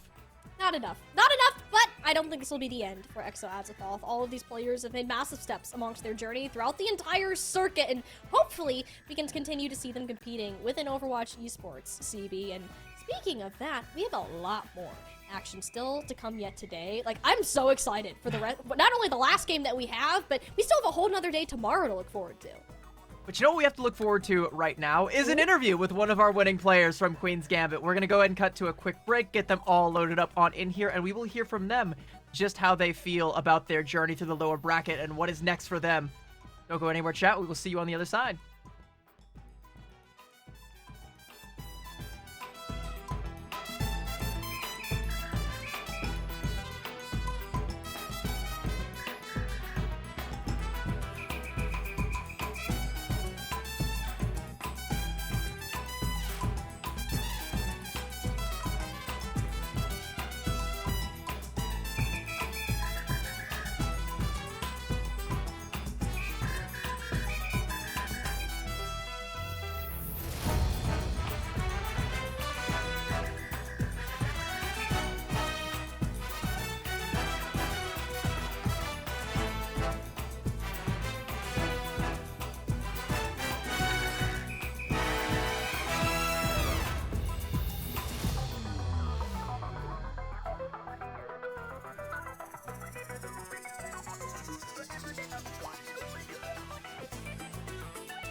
Welcome back, everyone. Unfortunately, we must say goodbye to Exo Azathoth as they have been dispatched by the Queens and their Gambit, as Queen's Gambit win 3-2-1 and move on in the lower bracket. And that series was, I mean, it felt pretty close at first. Like, you saw Lijiang go the way of Exo Azathoth, but it never really stayed in their favor. Now, once that initial surprise of that Mauga composition against the Pharah really wore off, we saw Queen's Gambit kind of sit up in their gamer chairs and be like, hey, we gotta pull ourselves together. We know that we are a strong team. Even if it doesn't have to be within this Mauga comp, we can make Exo Azathoth sweat. And it started with Senna pulling out that Sombra initially, completely on tempo, canceling all the key ultimates needed to win out that macro gameplay as we saw on Surabasa. And from there, CB, the confidence just kept growing. Queen's Gambit, we're just gonna play our own game. If we can beat them on the Mauga comp, we can very well do it with the Hazard. Yeah, that Sombra composition that they came out with, I mean, it's something that worked to great effect for this team in Major 3 and in the past, and they just slipped right back into it like an old sweater. Like, it's just totally comfy. You know, never really felt like they had missed a step. And then again, when they just get to play their own game, when they get to put Senna on some of these star-making performances on the Widowmaker, it's like you can't really just beat this. Like, you're just kind of just getting pummeled and pushed into a locker by one of the best in the game over and over again. It's the mark of a truly well-coached team. And speaking of coaches, we have got Boomed, the coach of Queen's Gambit, here for an interview. Welcome, my teammate. How are you? I'm fantastic, my teammate. I promised the team I'd do something, so I got to do this. 5 big booms for the Queen's Gambit. Boom, boom, boom, boom, boom. Yeah. All right. Yeah. You know what? Good. That game deserves at least like 4 out of 5 booms. But if you think it's 5, I'll trust you on this one. How many booms, by the way, would you give a double chocolate chunk cookie? By the way, is that like? I think that's 5 big booms. I think definitely a double chocolate chunk cookie. That's 5 big booms. Okay. All right. Okay, it's gotta be. All right. That works for me. Yeah, Molly, that's my first interview question. You can take it from here. How many booms is a double chocolate chip? Great interview question, CB. I really get to the heart of what the people want to know, all right? You know what the people want, all right? I am a real journalism, all right? You are. See, you got that. And I get to ask the slightly less cookie-related questions about this game because we know that Exo Azathoth in particular, they were going to play that Mauga comp. That wasn't really too much of a secret heading into today. And map 1, you started off on the Hazard and tried to mirror that Mauga. Didn't exactly go the way that it was planned. What was really kind of going through the communications between you and the players? What did you notice that kind of had to be switched up to make those adjustments moving forwards? So going into map 1, we were just nervous. We knew they were going to play Mauga, and we had like a warm up before it. So, like we had a little mix where we just made them play Mauga comp.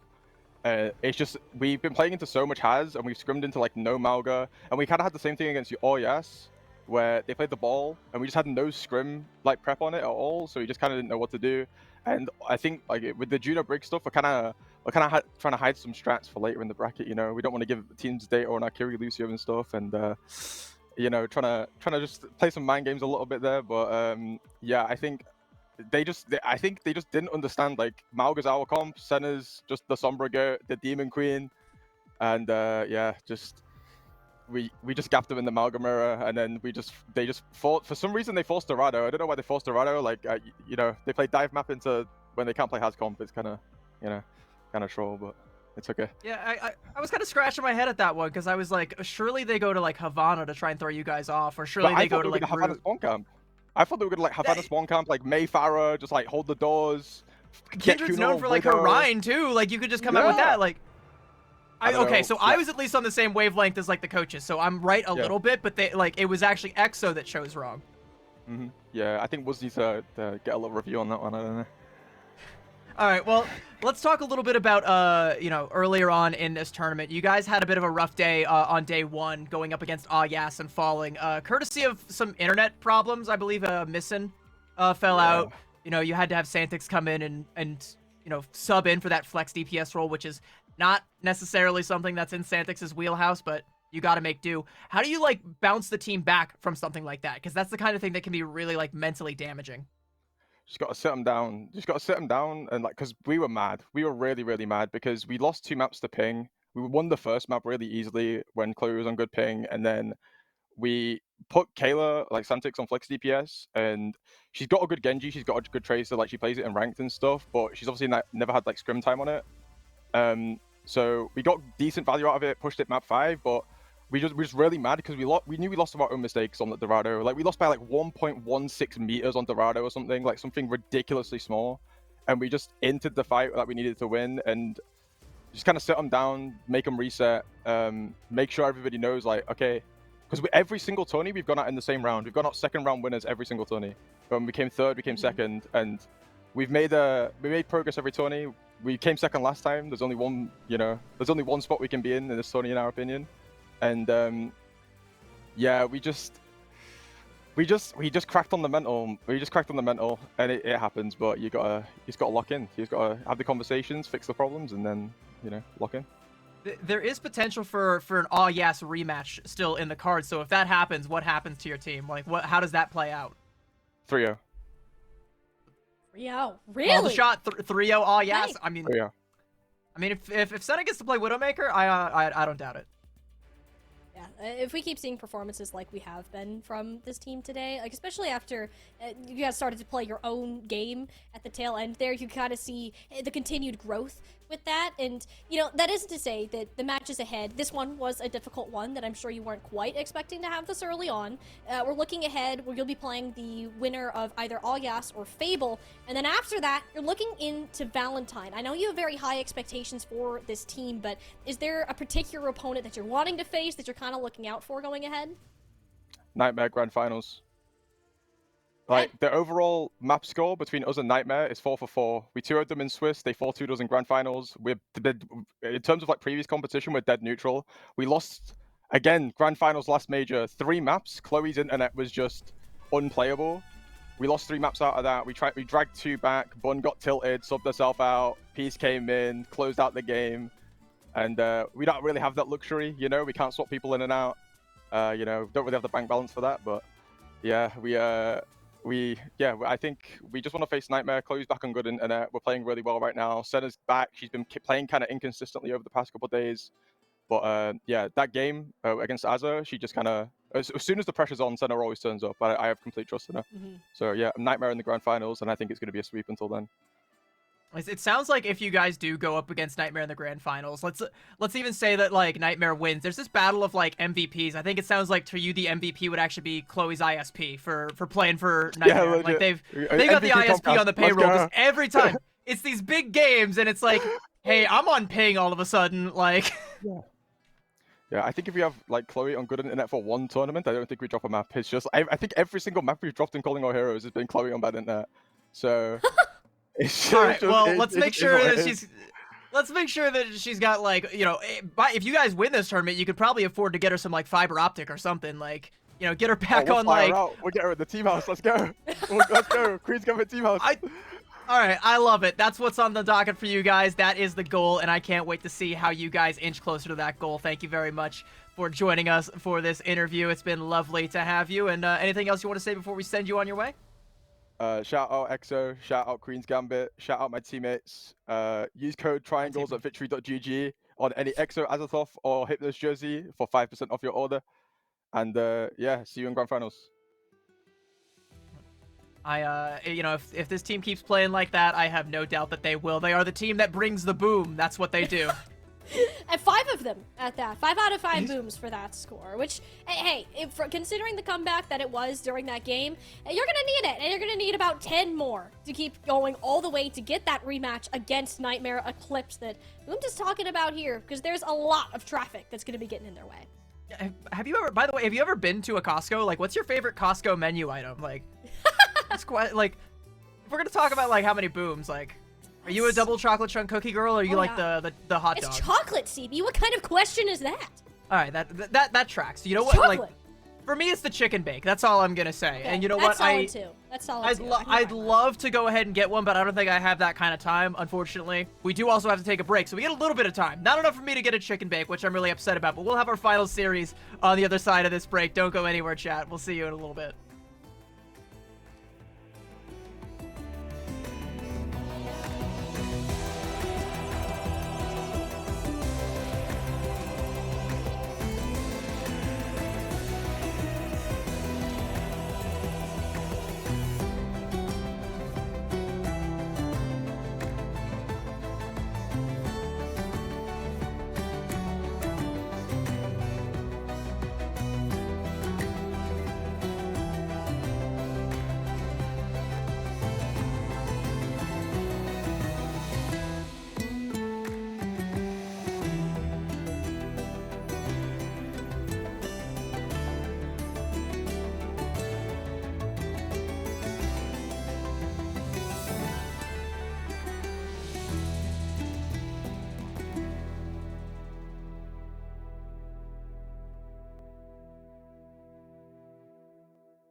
Welcome back once again, Calling All Heroes family. My name is CB. I am joined, of course, by the lovely Tiny Shiny, who I learned during the break does not know who the Costco guys are. So just completely missed that reference in the interview.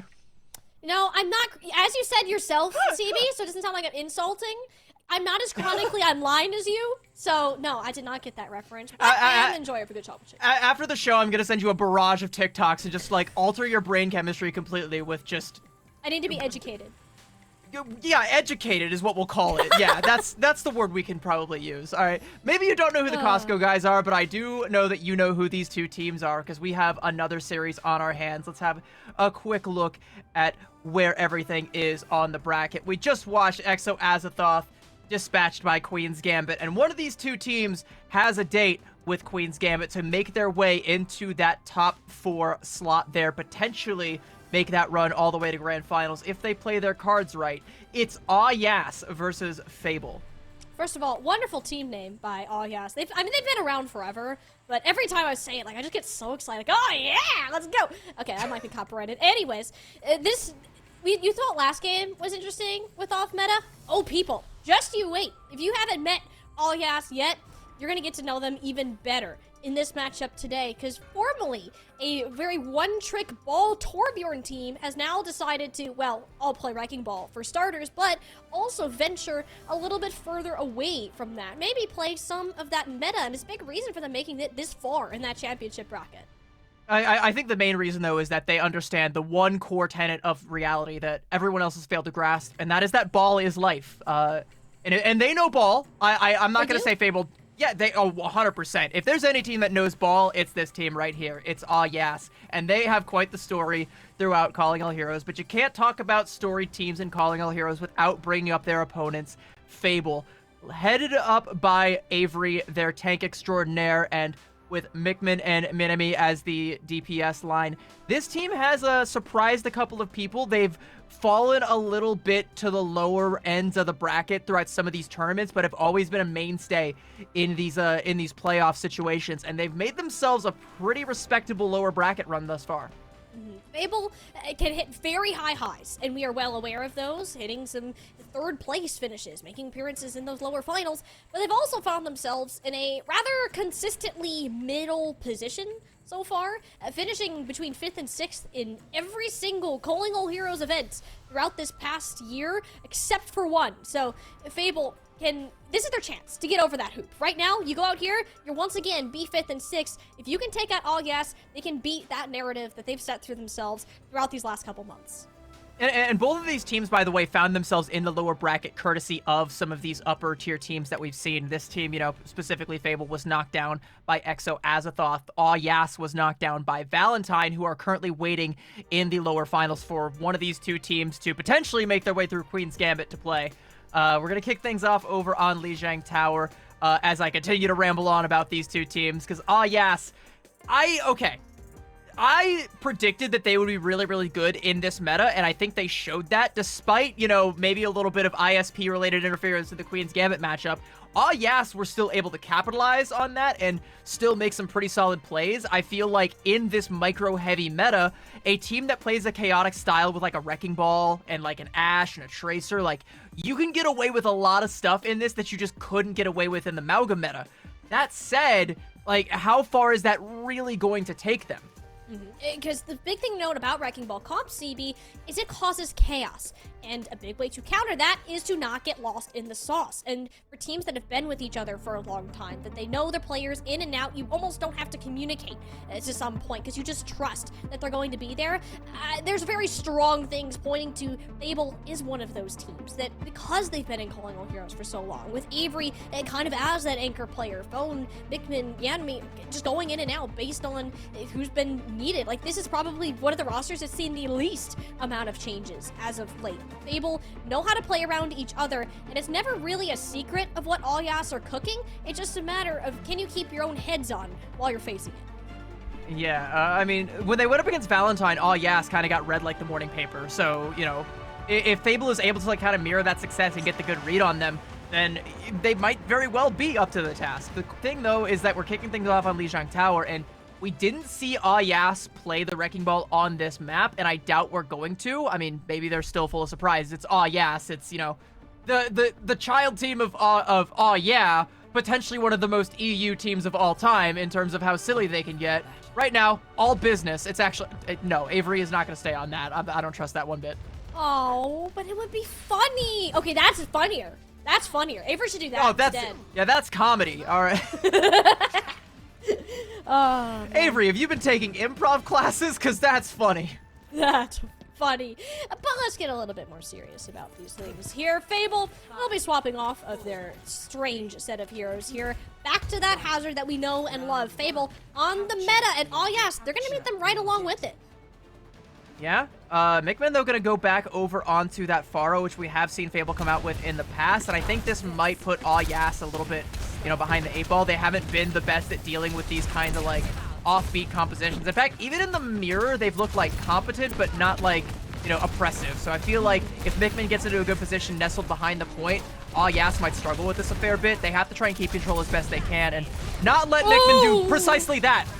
Well, Soul just took a dive, and not a fun one by the looks of it. Wonderful flank from the Pharah player of Fable, and I think that right there should be enough to get them the point. Amenity just opted to back off and kind of wait for Macy to regain. That is a great jagged wall, though, that kind of blocks Avery's path to escape, puts them in a bit of danger. You're now down another support, though. Yas should be running for the hills.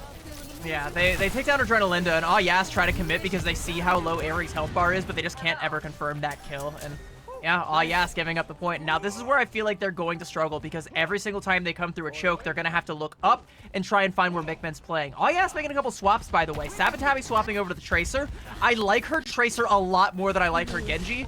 Shoal swapping over to the Ashe, I think, is a good pick to try and deal with the enemy Pharah because you don't have to charge up those rail shots, but you still have to get yourself in the angles. Right now, it's a good one, but if Mikman comes closer, it's not going to be. And yeah, without Amity there, like, you can just kind of fly wherever you want.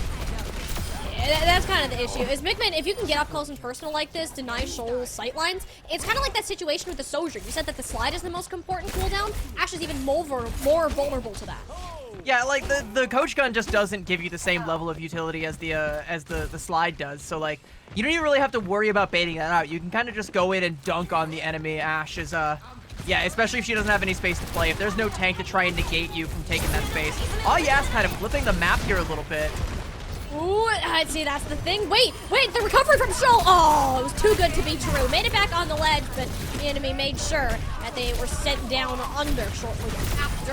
Fable, though, they're just finding a way to make this far work out. Mikman hitting these rockets dead center. Amenity still thinks that it's winnable, and you get a race full of rockets as a response from Mikman.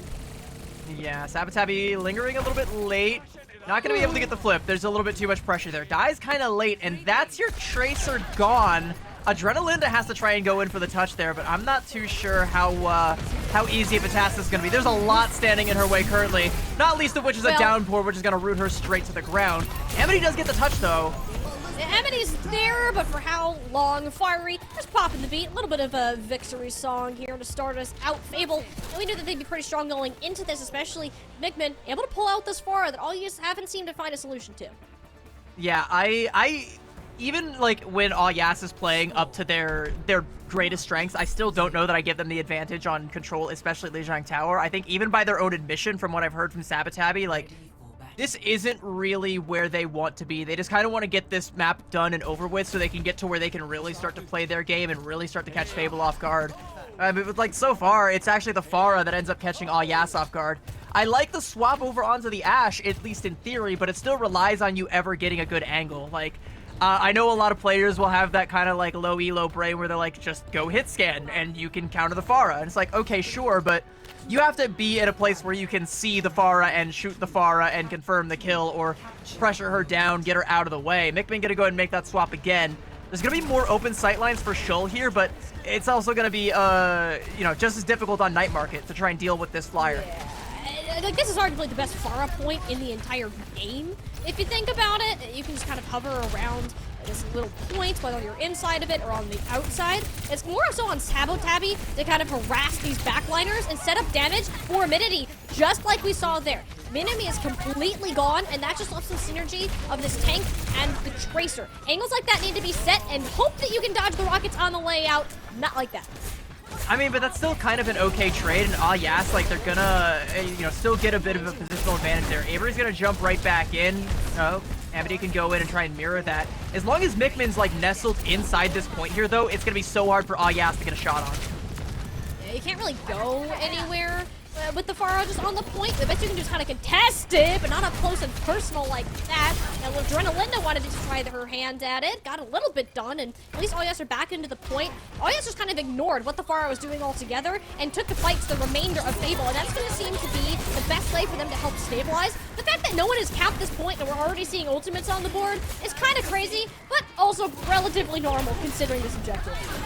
Yeah, but like, if you're Fable, now you have to get this cap here. There's the downpour coming in. It's actually going to root down one, but I mean, Yas can't confirm the kill. I mean, like, both teams investing and no one's capped the point yet. I mean, here comes the bob from Shoal. Adrenalinda falls, though. This is looking like it's Fable's favor. Okay, the beat should do it, surely. They actually get the eliminations. There we go. Couple in from Avery, but I'm not going to say anything until this point's fully capped, because there's also Shoal's Bob just vibing on the objective. CB, we've seen a total of, 8 ults so far, and the point is just now being capped. Yeah, that was the first fight. So we're geared up for another one. We have a lot coming online for Fable, though. Like, they're going to have a Barrage, potentially an OC, and a Downpour coming up here soon. Versus Yas, who are only going to have both support ults. I think you maybe favor Yas if they can get in a good position to pop this Kitsune rush, but look at how much work Panther has done. Like, Z-Panther's already 65% to another Kitsune, so if you don't win with this one, you're cooked for the next fight, too. The Jagged Wall, that completely negates the Kitsune rush. It doesn't go anywhere past that bridge, thanks to Avery's split-second reaction time.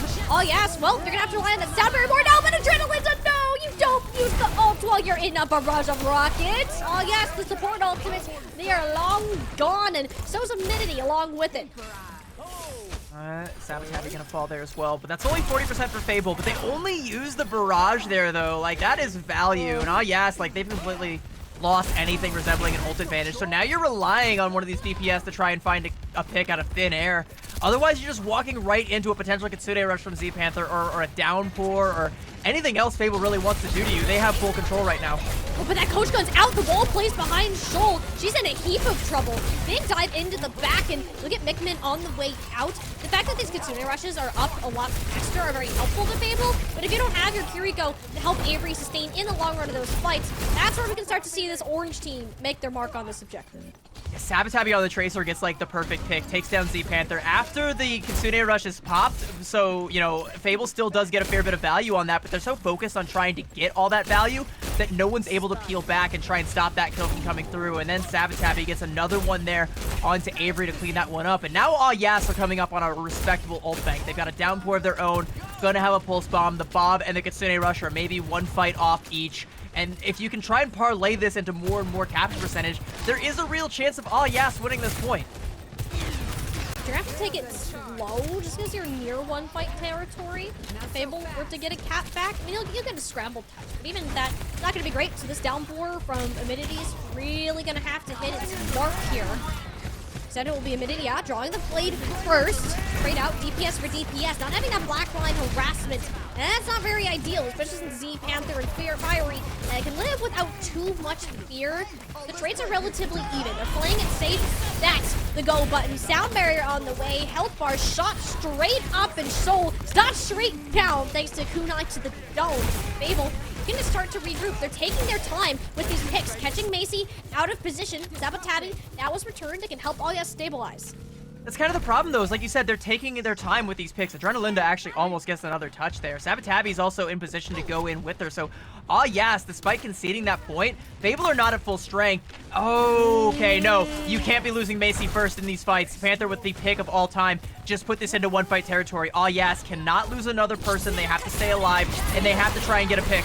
They're fighting into the spawns. Adrenalinda already has no HP. The sound barrier from yes, that's going to be long forgotten. Manami is playing the touch the spawn door challenge, let alone who's actually getting towards that objective. Macy is there with Immunity, but how long is that going to last? The Suzu making sure the barrage will land, and Fable take away Lijiang Tower right alongside it. So, okay, this is a little bit of like a mirage though, because I feel like Yas got away with a lot more in this exchange than they realistically should have. And even though Fable end up winning 2-0, I still kind of feel like Yas have stepped up from where they were yesterday against Valentine. Like I said, for them, they feel like control is kind of like a throwaway, especially Lijiang. They never really get a good opportunity to deal with Mickman's Pharah. That's okay. Now we just take it to maps where we don't have to worry so much about that, and we can start to play some of these other, like, offbeat styles that we're known for. Like, if they can get into a good, like, Wrecking Ball kind of angle, you know, couple that with, like, Sabotabi's Tracer, and suddenly we have an Yas that Fable really has to worry about. Unfortunately for Yas, though, Fable now has a map advantage because they just give up control. It's really unfortunate when you just have to look at a map type and take it to the chin. With Yas being so comfortable on a very niche comp, it's hard to make work, especially when we're in a meta of a tank that's oppressive as Hazard is. Never really an answer for the Mickman Pharah, as we kind of said throughout this map as well. So Fable have been consistent, right? Nothing extremely extraordinary, but if they can continue to have performances like this where they're taking the initiative and kind of shutting down, not falling victim to whatever chaos Yas want to cause in the future, and then we can see them reach past those benchmarks that we're used to seeing. Yeah, and you know, I talked to Sabotabi from Yas, and her takeaway from the Valentine match was that lights were on a little bit too bright. They had a couple of ping issues. They were feeling a little bit of like pressure from being on stream against such a tough opponent that they just weren't playing up to what they know they were capable of. To me, at least, some of these fights they took, especially on Gardens, look like at least Sabotabi's feeling herself a little bit more. And one of the key problems that I kept seeing in that Valentine matchup was Macy dying first just about every single fight. That hasn't been the case this time. What was the case last time, though, was Numbani is their first pick. They pick this because they know they can play ball on it and everybody hates it. No one's scrimming Numbani. So they're like, all right, we'll scrim it, we'll play it, and we're also going to play ball on it. Good luck, babe. Literally, that's the message that Yas are sending to everybody is, this is our map. Good luck trying to do anything on it. Avery can easily play this Hazard here. They can play the Winston. You can, whatever you want Fable to do, you have a bit more flexibility on that regard. Are they ready for this ball? I feel like we kind of cheesed you, chat. Just saying, oh hey, it's gonna be fun, we're gonna get Wrecking Ball Tracer, it's gonna be great. You got none of that Lijiang Tower. We welcome you to Numbani, where we promise, we're not liars, we are delivering on that promise, or at least Yas should be. I mean, like a double dupe from them, like, you know, gotcha, we're actually just gonna play the meta on Numbani. Aha, we've made fools of you. That'd be great if they're just trying to, like, prank the audience, but I think they actually, like, they have their sights set on getting a top 4 finish. Like, Sabotabi called that shot. She said, this is going to be a top 4 finish for Yas, and they are 1 win away from getting it. And if they are able to do so, then, like, here we go. This is the one. Why, like, I see no reason why they would throw it away. I fully expect Konata to come out and play the Wrecking Ball for the tank. Amity's going to go ahead and take it back over onto the bench, and we're probably going to see some weird hero picks. Again, probably Shull on the Ashe. Sabotabi hopefully going to also pick up the Tracer, and we'll see what becomes of that. Hopefully this time around the lights are not on too bright, or if they are, you know, Yas brought their shades.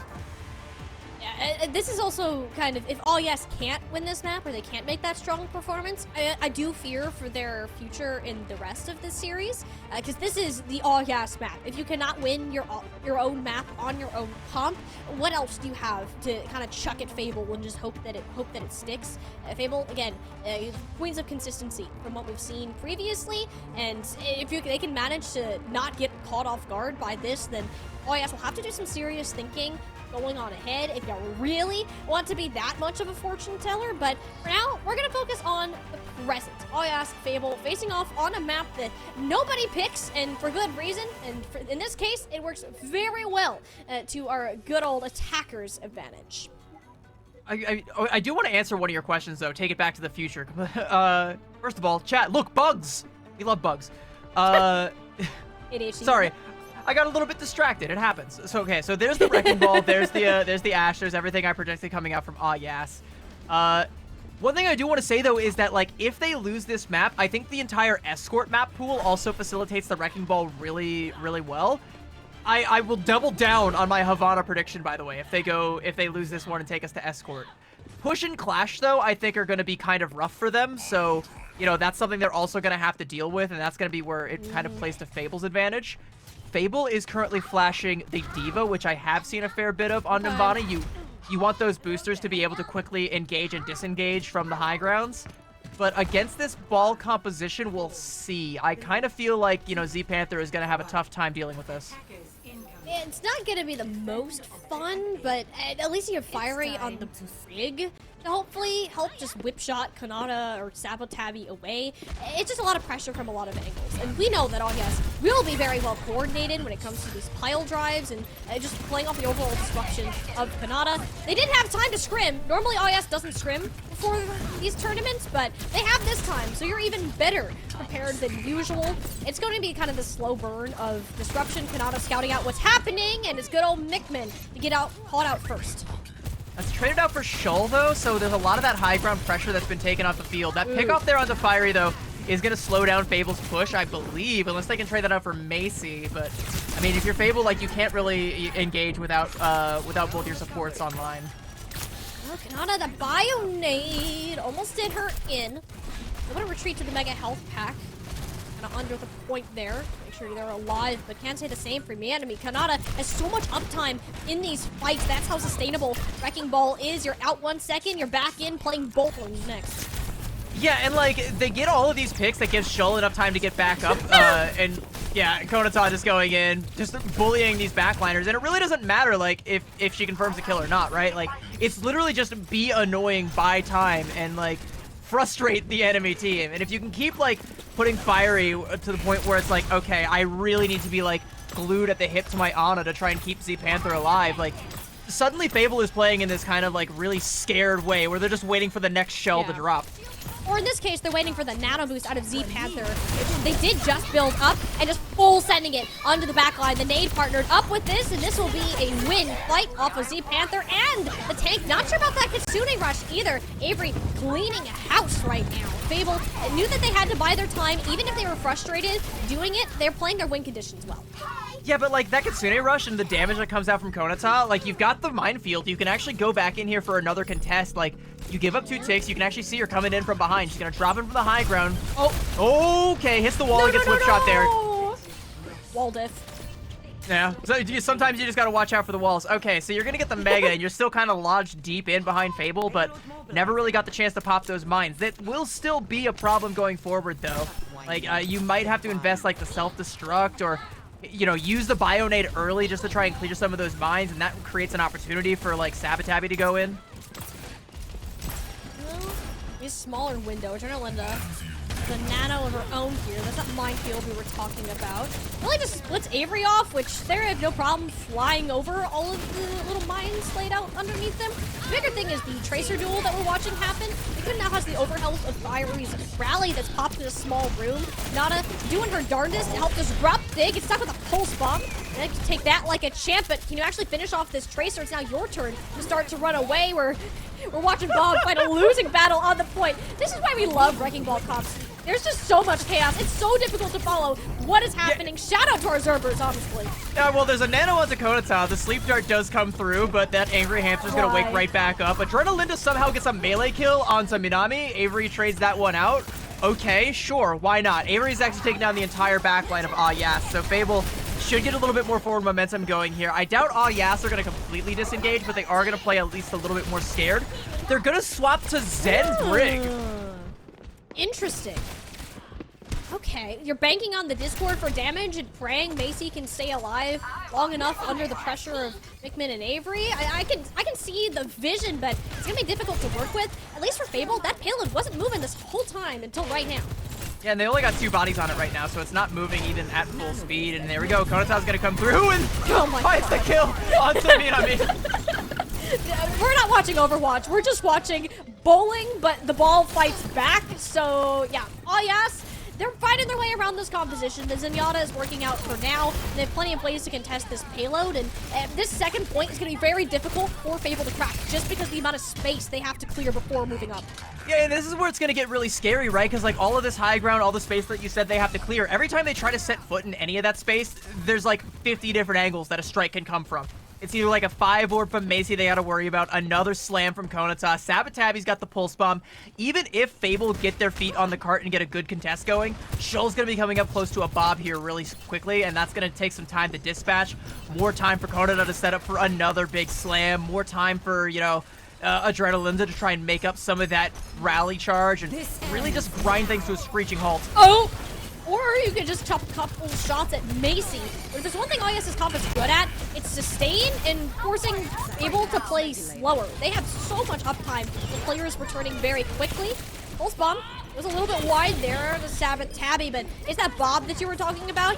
Infinite stall for Alyas. Avery needs to turn their sights elsewhere and disregard the objective entirely. Does so with Mionami. Takes care of the players on the high ground who've been pesky so far. Now that the minefield is clear, you can start to push up and take more of that space away from the remainder of the supports. And the problem is they're just, your rest of your team's taking a beating. You can, that's the thing with D.Va. You have to gripe with taking the forward trade and trading out your backline or trying to keep your supports alive. And for now, Avery has been stuck with that dilemma too long and Mionami is down. Oh, we're self-destructing here. I think Avery... What, Kanata? Oh, Avery gets the remake kill. And Nick gets the 2K pulse. Oh, no! and the Transcendence Macy! gets the whip shot. Oh, no. That could have gone so poorly for Fable, but it's actually Yas that ended up falling. And we're even going to get some stagger kills here. Fiery takes down Shoal, and Macy's going to be next up on the chopping block. Thanks for coming. Fable going to get some progress here. The pasta's all over the floor. The Transcendence to touch, Kanata dying to the pulse or the self-destruct. Oh my goodness. What a series of unfortunate events. That was unlucky. Really Yas just went through the shredder. I thought for sure, though, that, like, you don't use the self-destruct here because, like, there wasn't enough members of Fable still alive to even care about the remake. It would have just, like, wasted more time on the attack. You only have a minute and a half despite the cap. Maybe you do get a full cap here, but this rally's going to slow it down. The Nano? Who's the Nano on to? It was actually on a Mickman, of all players. Goes for the Zen in the back, but no, Macy hangs on by the skin of her teeth. Adrenalinta there to cover, and goodbye. Mickman sent it to the next dimension, and this is not looking great for Fable right now. So little time, and their spawns are right there. Yeah, and they're going to have a minefield. Sabatabi's going to have a pulse bomb, and, I mean, you don't really have the Transcendence or the Bob to really grind things to a screeching halt. You just kind of need to avoid getting picked off by Shoal or, you know, getting, like, sectioned off or caught off guard by Sabatabi, and you definitely can't be like losing anybody to the mines, but Konata wants to drop a carpet bomb right now. Oh my gosh, Kanata going back in. She's just dominating these small rooms. The squishes of Fable are constantly have their heads on a swivel, feeling for the life, not only because Kanata, but Sabatabi drops a beautiful pulse bomb on a Z-Panther. The sustain is gone. Fable has to try to form some sort of regroup if they can get out through those rooms, but you don't have the speed. Yes will win this race every single day of the week, and Fable are hanging on for dear life, popping the rally. Fury knows how important it is for them to stay up. Yeah, but, like, that's a rally just to, like, stabilize, like, right? Like, you're not gonna get any cart progress out of this. All you're doing is keeping people alive, which, like, sure, it means you take less time to regroup, but it also means that, like, all of the ults that Yas are coming up against, the Transcendence, the Bob, they can slow this down. You're gonna get this into OT, but are you gonna be able to make this one stick? Can you stick the landing, get the cart all the way? That I know. Monami sees the Bob, got a little scared and dropped it almost instantly. This Bob on Cart of Thorn in the side and a killing one for Fiery. Yes, they have the upper hand here. That self-destruct not getting nearly as much value as it did last time. And Macy, disgusting volley. Go ahead and close this out. This is Yas's map and we know it. That was a cowboy jump scare there. Macy was like, oh my god. Like, didn't even realize what she had done and, like, popped the Transcendence because she thought she was going to get flashed anyway. No, you did good. You did enough, Macy, all right? You confirmed the kill. And, yeah, they're going to stop the cap completely. But still a win condition for Fable. Like, this is where we see a lot of carts on Nimbani stall out. So it's still kind of fine. You would have liked to get the cart a little bit farther so, you know, you have a little bit more of a spawn advantage when it starts to get into that, like, midnight hour kind of thing. But this is like night and day from what we saw from Yas versus Fable yesterday, right? Like, this is the Yas that was promised. This is them utilizing their composition to disrupt, cause chaos, sow the seeds of discontent amongst the backline of Fable, and really, like, slow the pace down to where they can get away with all of this crazy nonsense, right? Like, the Zen Brig backline, the Wrecking Ball, Konata getting away with just about everything, forcing Avery to use self-destructs, and somehow it works out, sure, why not? It's Yas, like, you're casting an Yas game, you're gonna have a good time. Oh my gosh, but if we stay on Kanata's POV for too much longer, honestly, like, I'm borderline getting motion sick watching this Wrecking Ball player just tear Yo, it chat, up you got right your now. Dramamine Oh on my deck? goodness. Let's, if you got it, Literally. let's pop it right now. We're gonna need it, unless we're playing Reinhardt, which, hey, I'm here for this too, but Kanata, we're being too silly. Too much of the silly. Bring back the hammy. There we go. So I'm curious what we're gonna see Shoal swap over to. I know she played the Widow and tried to go for an opening pick and bonked her head on the head hitbox before. This time going under the sign and all right, a little bit of SMG shots onto the D.Va. I think she probably swaps over onto either the Ashe or potentially, yeah, there we go. There's the Ashe. So just gonna try and coach gun to the high ground and try and contest that. I think the problem though is they have to try and make sure that Avery's preoccupied before she can get into a good spot.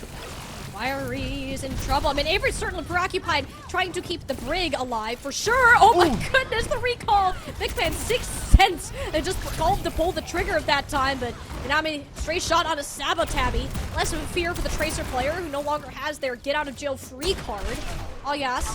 Almost kind of completely caught Fable off guard there, but more respect and time to restabilize his key. Minimi almost got caught off guard there by Shoal, Yeah. and like, so killing the Tracer there is enough to at least stop the push, but it's not enough to really slow Yas down, because Sabotabby's already back and going in on a dive with Konata onto this backline. They've at least scared the Fable backline off for now, and you can see Mickman like on the chase, but we already have like this comp back at full strength, and whoop, Konata's got the angle to get back out to the team.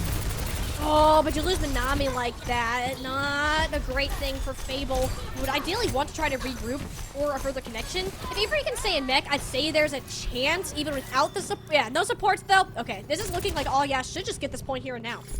Yeah, and like with Konata so deep, okay, it looks like she's gonna come back and like help with the cap, but like she honestly could have stayed deep and tried to find like more stagger picks or try and force the members of Fable back even further. So Fable do have an opportunity to come up and play at this corner and try and shut this down. The problem though is like Yas don't really care about corners all that much because they can just whiz right past them, as you see in real time. Dude, Mickman is having the fight of their life right now. They're just like, let me live. This is the first point spawns. Oh my gosh. Yeah, we're fighting in the attacker spawn, and Konata is going to get that kill. Fortunately, because that was the old attacker spawn, that actually pushes Mickman back up. But what do you know? Like, Konata is right there.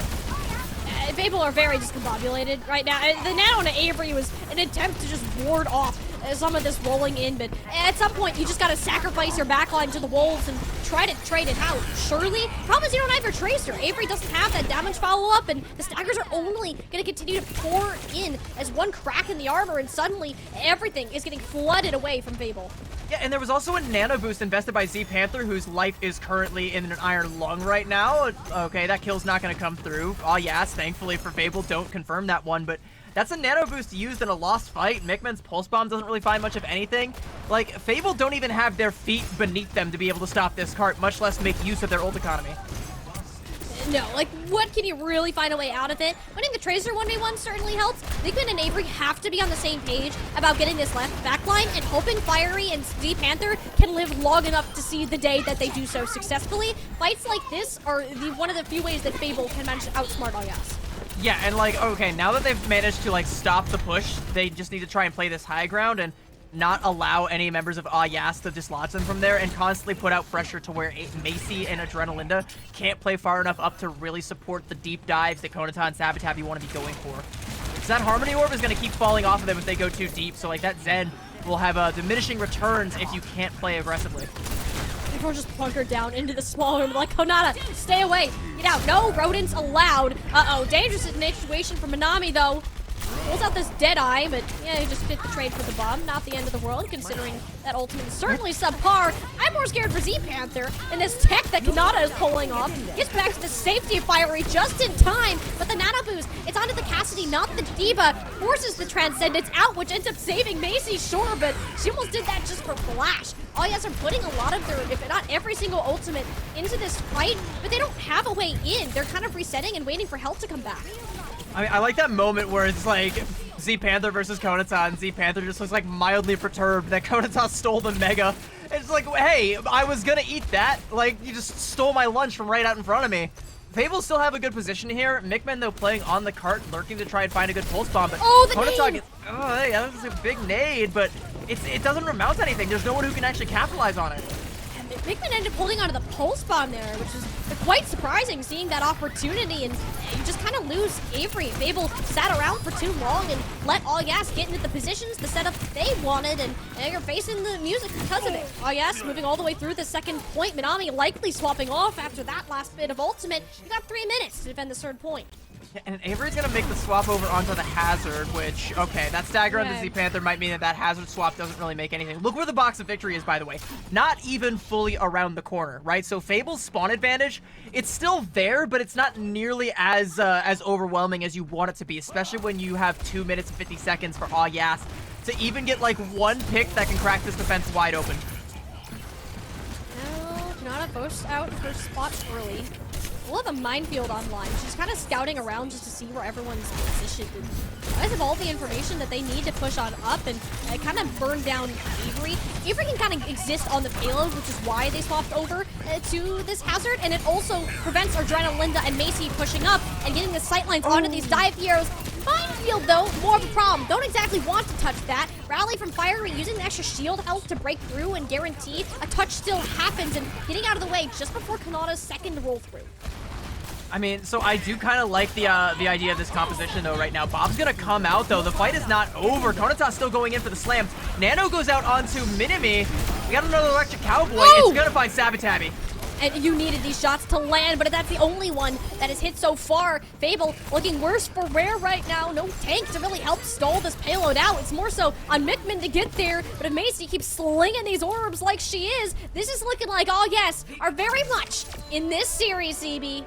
So, like I was trying to say is, like, I kind of like the idea of Fable's composition because you can just kind of put the Nano onto the Hazard and catch the backline out, because that is, like, one of the best Nano targets in the game right now. You just don't play the Ana because she is so diveable, and we see that in real time because, like, Konata and Sabotabi just keep going after Z Panther over and over again, and it's so hard to ever keep that Ana alive, but, like, she's one of the only flex supports that has the CC to be able to deal. You know, you have the Sleep Dart, but the problem is, you only got one of them, and there's always two people who are trying to kill you. They want you dead, and there's nothing you can do about it when that cooldown is off, especially, you know, if you also use the Bionade, which we saw some big Bionades that came out from Z Panther, but no one's ever in position to capitalize on them because no one's really in any position. No one knows where anyone's playing because Aw Yas are playing their composition, they're sowing chaos, and that's what they want.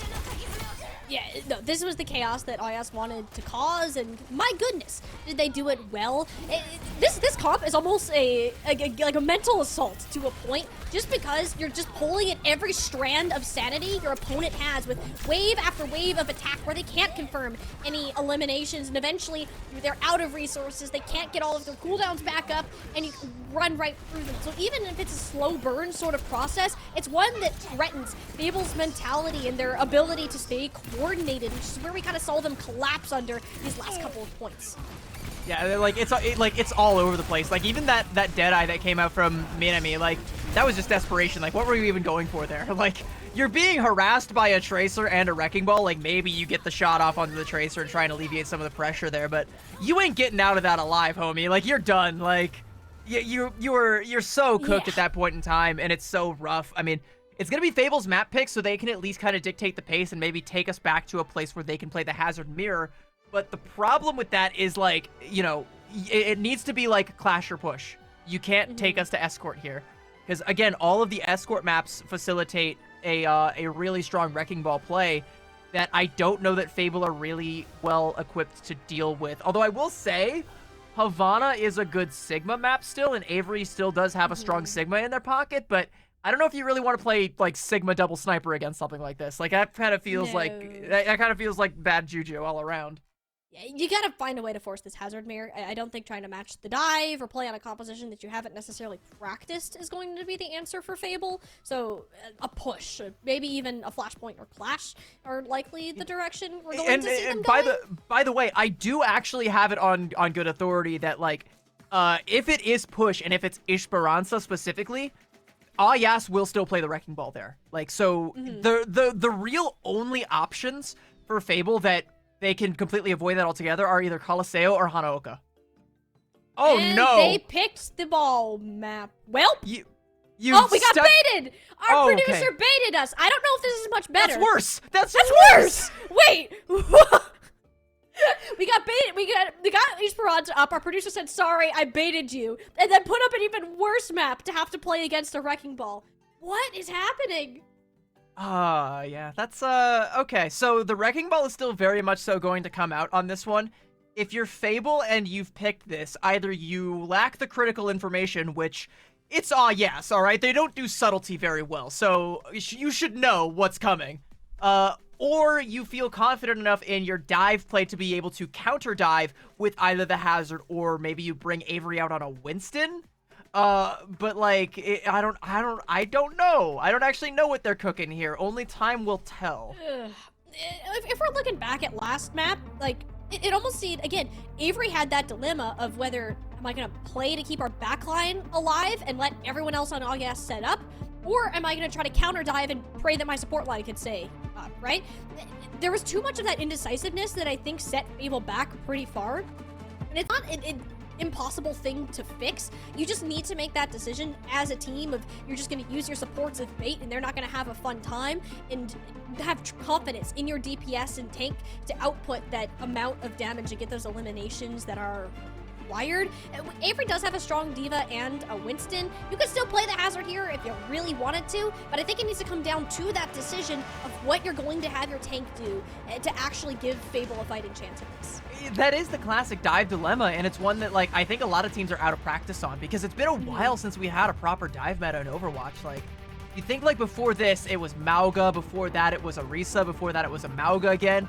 I lost all memory because it's been so much rush meta over and over again that it's all kind of blurring together, but I think there was Ramattra in there somewhere. Who's to say? There was definitely a lot of Mauga and Orisa, like, trading positions now. But now that you're in a position where it's like, okay, Hazard's kind of divey, and we're back in, like, we have to have the better micro, and yes, we're like, oh, we can eat with this one. We can just play the Wrecking Ball dive, and no one else is going to be prepared for it.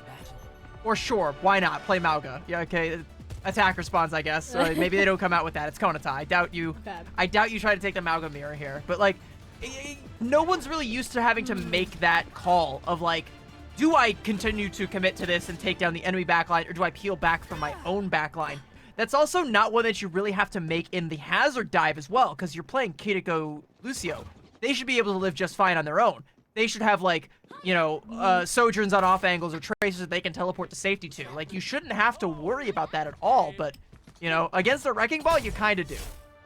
Yeah, and that's why you're playing the on a break backline, is you need to hold space, and you gotta make sure that they can keep each other alive. Like, Avery realistically should not be able to peel this much for them. It's gonna be a little bit harder for yes to get the start. Like, Shoal's just not allowed. Keep touching the cactus for some reason. You're not supposed to do that, but eventually we'll get out to take those couple of shots, and now that they know what Fable is cooking, yes can figure out how they can get on this backline.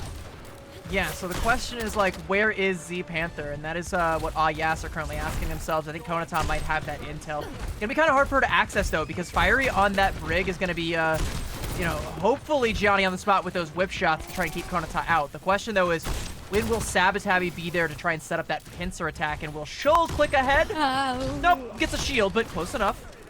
It would have hit the head if the shield wasn't there, so yeah, you got it partially, but that's a head on the other hand. Goodbye, Minami. Shoal looking for another. Can't be peeking those. You paid for it with the Bionade into the backline, which Macy and Adrenalinda, they're so mobile. Even if Avery wanted to dive, if they were still alive, who are you jumping on? Yeah, okay. Maybe you do need to jump on Shoal. Oh, wow, the French hit scan extraordinaire for this team. Monchari, you are crushing it right now on the Widow. Nearly has the sights online, and this is another reason why Yas's backline have to play scared. Like, they're gonna peel back just to try and stay alive from the barrage of Konata, but that gives Shoal the space to hit those big shots. Ooh, you don't have a race or either. Mickman went in just a little bit too soon, and Avery doesn't see any other option. They just gotta send it onto this choke, help the rest of the team get sight lines onto them, but Shoal's just uncontested on this high ground. You lose Mickman that early, and the rest of the point sure to follow. 5 minutes for yes going forward, CB. Yeah, and, like, you get that parting shot onto Adrenalinda, but yes don't even care. Like, that's a Lucio. Like, that's not, like, a non-factor in this composition. We'll carry on. We'll remember you as you were. We're just gonna go ahead and take the high ground here. Konata's still threatening to drop a minefield somewhere, just waiting for Fable to get set up, but also not letting them get set up anywhere, and Sabotage just kills Fiery.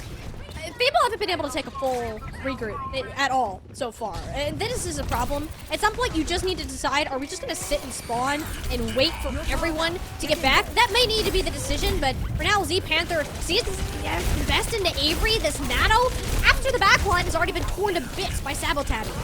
That is oh no, that's Avery going in with a Nano, can't even kill a Widowmaker and pays for it with their life. This is all falling apart for Fable. Like, 4 minutes for all Yas, and they're already halfway through Streets phase. I expect this is going to be a full cap. Like, Fable's backline's making some swaps. They're swapping over to the Kiriko Lucio, and I think you really need to have that backline that has that level of survivability. But, like, even still, you have to worry about Shoal having these angles because she is hitting right now, and even a Nano Hazard couldn't dislodge her. Minimi, though, up to the task. Yeah, you needed to have something to stop the hit scan, which Shoal may swap over to the Ashe and be a little bit more survivable, but for now, Fable made the swaps they need to. We still can't keep the Tracers alive, though, which is kind of an existing problem. Fable are now fighting with one fight left to give on this objective. Losing out on the support is enough for AES to take a softer reset, while Kanata just harasses. And one thing I do kind of want to highlight right there is we saw Macy, translocate out back to safety. Again, one of the biggest things that I saw that was going wrong for all Yas against Valentine was that Macy was dead first every fight, and it's so hard to sustain these pushes without a Kiriko. Macy is doing a phenomenal job of staying alive and also being a threat. Like, Nickman can't ever feel safe just diving her for free anymore.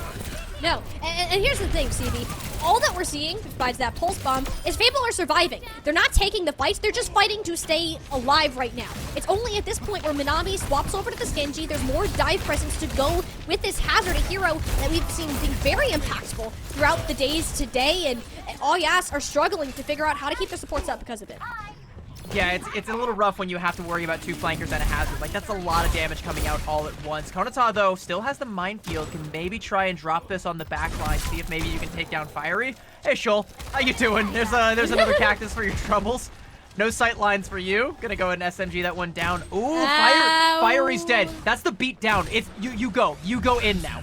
Yeah, I mean, Adrenaline could use this for free, if she even wants to, but Kanata's gonna start us off slow with the minefield. There's the sound barrier. Surely you try to be more aggressive now and get something done, but the downpour goes wide. If Fable, things are going wrong, and it's only about to get worse. Fiery's beat is back. Sure, you can get Sabotabi. Maybe there's something to still scrounge up after this point, and this dust settles. All Yas have been struggling to move ahead. The stability of this Hazard on the payload has been working out for now.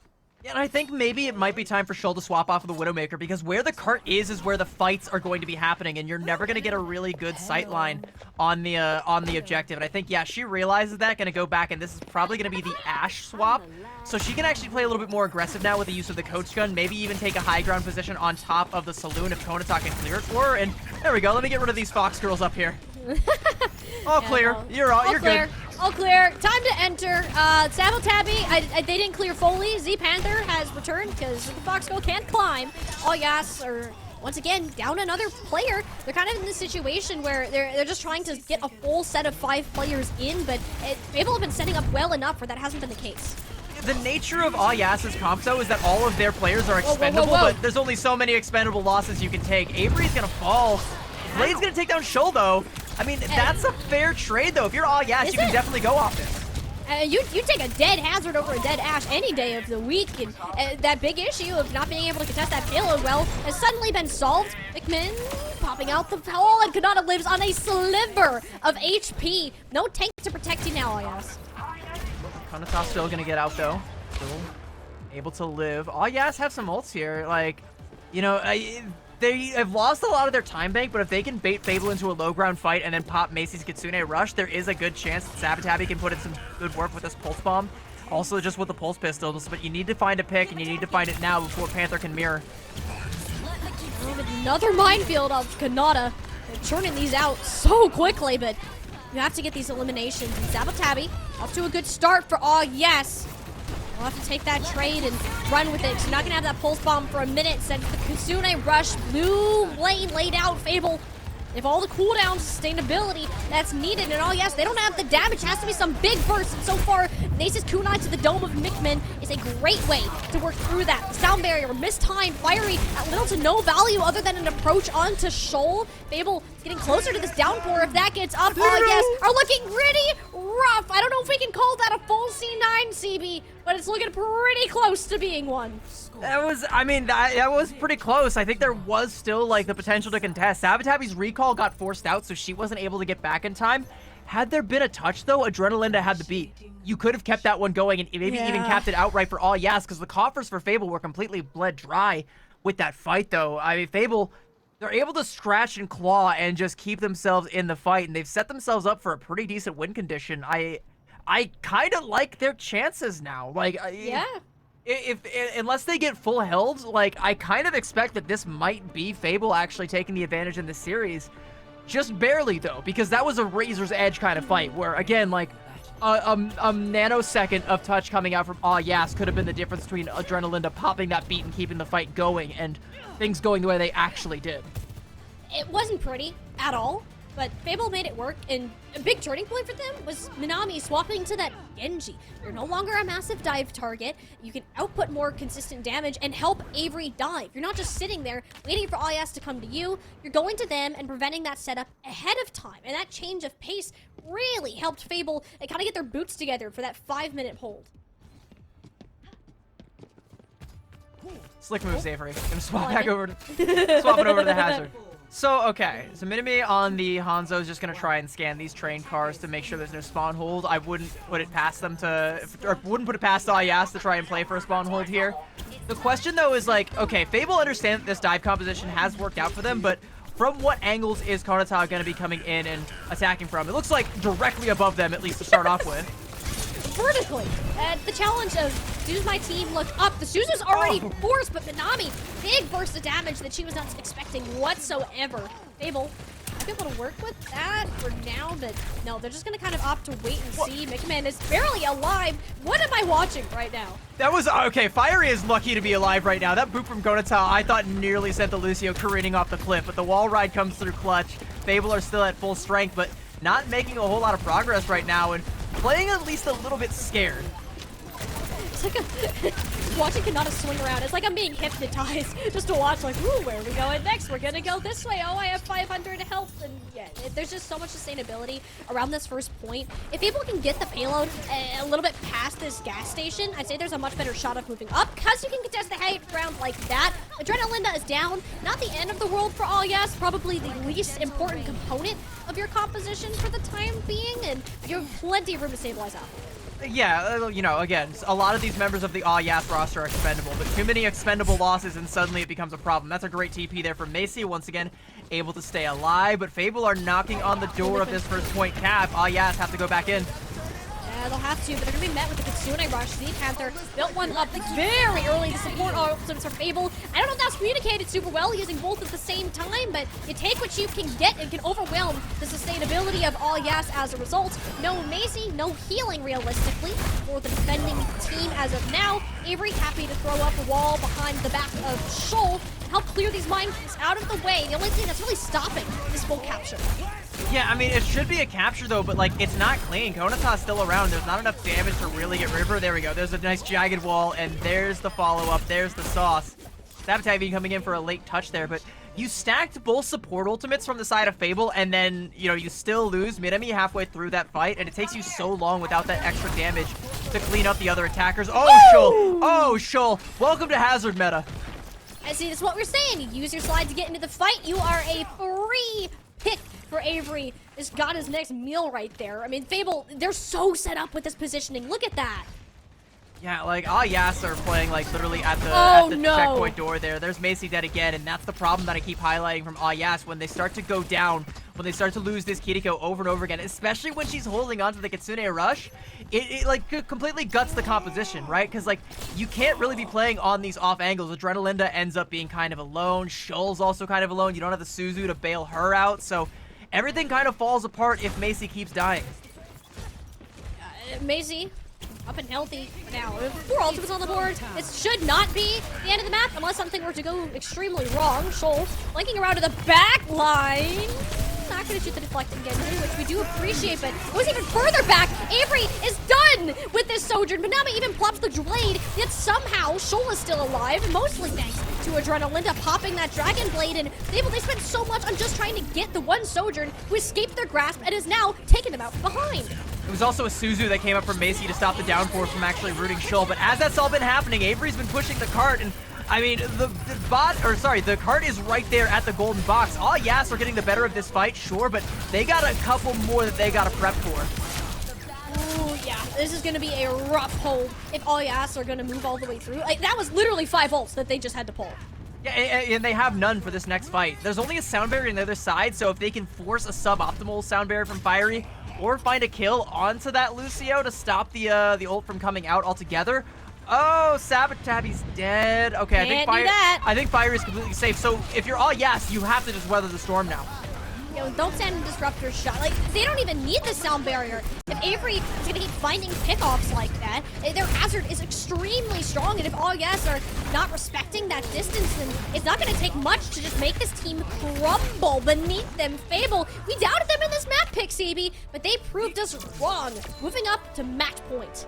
And I think it's a gambit that actually pays off twofold because they're so confident in being able to beat this team with the hazard composition, and they've also taken Escort off of the potential map picks for all Yas. So, I mean, if you're all Yas, their next map pick is almost definitely going to be Esperanza. I don't see a world where they try and take it to Caliseo or Hanaoka, but like, you've now run out of options where there's like any good maps where you can play the ball composition because you can't pick your you know, Blizzard World anymore. That's another one they like to play it on. You can't pick any of the hybrid maps. You can't pick, you know, Havana. Like, you can't try and play any of these, like, weird off-brand strategies. So, like, great play from Fable to just completely shut that one down. And that's what you're going to need to continue to do, right? And another big revelation, Hazard can now play into this Wrecking Ball. Even if Ayas were able to pull this out again, Fable found a way to really make sure that Macy was not playing the game or just getting a random pickoff onto Sabotabi here and there. If they can continue to do that, that's where Ayas have kind of crumbled before. If they can't keep their Kiriko online, then there's just no chance of them taking a full fight. Like, Macy is doing a better job of surviving than she was against Valentine, but like, that is still kind of like an Achilles heel of this comp and always will be. And again, like, you know, you use the Suzu. If that's used for any reason, that is Avery just being like, I got you, all right? I know exactly where you are. I know exactly where you want to play, and I know exactly what I'm going to do about it. And again, with the rest of the Escort table just like completely knocked off the table now, Fable have like full control. Even though it's Yas's map pick, like, there's only one real option for them that like is even a little bit good. And even still, I'm not sure that it's like the best option. Esperanza, like, it's doable, right? But to what degree? If you can't keep your team alive, and if Avery continues to play the hazard as well as they have so far, I don't feel safe if I'm Ayas heading into that map. Chat. Yeah, we're gonna have to try and find a map pick because Echo is like begging me to like open the door for her. Yeah, you can see the cat here. She's been like all over my I've got the door closed and she's like, please let me out. All right, but like, I think we know the decision that Ayas is going to be making in terms of their map pick. There's only one really good option unless they hit us with a curveball, but we'll give them an opportunity to come up with that. We're gonna throw to a quick break. Don't go anywhere, chat. We've got map 4 of this series coming at you on the other side.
Welcome back, chat. I've now let the cat out, and it's just me in here, alongside Tiny Shiny. Of course, we are back with two teams who both have their sights set on at least a top 4 finish, and one of them will get it. Unfortunately, the other will be sent off to the abyss. Yas called their shot and said that they were going to get it.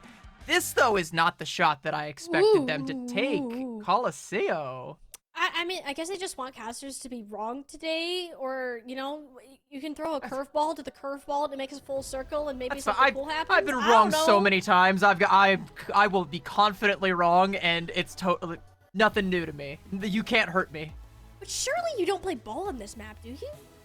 You probably could. I mean, Esperanza would have been a lot better for that, but like it's not out of the question on Colosseo. I think there are still a lot of questions, like, you know, maybe they do try and take the hazard mirror. They shouldn't have to worry about like the Pharah in the hazard mirror here if they want to go that route, but I don't expect that, like, I don't know if I really fully expect the ball here. No, it's been done, but it's not clean. Like, you're purposely making your own lives harder on this map. We'll get a clear sign of that, of whether Kanata is subbed out for a mini or not in just a moment, but this is great for Fable, honestly. They can keep playing that hazard composition. They can sub out whether they're putting Minami on that Sojourn or Genji, depending on what Ayas have been doing, and it's a lot easier to get to this backline on this particular map as well. So I think this is a good spot for Fable to be in. I'm just really trying to put myself in the shoes of Yas. Like, where's the plan? What are you trying to cook on this map? Because I don't see the vision yet. Well, only they really know what the vision is. I don't see it either. I think, like, any tank that like Avery is known for being comfortable on, you're totally fine playing that on Colosseo, right? Like, again, like, if the other team, like, if Ayas come out with a ball, I don't think you go for a Sigma, but like Sigma historically has been pretty good on Colosseo. That's something that I know Avery still could reach for at any given moment. Probably won't, but we have seen teams play the Sigma here on Colosseo in this very tournament. Hasn't gone well, but we've seen it. You know, Fable could just continue on with the hazard mirror where they feel like they probably do have the upper hand. Let's see as we jump into the map. Konata is still in. So they probably are going to try and play the Wrecking Ball here, which, again, like, if that's the route they were going to go, I fear that Colosseo might not be the better pick between that and Esperanza, unless something changed in scrims recently for this team. There was actually a team in the LCQ that did this exact same thing, CB. Granted, Boss Genesis also pulled out a Pharmercy Zen, so... Yeah, I wouldn't take any, like, usable data from that particular game, to be honest with you. Like, that was very much like one team trolling, so whereas, like, although it doesn't look like it, for yes, this is serious business, all right? There is no trolling going on right now. This is their life or death in this tournament. And okay, I think the reason that they want to play Colosseo is for the Zenyatta sightlines. They want to go with the Zen Brig backline rather than trying to rely on the Kiriko Lucio like they were before. This makes a lot more sense. I think that having that Kiriko out just was more of a tipping point with the cooldowns. If Macy can just play good positioning and close to Adrenalinda, there's a chance. But Brig also can kind of get ground stopped by Hazard if you're out too far or use your bash/whip shot too soon. Ayas are going to have a hard time maintaining space. That's for certain, and Fable plan to use that to their advantage. Just because of the nature of push, just every little meter is going to count. Yeah, and like Ayas is playing really far back, but like that's totally fine for them because they're just waiting for Fable to be like baited in. Minimi's gonna go in deep and try and take down Shul. Yeah, but like the Harmony Orb is there and they can't actually confirm the kill, so like now we're just kind of stuck. Yeah, Minimi gonna fall courtesy of Macy, and that pick should mean Ayas gets some momentum under themselves. If they can find just maybe one more to fully dislodge Fable, like they are cooking. It seemed like Minami was almost waiting for Avery to jump back into the fight, but got preoccupied by Konata's Wrecking Ball rolling in and could never actually get to the Genji player after we saw that wall come up. So this is an even trade as of now. Ayas will be regrouping a slight bit later because Zenyatta is pretty slow in comparison to every other hero on the lineup. But this is also where Ayas wanted to fight, where they can put Shul on this bridge. Yeah, and like when Macy comes back, like she's gonna be up on the high ground, which is where you want your Zen anyway. There's a kill onto Mickman, so I mean, like Macy's still gonna be like, you know, have to worry about Avery going in for a dive, but without Mickman there, like you don't have to worry about like the lob, just the drill. You do kind of have to worry about this flanking Genji. And there we go. There's Avery. Yeah, Minimi a little bit late to the party. I'm going to be a little bit late, but the objective has already been claimed anyway, so it's a-okay for now. Fable just looks so secure. They look calm, cool, and collected, and that's the best look that you can give in the face of a hamster. I mean, at least a little bit calm, cool, and collected. I mean, Z-Panther almost falls there. Minimi might actually fall. The deflect is gone. There's a... Oh, okay, that's a Tracer, not a Genji, but we still slammed the flanker. And, you know, despite Fable seemingly winning the fight, they haven't got all that much bot progress over the last, like, 3 minutes or so. Oh, but I'll get the downpour. Avery pays for it with their life, and that is far from ideal if you are a Fable. After not having the sound barrier to recover either, it's just best if let them get the bot back a little bit, and Fable can regroup more in this Coliseum where this comp will fight better.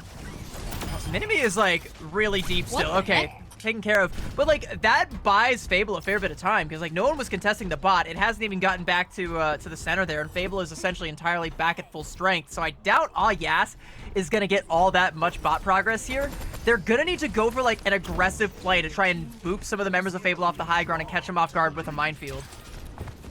Yeah, but this is also, like, Fable don't benefit all that much from having the high ground. It's more so on the side of the Coliseum. If you can get these angles, Mikman already finding that pulse bomb stick onto Shoal. And granted, replaced by the life of a Bob temporarily, not a problem to kite out. This Dragon Blade, on the other hand, more of a concern. This is where Macy gets the first actual useful Transcendence so far, not just to survive a self-destruct. And Fable can kind of use that as a re-engage. They're tempering their ultimates very well. It's just a sign of a team that knows how to play around this Tracer and around these longer fights. Mikman and Avery are back at the cleanup once the cooldowns have returned, and Mikman is dominating on this Tracer. Yeah, but like this fight, like the aggression, Fable can only sustain it for so long. Z-Panther died early on in that fight, still isn't back. Avery just kind of locked in a closet right now, and okay, now we've actually got our supports. We got Fiery back and trying to heal up this Hazard very slowly, but you can't maintain any sort of forward presence here, and even once you do, Yas is once again set up on this high ground, and this is where they want to be. This is where the Discord orbs and all the orbs of destruction from Macy are gonna find pay dirt. Shull has a firing range, and you're just waiting for Fable to make a good dive, Whoa. but Avery falls trying to make it happen. Yeah, that's more of a problem. I don't see coordinated dives from Avery and Minami, and we haven't really gotten any between those two players. Mikman is a bit more on the same page, but it's not enough. Like in instances like this, Yas are looking for those errors for someone to be out on their own island and have done a great job of punishing Fable for it. And Mikman gonna die as well on the bot, so that is gonna slow things down again. Yas probably won't get too much bot progress, but they did bleed out the ult bank for Fable. They're coming up on a Kitsune rush, and Konata's in really deep. Still being annoying, still buying a fair bit of time, forcing Fable to like kind of reassess here. Bot's still moving, but like again, like Fable has a high ground advantage, and Konata wants to say, no, I'll be taking that. Boop already out, and the Suzu, that's a massive set of cooldowns bought out for just one pile drive. Yas will take that any day of the week. Once again, though, the biggest threat for this Wrecking Ball team so far has been Mikman shutting down Sabotabi at basically every turn, and these pulse bombs are yet to miss. An absolute terror for sure, but struggling to find the way in, more so focused on can they keep the supports up. The pulse bomb from Mikman goes in, but like you can even see they're trying so hard to make that happen, but they can't actually sustain any sort of aggression. Yeah, there's the Suzu, it misses. The Dynamite kills Fiery. Konata's sowing so much chaos in the backline right now. Fable can't commit to this attack. No, they can't, and Z-Panther's gonna fall shortly after. No healing for Fable, the rally, and maybe not needed, but it should get Yas the lead at a bare minimum.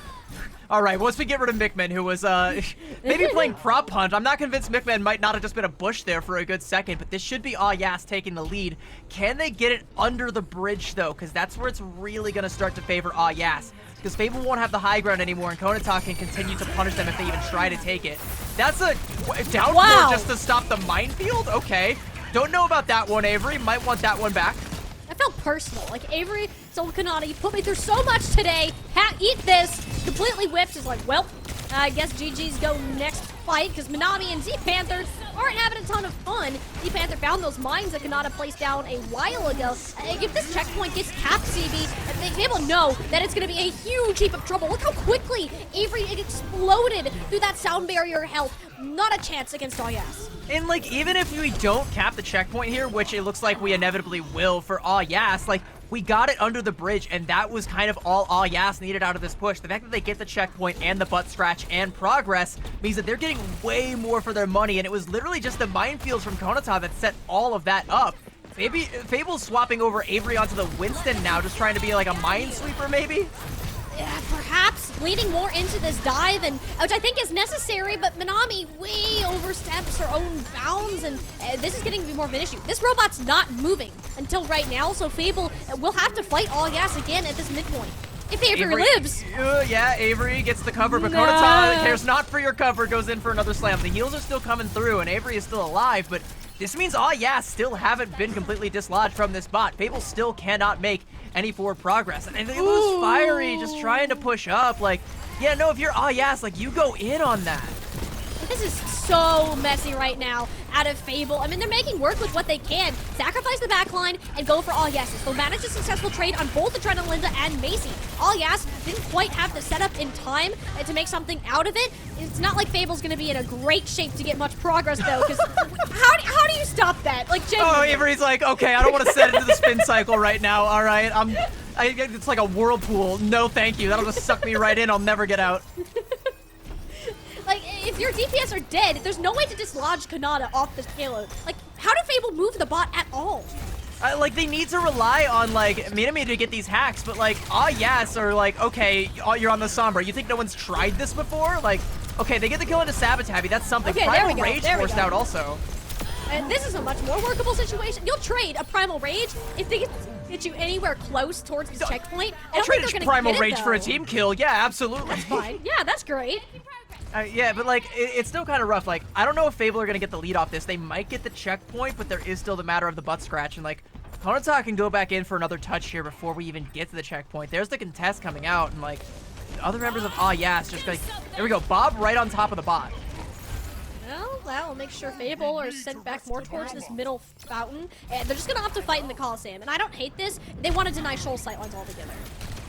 Okay, not able to get the hack there. Konata just like rolls through. I mean, this EMP could be a big fight winner for Fable if they're able to build up to it, but the problem is, like, you're going for these plays, you're going for these assassination plays. Sombra isn't as good as these assassinations anymore. Like, she's really, like, get in, get out. Now everyone knows where she is.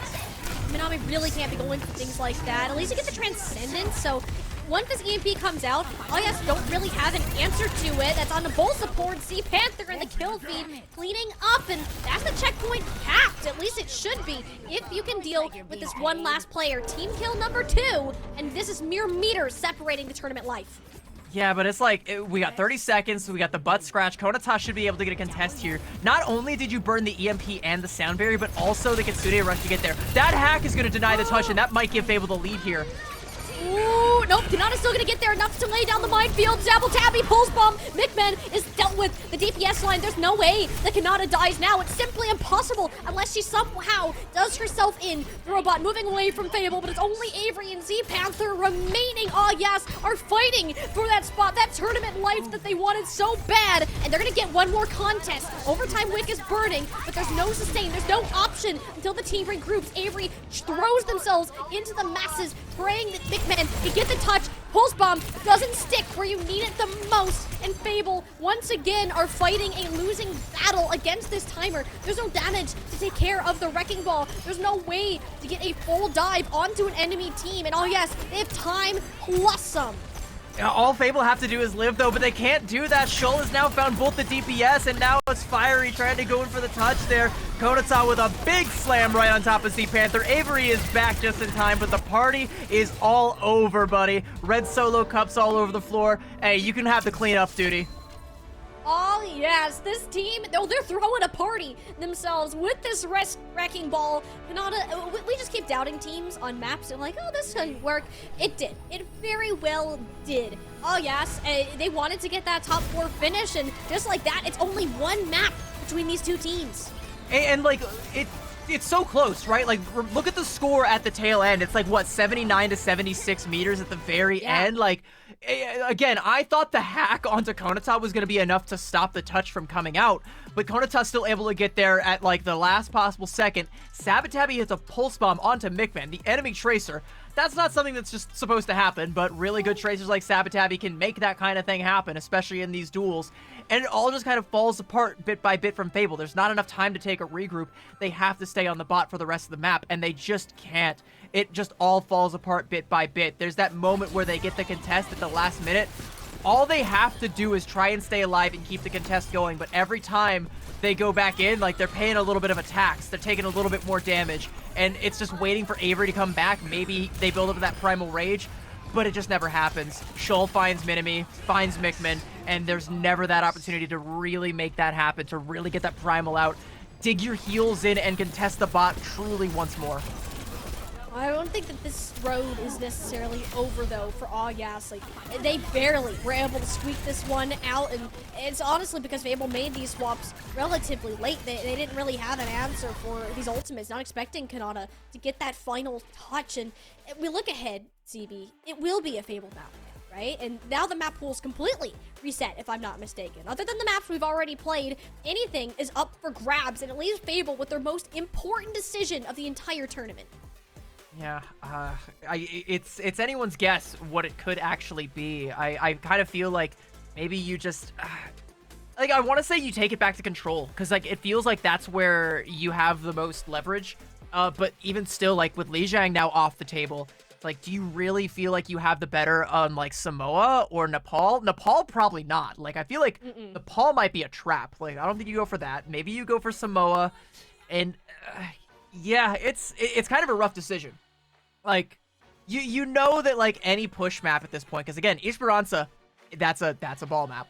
Hanaoka, maybe, if you could pick Clash, if you're willing to die on that sword, but I don't know. Like, this is kind of rough.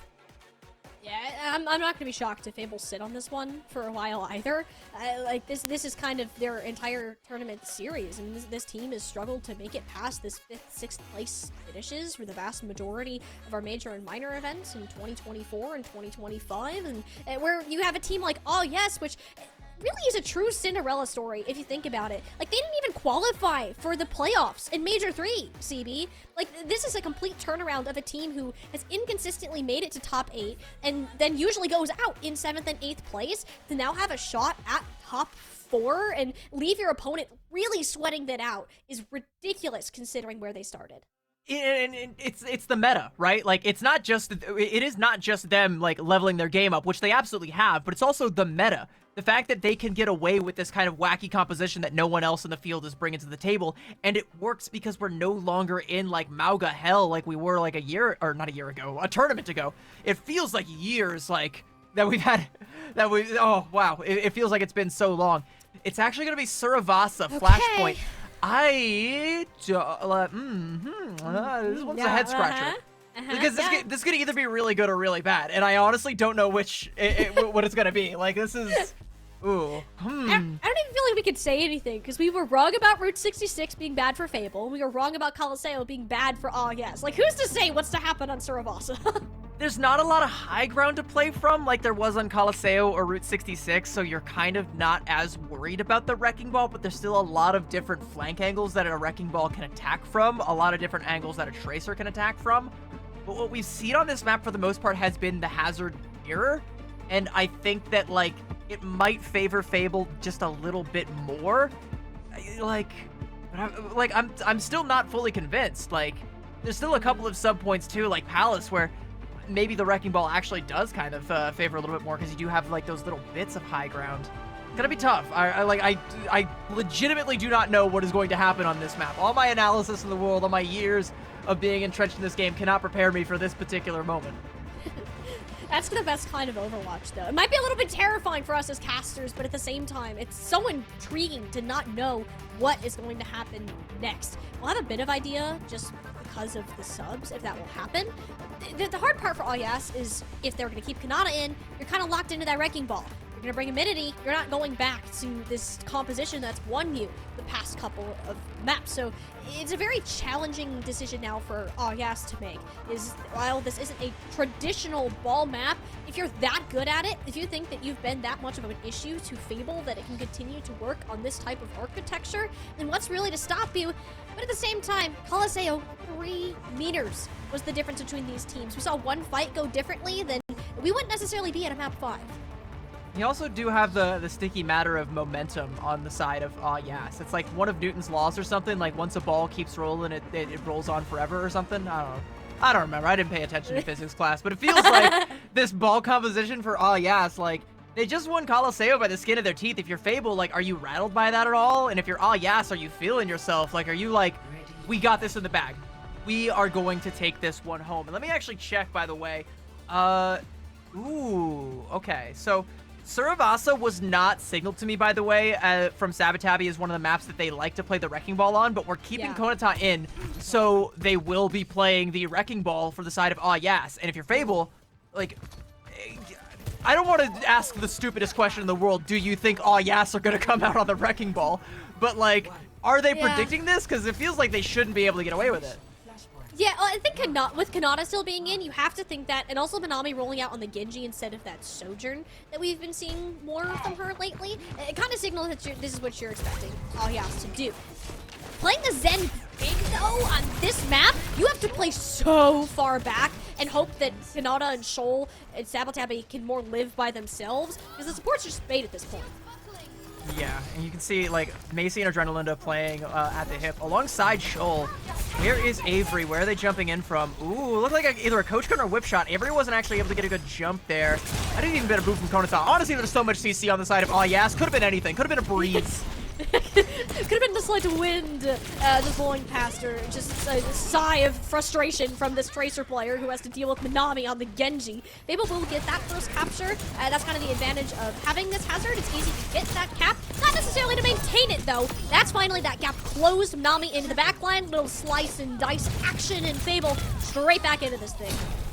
There we go, and then slam from Konata, and that ball should be staggered outright. Only 30% given up to Fable thus far. If you're Yas, you have maybe one good fight left with like how long these fights have actually been and how quickly it ticks up on Flashpoint. And you didn't really get a whole lot of work done in terms of ult economy, so you do kind of have to worry about the Kitsune and the downpour coming in on this next fight. So, like, you really need to get a pick onto Z Panther. If you can get that kill, I think you have a way forward. Otherwise, like, this might just be cooked and you go for the next point. You're not really close to anything else. Like, Yas hasn't had those engages off the pile drives that we're used to seeing. And it's mainly because Macy and Adrenalinda are paranoid about where Avery could be flying down from any second. The thing is, you think he's Z Panther in time. That's a Kitsune rush laid out. Deny a little bit of space, but Macy was right in the thick of things, which you really can't be doing as a Zenyatta this round. Just as good as cooked if you're an Yas fan. Fable looking good to start closing it out. Moving on to Z Panther may make it take a little bit longer, and Avery doesn't have a ton of HP. This is actually a lot more ults that Fable will have to commit into this. Yeah, Konata gonna go back in, gonna get another touch, and like, yeah, Fable are committing pretty heavily into this.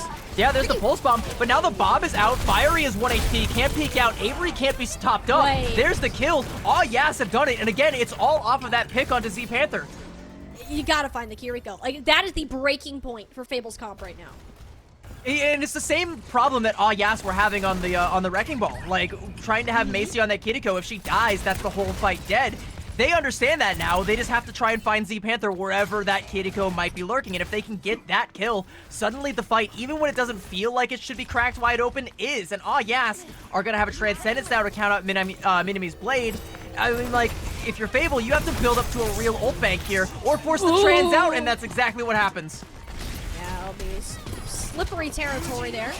Yas are alive, but not for long. Minami has anything to say about it. Looks for Shoal, but the dash burned before the coach gun. And speaking of burning, somebody help Minami, because she's on fire. All right. Konata says, I'll put it out. I got you. Put it out. Boom. Knocks him over. All right, yeah, Fable don't have necessarily the damage output to deal with Hamster. That's kind of the same issue we've been seeing. You gotta just ignore Kanata to the best of your ability, which is really hard with the amount of presence that she has. Forces the Swift Step out of Z Panther, doesn't quite have the same coverage. No healing. Adrenalinda is down, making Macy a lot more vulnerable through this. This final fight territory, though, so Z Panther lays out the second Kitsune rush of the round, but your bodyguard has gone, and so has another Kanata, putting in overtime. Oh no, this, like, if you're Fable, this feels so bad because this should not have gone Yas's way. There's so many points in time where this could have been flipped back over to Fable. Like, you force the Transcendence out of Macy and you pop the Dragon Blade. There's this moment of panic from Yas where they're like, we have to find a kill before that blade comes out. Then they just kind of kite because they knew they couldn't do it. But then Minami goes for Shoal instead of trying to commit on top of the supports. Gets hit with a coach gun, the dynamite, gets knocked over by Konata. And, like, Fable, even though they invest the Kitsune rush, there's no one really left to make good use of it, so it's all for naught. I mean, something has to go right for Fable, and Pulse Bomb Stick on for Macy, great. That's something that you can start to work off of. But what we've seen is that if All Yes can make this fight go long, and if they don't like let these staggered picks keep coming, or rather prevent staggered picks from happening, then they can win the fight. Fable know they have to get these kills fast, which is exactly what happens to start Ruins. And like Fable are also kind of relying on their ult economy a fair bit as well to try and counteract like this Zenyatta on the other side, because like whenever Macy has that Transcendence, that is like, you know, not a fight win, but like a fight stopper. Like it can completely prevent Fable from winning one of their fights that they want to win. And now that she's got that, it's something that they're going to have to constantly be worrying about. You can only really mitigate that by building up to picks or trying to force that out by putting a fair bit of pressure onto the backline here. And if you're, oh yes, like there we go, there's a pulse bomb onto Mini-Me, you can just go off of that. Yeah, I mean, the sound barrier's out, and like, people think that they can outrun All Yes, which simply won't happen. Downpour's wide, Transcendence Force, so I guess you can get that sort of trade out of it. And All Yes are just going to be on this point and not even concerned about Sabatabi dying. Yeah, like that's totally fine. And Mini-Me only 50% to the blade. Like, if you're Macy, you've got a fair bit to make up before you can use that to counter the blade again, but you've got time because Mini-Me died early on in that fight. And if you get a kill here as well to stagger this out and make it so that Mini-Me can't even pop it when they do get it, then like, you're totally fine with this.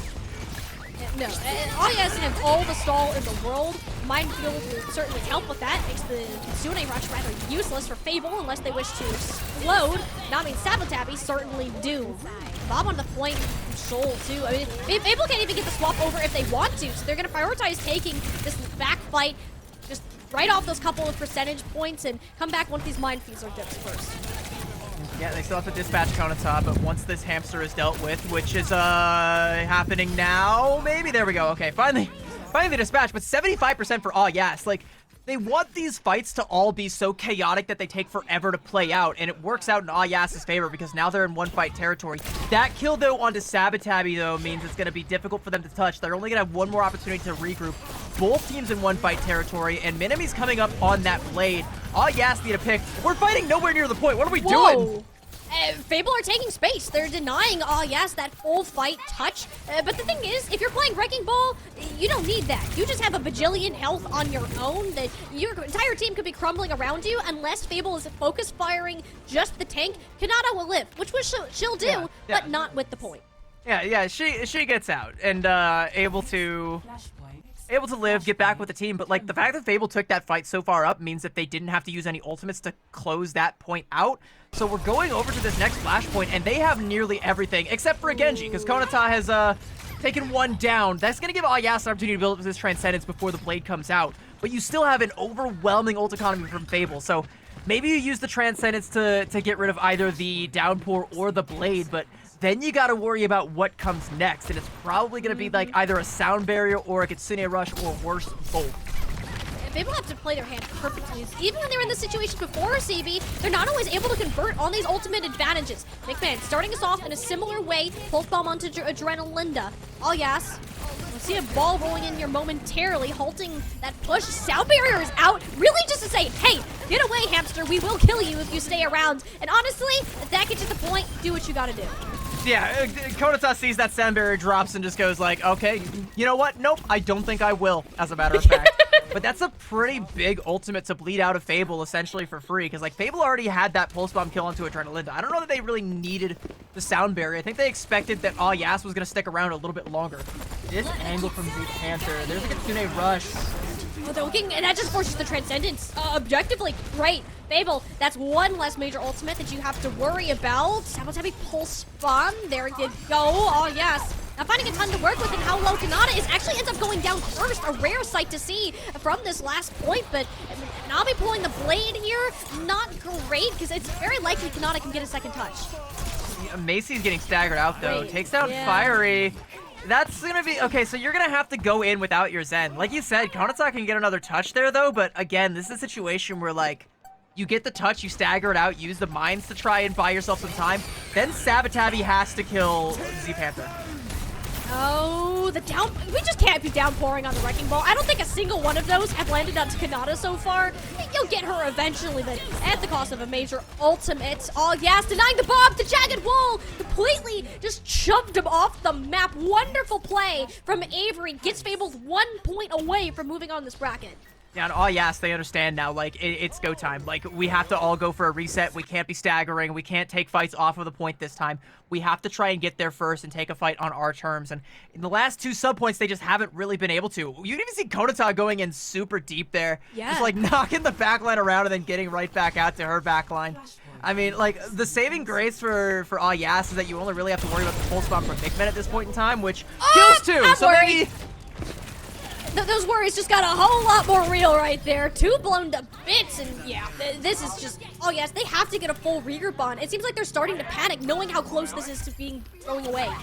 Well, so now you can pop the rally from Adrenalinda, and you don't have to worry about, you know, it getting hit with the pulse bomb, but you're going against 2 support ults on the side of Fable, and that's a lot to overcome, and it's going to put a lot of pressure onto Sabotabi to try and match that, you know? Like, she has to try and bait out a Suzu, or, you know, wait for Konata to do that, and then stick Z-Panther with a pulse bomb. I don't think you get that chance. Avery's already in the back line. Kitsune Rush and Sound Barrier at their back. That tank isn't dying anytime soon, but can't say the same for your support. Adrenalinda, the rally has gotten nowhere at all. Fable need one more fight to come away with this. Yeah, but Avery falls, and Konata's Wrecking Ball, so of course you're going to get your tank back in the fight a lot quicker. That kill onto Sabotabi is big, and the stagger onto Shoal. All right, so like, Yas can still get themselves out of the spawn. Fable can't overstay their welcome here, but the fight that's going to happen on the point isn't going to be on Fable's terms either, so this really, really stings for Yas. They're making backline swaps, but look at that ult charge from Macy and Adrenalinda. Because they make those swaps, they have nothing. It's just going to be Konata's minefield that's going to have to take Yas the rest of the way. And Fable are so close to their damage and tank ults. If this fight goes long, it's not looking pretty for Yas in the long run. Minefield put Avery in the timeout corner. Thankfully, can just bolt up to another ledge, so they'll be fine. And he buys space. Maybe Yas can get the flip, and they do. That's a lot of peace of mind for now, but how peaceful is it really? Shoal dealt with immediately after. Mickman, another pulse bomb, has not missed on any of these so far in Surabasa, and you know that they're hunting for their next target. There was also a moment where Z-Panther nearly dies, but get the swift step out, so you still have your Kiriko alive. You've lost Minimi, and this is going to be another one of these really long, drawn-out, chaotic fights. There we go. Z-Panther is dead. If you're Avery, you need to get out. You can't give up too much more percentage to Yas. This isn't worth it. We're going to use the downpour.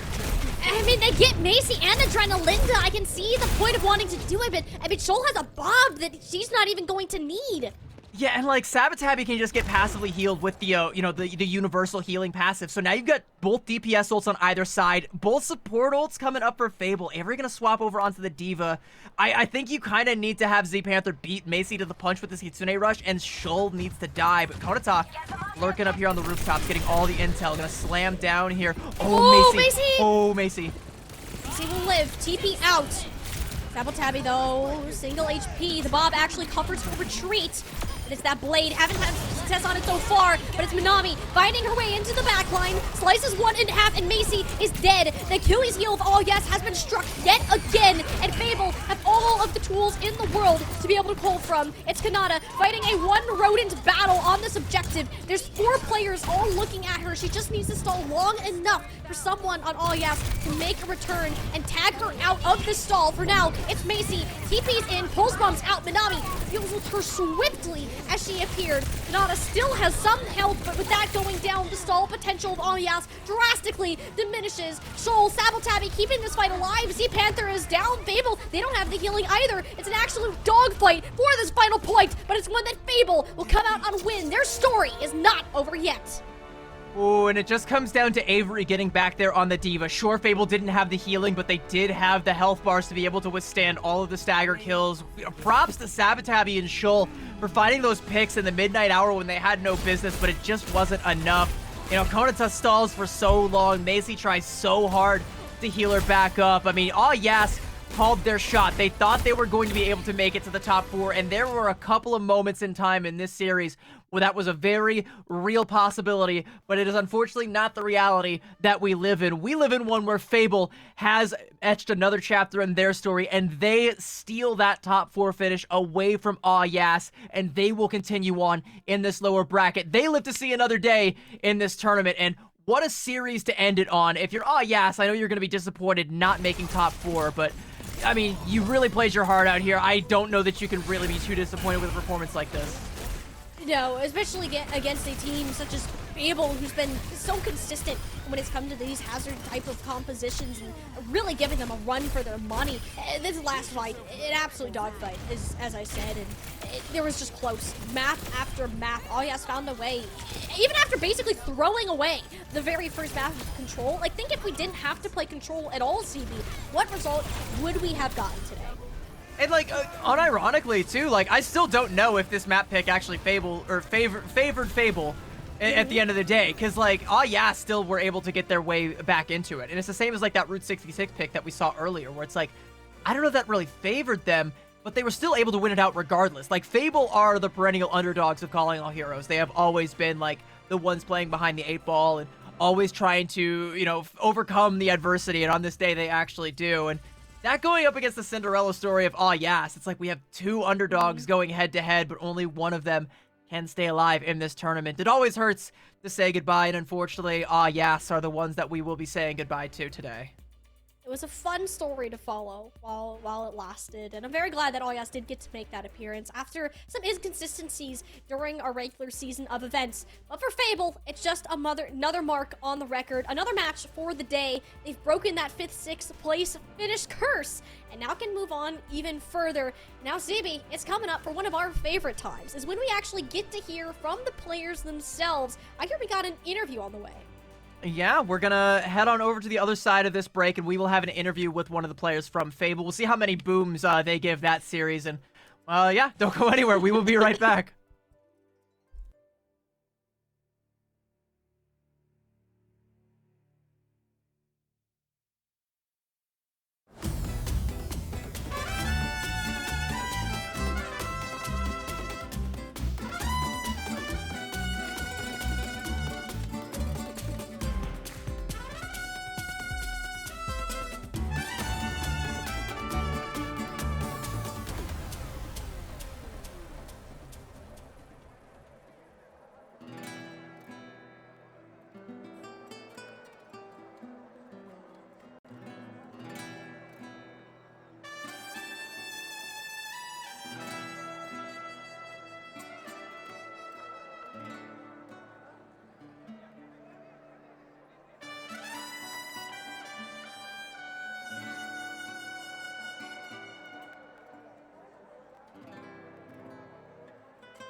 Welcome back, everybody. The story of Fable, fortunately for them, still does have a few more chapters yet to write, as they got out of a pretty rough one just a little bit ago against Yas, a very game Yas, an Yas that was playing into a meta that very heavily favored them, but it was Fable that end up winning out the day and living to see another one.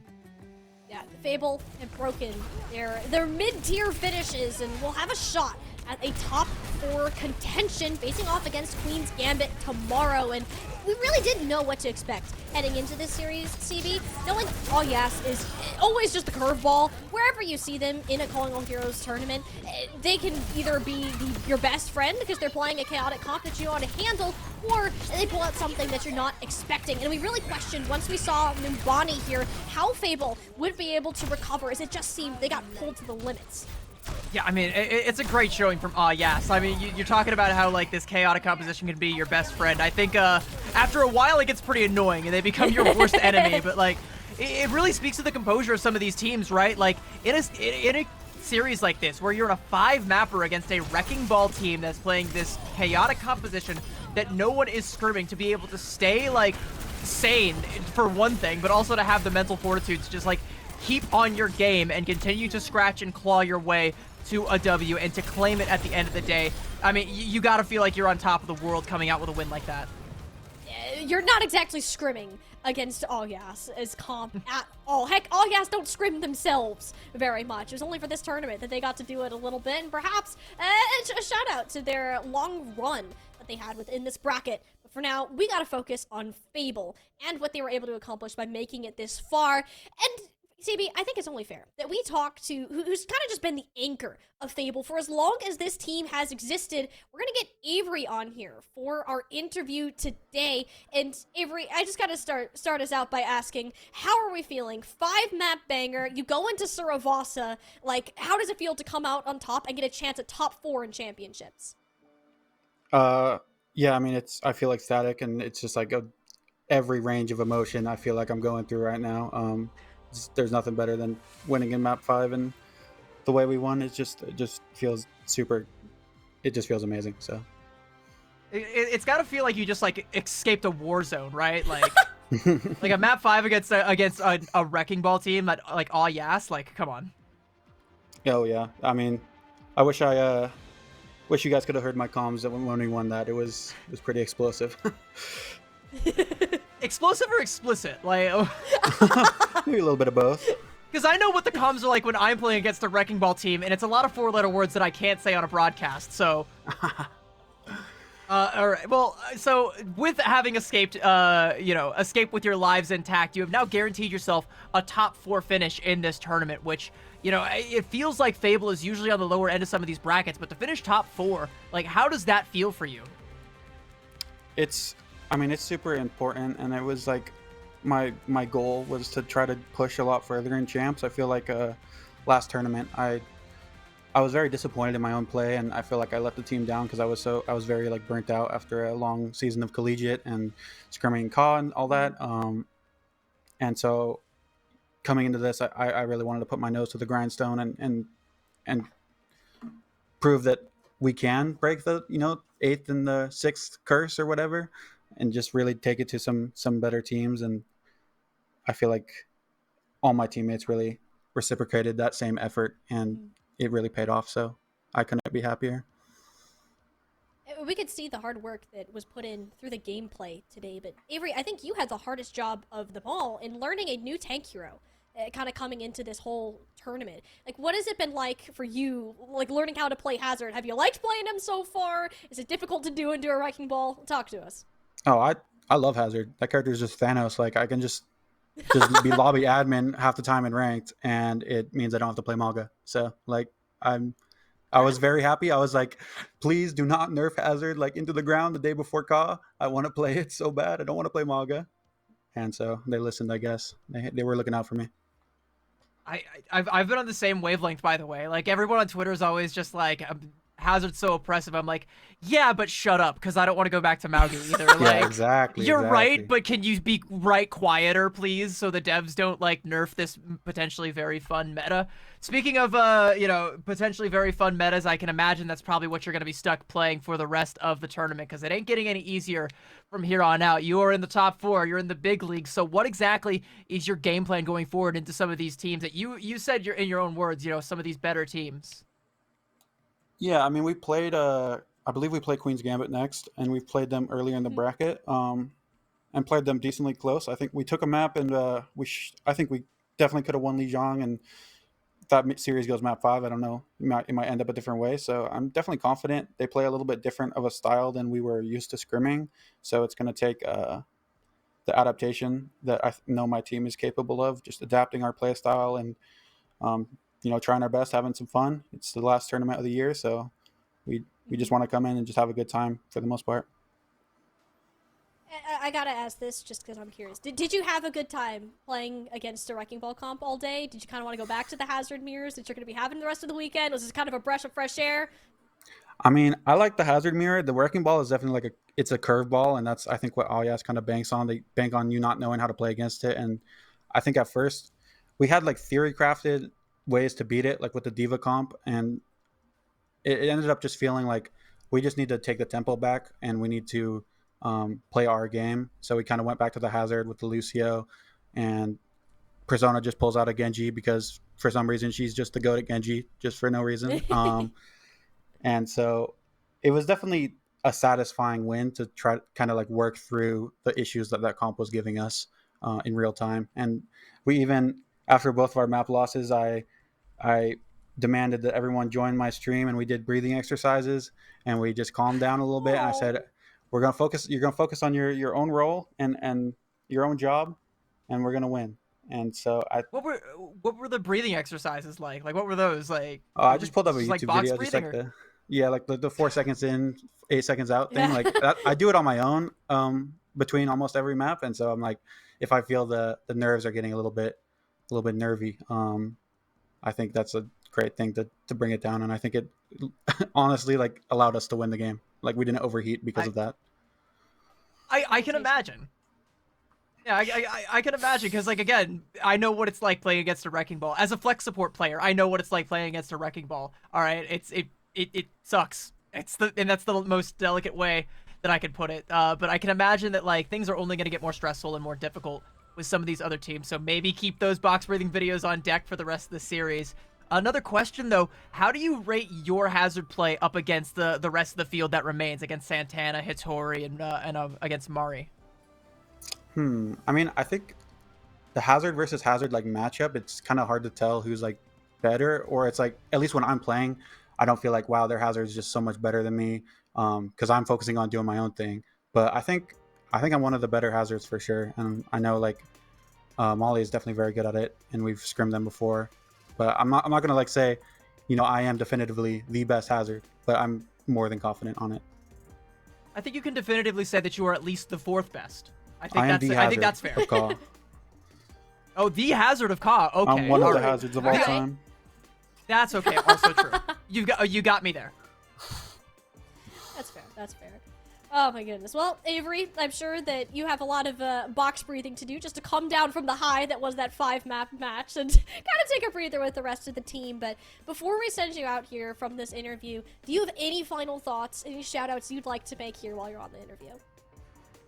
Yeah, I mean, Fable started with me. The only other person that's been there the whole time is Panther, but we've gone through so many iterations, and I just believe that this roster we ended up with for this tournament is the most passionate. They put their trust into me, and I put my trust into them, and it's just I feel so supported by them, and everyone wants to win so badly. So I just every individual person, like Ray, Panther, everyone else that has played with Fable throughout the year, I can't thank them enough, and we wouldn't be here without everyone putting their blood, sweat, and tears into this game. So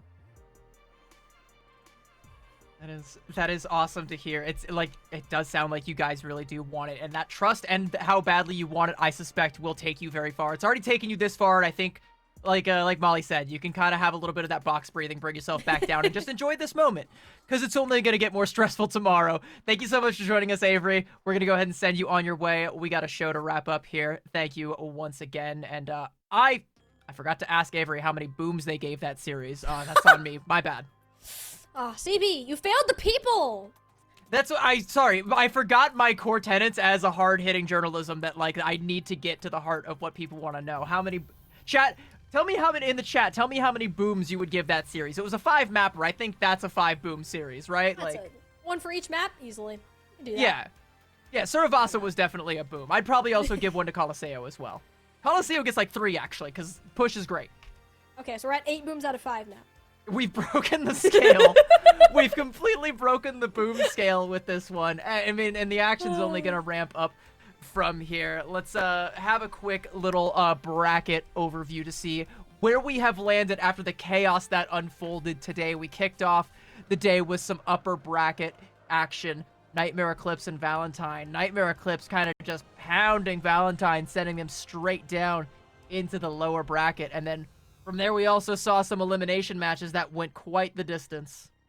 Yeah, from getting that utter beatdown that we saw earlier today, it kind of been in the back of every team's mind. How far above is Nightmare Eclipse from their last? And when we look at our lower bracket here, there's a lot of contenders. We have our 4 teams that currently remain down on this end of things, and it will be Queen's Gambit and Fable to start off our day tomorrow after they took out their respective things. But if one of these teams are to make it all the way to Grand Finals, like they have the confidence to do so, CB, they still have Valentine standing in the path. Yeah, and Valentine is quite the formidable foe, and unfortunately, like, you know, Queen's Gambit, I think, might very well be up to the task. Fable as well, if they continue to play the way they played today against Yas, and if they are able to get their deep box breathing and keep their heads on straight, they might also have a chance. But, like, for my money, I think the top 3 still is, like, Nightmare, Queen's Gambit, Valentine, potentially in that order, depending on what iteration of Queen's Gambit shows up. And I also do want to give another shout out to both Exo Azathoth and Yas, who put up a hell of a fight today, but unfortunately, we had to say goodbye to the both of you on the broadcast. Moss Genesis and Who is Nato Kato also bowing out. A lot of stiff competition falling in the lower brackets. Such is the nature of these things, and we have a little bit more lower bracket action, and then a grand finals tomorrow to bring you. You know what's even more exciting about tomorrow is it's not just one best of 7 CB, it's 2. Our lower and grand finals are going to be both best of 7 series. So it's going to be a long, exciting day of Overwatch. Like, everyone, bring your booms, get ready for a show, because you are going to need them. You're gonna need all of those booms that you possibly can. Those also, by the way, if you type boom in the chat or meow in the chat, your drop meter will actually increase by 10%, so you can get those drops a little bit quicker. Not that you'd want to, because obviously you want to be here to catch all of the action, right? And we can't proceed with all of this action without thanking our sponsors, Blacklight, really quick. Thank you once again for sponsoring this event. Also, shout out the giveaway that they're doing. You know, they're giving away 5 really sick gaming chairs to members of the community, both on Twitter and in the Calling All Heroes Discord. Make sure you try and get your hands on one of those. And you know, if you lose the giveaway, maybe just go buy one anyway, because chairs are cool. Everyone needs to sit down. That's what I'm saying. Like, I'm almost 20 now. Like, I need a better support on my back, you know? We gotta make sure. But hey, Blacklight chairs, they look great. I'm very excited. You gotta make sure that you can get your hands on them as well during this giveaway. You'll have even more opportunities to do so tomorrow. Because, CB, that's gonna do it for the both of us today. Not for today, but we will be back tomorrow, and we will be taking you through all of the action. And I can't wait, because it has already been an insane tournament bracket, and there's only one way that we can close it out, and that's with some more booms. We will see you on the other side. Thank you guys all for tuning in today, and catch you tomorrow.